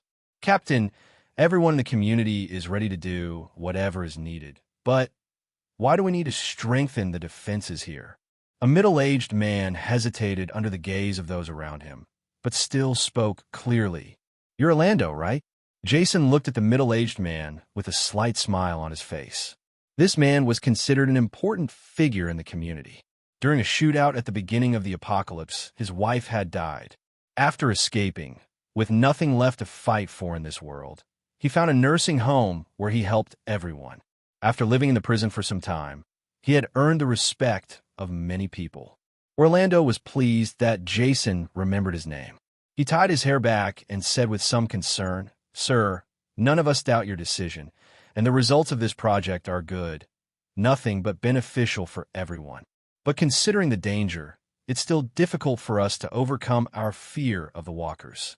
Hearing this, Jason looked in Orlando's direction and said, "Believe me, as the leader of this community, I have taken all these concerns into account. I know your fear of walkers, which is why you will be protected by guards who are experts at eliminating them." After saying that, he finally stepped forward to address everyone and added, "Let me ask you something, Orlando. Have you ever seen how destructive a horde of walkers can be? Very few people know that walkers in Europe have mutated. Some can open doors, lift objects off the ground, and climb obstacles. Can a simple wire fence really withstand an attack from 10,000 walkers?" The prison was a unique and excellent place to establish a base, but these problems had always been on Jason's mind. One day, he would face enemies intelligent enough to drive hordes of walkers toward his base. How could he ensure the security of this place, then? The entire prison was surrounded by a fence strong enough to keep the walkers out, but that didn't guarantee that the smarter ones couldn't climb it. Fortunately, he was aware of many things that could happen and was preparing to avoid being caught off guard by any future developments. The SCT Operations Center must not be breached by any kind of enemy. Walkers can do that. How is that possible? When Jason saw the disbelief on everyone's faces, he said, "I don't want you to be shocked, but walkers won't be our greatest concern. Can we keep this place safe if another group covets our land? I know you're worried about losses on this mission, but at the very least, I want to assure you that the guards in each group, I personally will do everything in my power to ensure no one gets hurt. Even so, we will suffer losses. Some of us will die, but whoever survives will be stronger than any other man or woman. My plans go far beyond this mission and will bring changes that improve everyone's lives in the future. The purpose of every living human is to rebuild civilization, and no one needs orders to feel that mission in their hearts. That's why every member of SCT will fight with that goal in mind." Jason's passionate words echoed throughout the place. Everyone felt invigorated with an unbreakable fighting spirit, and at that moment, they all wanted to take up arms and deal with the walkers outside.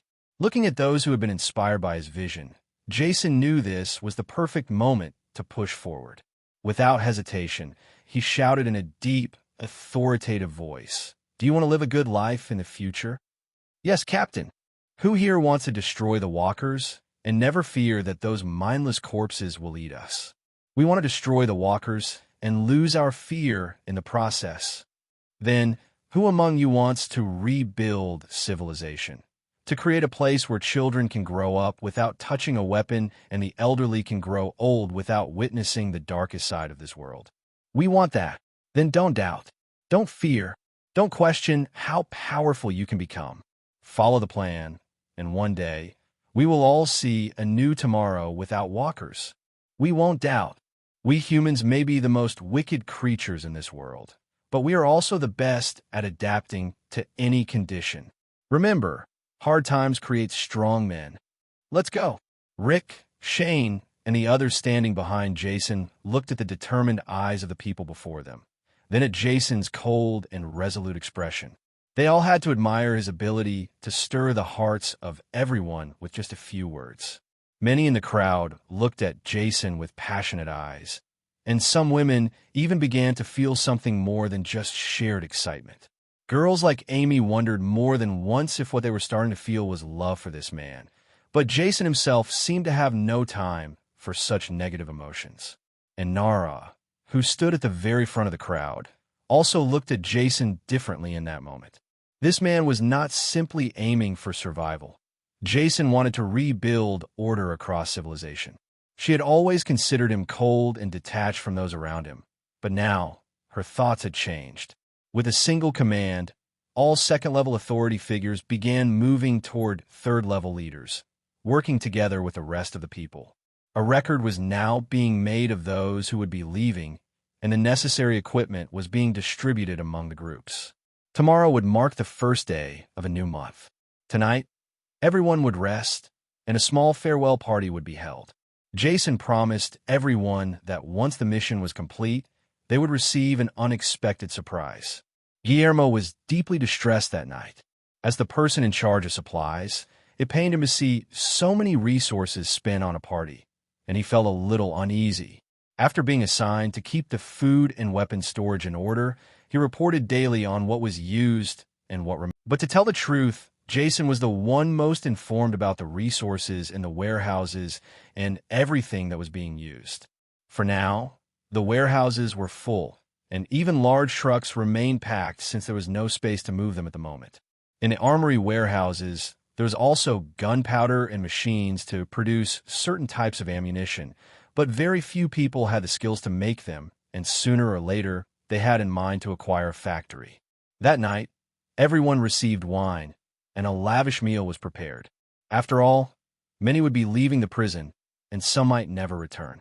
That was just how things were, and no matter what Jason did to prevent it, sooner or later, there would be casualties.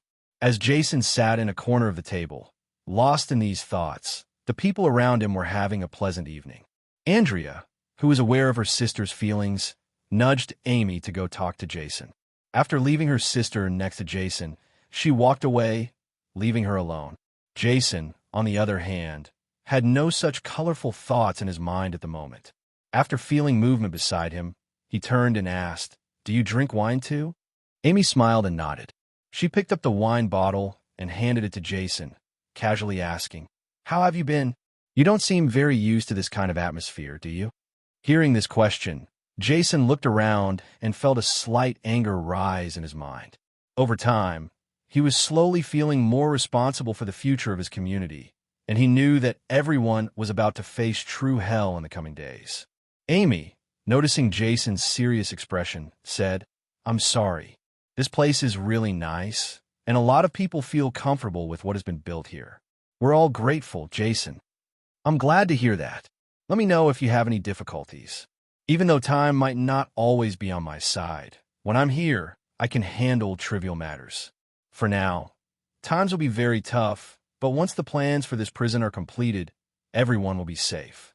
Jason could only look at everyone with a slight smile. Now, more than ever, he could see that all his efforts over time were beginning to bear fruit, which pushed him to keep striving. Amy looked at Jason and suddenly realized her mistake. Seeing Jason, who only appeared to be in his early 20s, bearing such a heavy burden, she abandoned her original questions and instead asked, "Jason, how old are you?" I think I'm 26. "What?" Jason didn't understand the strange question Amy had just asked and gave her a slightly confused look. Without realizing it, Amy exclaimed, 25 years old? That can't be. I thought you were younger." "Huh. Well, you're not wrong. To be honest, I can look a bit young if I don't have a beard, and I rarely tell people my real age." Jason was a little surprised by Amy's words. Seeing Jason suddenly smile, Amy smiled too, but she knew that her feelings didn't stand a chance. Thinking about it, she decided to ignore them. Amy could clearly feel that Jason's kindness toward her was nothing special, so common that he was the same with everyone. Maybe now wasn't the right time, or perhaps Jason simply wasn't interested in such feelings in today's world. Jason noticed a slight change in Amy and asked more attentively, "What's wrong? Do you not like the food?" Hearing this question, Amy quickly shook her head and smiled again. "I'm fine, I just thought of something. Come on, let's make a toast." As soon as Amy said that, Jason raised his bottle, wanting to end this somewhat awkward conversation. "By the way, do you have something specific to ask me? Didn't your sister mention it a moment ago?" Amy stood up and walked toward the crowd. After taking a few steps, she suddenly turned around and said with a smile, "Maybe later, we could be more than just friends." Seeing Amy's expression, Jason suddenly stopped and said, "Then I guess that's settled. Go get some rest." "Yes, goodbye." Amy walked away from Jason's table with a cheerful smile and headed back to her sister. Although she hadn't managed to confess successfully today, she had at least said that sentence, which she considered a small victory. Jason, on the other hand, watched Amy as she walked away and sighed in relief. He wasn't foolish at all. Of course, he knew Amy's intentions, but he had no interest in a romantic relationship. Not because he felt nothing for her, but because his mind was occupied with other thoughts. Romance and love come with a lot of drama. Just looking at the trouble poor Rick had with his wife was proof that having a partner in the apocalypse was rarely a good idea. Besides being a distraction, it could also lead to more serious problems, and right now, he wasn't interested in that.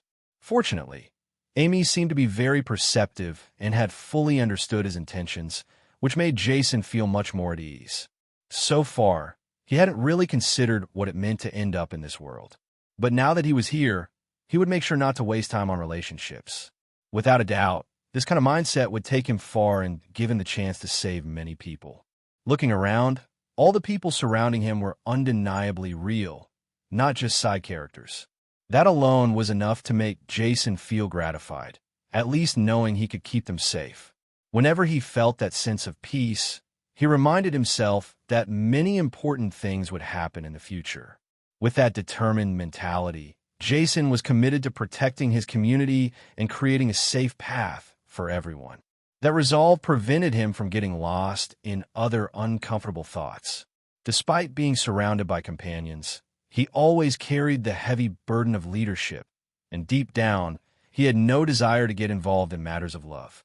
Sighing once more, Jason looked at the distant crowd celebrating. These people were proof of his existence in this world and the reason he was still here. If they were to disappear, he might not even have the motivation to keep going. I shouldn't let them drink excessively again, Jason murmured as he watched a young man nearly set himself on fire. If it weren't for Merle kicking him out of the way, tonight could have turned into a disaster. I agree, my friend. Just as Jason was thinking out loud, a calm voice suddenly spoke from behind him. Jason turned his head to see who was speaking and found Shane, holding a beer in his hand as he sat down beside him. "Shane, how are you, buddy?" Jason asked with a slight smile. Shane considered Jason a very special person, one of the few who had understood his decisions from the beginning. In the original story, if it hadn't been for Shane's obsession with Lori, which was, in Jason's opinion, unnecessary, the man could have played a crucial role in the future of the group. Even after his death, he was still remembered by many. "Looks like everyone is having a good time. I never thought this place would turn out better than the CDC," Shane said with an observant look. Jason, who had been contemplating Shane's potential, smiled and said, "Of course, although we should regulate how much alcohol these people drink." After hearing Jason's response, Shane's expression became a bit complicated, and he said, "A lot of these people haven't suffered enough, but they're all willing to fight for survival. It's good that we have a leader with that kind of vision. Otherwise, things would be much harder." You think too highly of my leadership. I'm just trying to survive while helping people along the way." Shane remained silent. He could relate to Jason. Both of them had no family left and were simply surviving in this world while leading others. "I want to believe we'll all survive, but..." As he spoke, he pointed into the distance, looking at the people celebrating. "Many will die, and we can't prevent it. The only thing we can do is keep fighting for those who are no longer with us. It's better not to dwell on what might happen or what will happen. If we get consumed by thoughts, we won't take action." Jason set down the bottle in his hand. Seeing that Shane had his mouth open as if he wanted to say something but couldn't find the words, Jason felt a bit uncomfortable. He temporarily set aside what he was doing, stood up, and said, "If we ever expand and manage to open a shelter, you'd be the perfect candidate to lead those people." When Shane heard what Jason said, he still couldn't believe it. After thinking for a moment, he quickly realized how highly Jason thought of him and replied, "Whatever you say, buddy. To make that happen, we'll need to work hard. TSK, the problem won't be the walkers. I'm sure that soon, our biggest issue will be other humans who don't want to see us survive." Jason expressed his concerns as he looked at Shane. Shane took a sip of his beer and said, "We'll kill anyone who tries to hurt us. You have my word." "Yeah, we should get some rest then. We've got a long day ahead of us tomorrow." Jason extended his hand to Shane and helped him up. Looking into the distance, he pointed ahead. "This place will be incredible, my friend. No one will dare to harm us." After saying that, Jason walked toward his room, wanting to avoid any more conversations. Today had been a long day, and all he wanted was to rest. He had been working hard these past few days. After all, the progress of his plans might be slow, but no one could predict the results he was aiming for. It was only a matter of time before the prison became a strong and formidable base. Very few communities were advancing at Jason's pace, and although he knew he couldn't compare himself to others just yet, it was only a matter of time before his power continued to grow. Once this place was ready, it would be time to open another shelter, and then another, progressively expanding their survival network. The next morning, Jason woke up early and, upon leaving his room, found Guillermo outside the lower unit. His expression made it clear he was having a tough time. His mind still seemed trapped in the events of the previous night. During dinner, a much larger amount of food had been consumed than usual, which worried Guillermo, who was responsible for managing supplies. Large quantities of food and wine had disappeared in one go. In his former refuge, those provisions would have lasted a long time. Jason didn't want to waste time on unnecessary conversations because he knew what this man was looking for. He pretended not to pay attention to his surroundings and quickly prepared to leave. At that moment, the last thing he wanted was to hear about matters unrelated to his main objective. However, Guillermo, who was looking at some sheets inside a folder, sensed something passing by his side. When he looked up, he realized it was Jason, the very person who had authorized the celebration to finalize the upcoming plans within the prison. Guillermo extended his hand and stopped Jason, still not understanding a few things that were bothering him. "Wait, Jason." "Guillermo, you know I have a lot of urgent matters today. If it's not important, let's talk later." Jason stopped and glanced sideways at Guillermo. "It is important. I want to know what you meant when you said I should handle all decisions regarding supplies. Will you do anything else after bringing the construction materials?" Jason, hearing this, turned toward Guillermo and clearly stated, "A pre-selected group, and I will be leaving the prison for an indefinite period. We don't know when we'll return, but it will definitely be before all the ongoing orders and plans are completed." "All right, I'll make sure to do my job. Take care, and don't worry about this place's safety," Guillermo said, not wasting any more Jason's time. He knew the man before him had many more things on his mind than he did. "See you later, Guillermo." Jason nodded at Guillermo and walked toward the main yard to organize all the preliminary operations for his indefinite exploration. Today was the first day Jason's plans began to take shape, the starting point of everything to come. At exactly 7 in the morning, all the participants in the operation gathered in the field. After dressing in a dark uniform, Jason stepped out of the facility and stood before them. "Gentlemen, today marks the first day of our great operation, the one that will change our future forever." His gaze swept across every person present. His words, filled with seriousness and determination, resounded strong and clear, ensuring that everyone understood him without difficulty. Once everyone awaited his next words, Jason continued, "I only have one small request for all of you. Take care of yourselves. Nothing is more important or valuable than your own lives. No matter what happens, as long as we have a base to return to, I will always do everything in my power to lead everyone toward a better future. Therefore, if there's any danger you're not prepared to face, the first thing you must do is save your life." "Understood. Understood, sir." He raised his hands in the air, looked at everyone, and shouted, "All right then, let's move out, gentlemen." As if Jason's words held magic, all the small unit captains moved to their vehicles, and within seconds, the entire group was in motion. Jason observed everything before turning around. He looked at the group with whom he had started this journey. Except for Sam Valdez, all of them, along with Elias's group, would accompany him on a very different journey this time. "Gentlemen, I'm glad to have you by my side once again. Let's support the collection team, and then proceed according to the established plan." Jason glanced at everyone and smiled slightly. "Understood, boss." This time, the first followers who had chosen to stand by him before the world fell apart would accompany him on a special journey. Except for Sam Valdez and Tyler Thorpe, the rest would be in his group, along with Elias's 4-man team. "Sir, it's truly frustrating not being able to join you this time." Sam Valdez looked at the group he was most familiar with and couldn't help but complain. Jason, understanding Sam, patted his shoulder and said, "Sam, your presence as the head of the outer guard is irreplaceable in this prison. I completely trust you and your abilities." "Haha, looks like no one trusts me." Tyler approached with a friendly smile.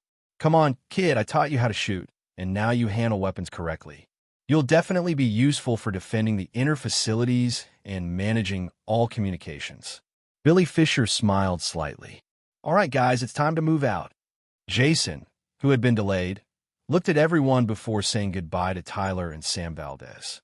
This time, he had no idea what he would find on this journey, but he knew he would have no advantage or prior knowledge, something that would put his skills to the test.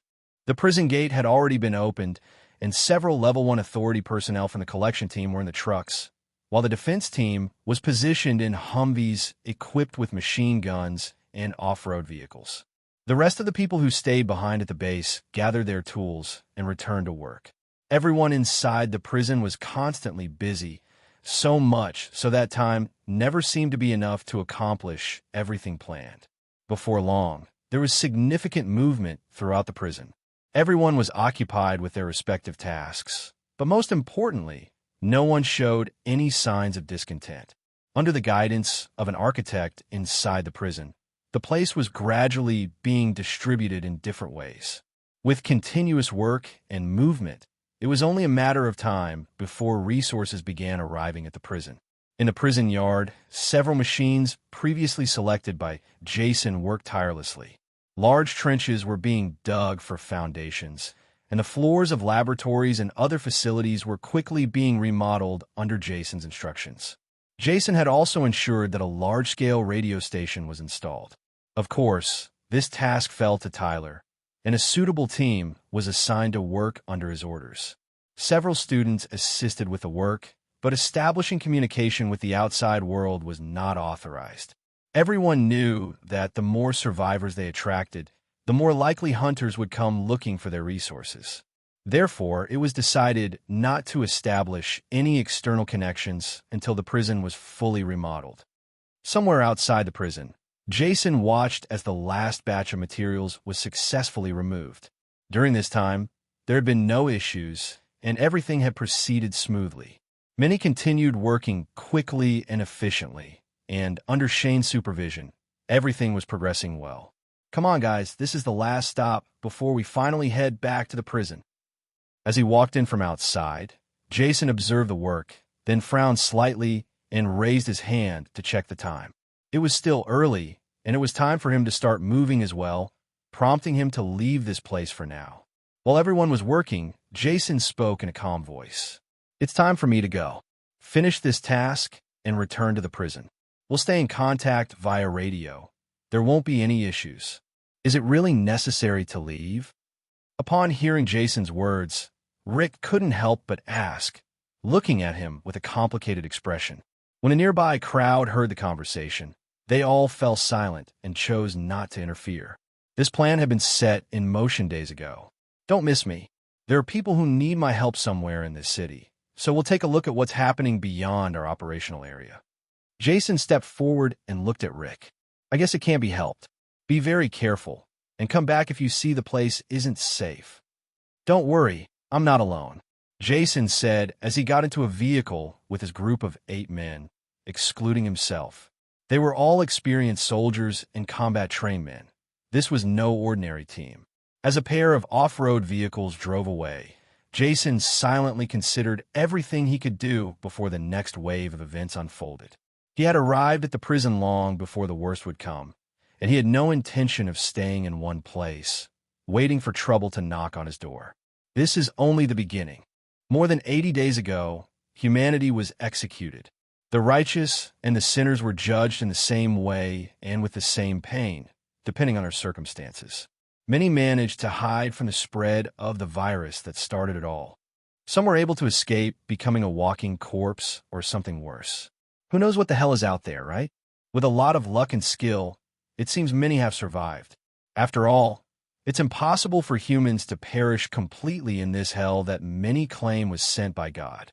But that's just unjustified nonsense to avoid the blame humans bear for playing with a force more powerful than they could control.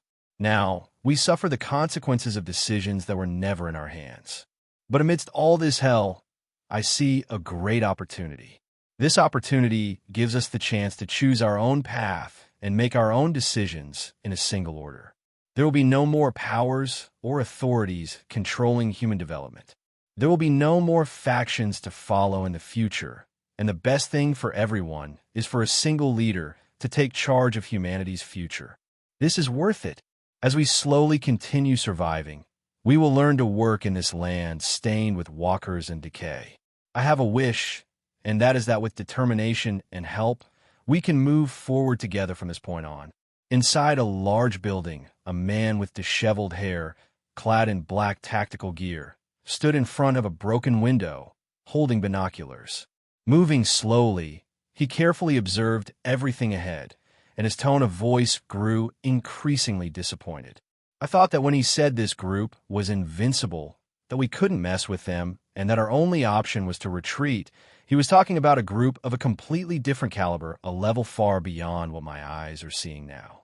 Sir Jason, if you allow me to explain, they attacked us at night. We didn't know. Sure. Looking at the group with a face full of fear, Jason ignored them and pointed ahead. This group of people is supposed to control most of the city, right? That's correct. An old man named Jeffrey entered the room and looked at Jason with a somber expression. Their leader is called Dimitri, and his aggressiveness is exactly as I expected when I first met him. He doesn't care about people at all. His modus operandi when encountering a new group of survivors is to disarm them. They then take more than half of the food and continue doing so periodically. That group recently settled near our community. We don't know much about them, but they are extremely dangerous. We were thinking about leaving this place until those bastards took many of our people to prevent us from leaving. As the two talked, loud footsteps echoed from the hallway outside the door, and then the door swung open as a group of people dressed identically to Jason entered. Sir, we have split up as per your instructions. This place houses around 150 people, and if we leave, they will surely die. At that moment, Tommy stepped forward with a serious expression, reporting the situation to Jason. During all this time, Jason had been roaming the city of Atlanta, searching for key locations and essential resources. His primary goal was to see if he could establish a refuge at some point in the city and expand from there. It wasn't long before they ran into problems, and as they dealt with them, they also took in some survivors and kept moving forward. But not more than a month ago, Jason and his large group, who had been moving all over Atlanta recovering military weapons from bases, came across Jeffrey's group, which had recently been attacked by Dimitri's men. When Jason saw the opportunity to grow his community, he became interested in having this group of people join his side. This was the perfect moment to establish a base on the outskirts of Atlanta. It's time for you to decide, Jeffrey. Will you and your people join the SCT, or would you rather continue being oppressed by another group? Jason's eyes quickly scanned Jeffrey and the people beside him, who seemed to be his leadership team, and he said, "You probably don't know me, and that's normal. Many in my group are experienced soldiers, and we're still working to slowly rebuild a new beginning amid everything we have lost so far. Are you from the army?" Upon hearing this, a woman beside him looked at Jason with a certain wariness, surprised. But she soon realized she had asked a somewhat foolish question. If these people were highly equipped and in such good condition, what made her think they weren't lying or had ulterior motives? It seems you all come from a place where you aren't suffering as much as the rest. At least that assures me you aren't lying and aren't like those other soldiers who massacred many of our loved ones at the start of the catastrophe. But what do you gain by helping us? What do you mean? As soon as this question was asked, Jason frowned, stared at the woman, and said, "Well, our goal is to expand and help the people who still want to survive. Expanding our territory into the city of Atlanta wouldn't be a bad idea at all. Understand, I never thought that after all this time, there would be a group like yours that still cares about people." The woman named Anna looked at Jason's indifferent expression, which assured her that he wasn't lying. She couldn't detect any trace of deceit or hidden motives in his words, and she immediately realized that he could be trusted. Hard times have made people distrust one another. Nowadays, who can be certain of what the other side is planning? Hearing about this group's struggles, Jason remained seated, looked at Anna, and said, "It's a shame you don't have many options, but I assure you that my intentions are good, and soon my actions will speak louder than my words." You have a point. After sitting for a long time, Jason gradually organized his thoughts and considered what he could do in this situation.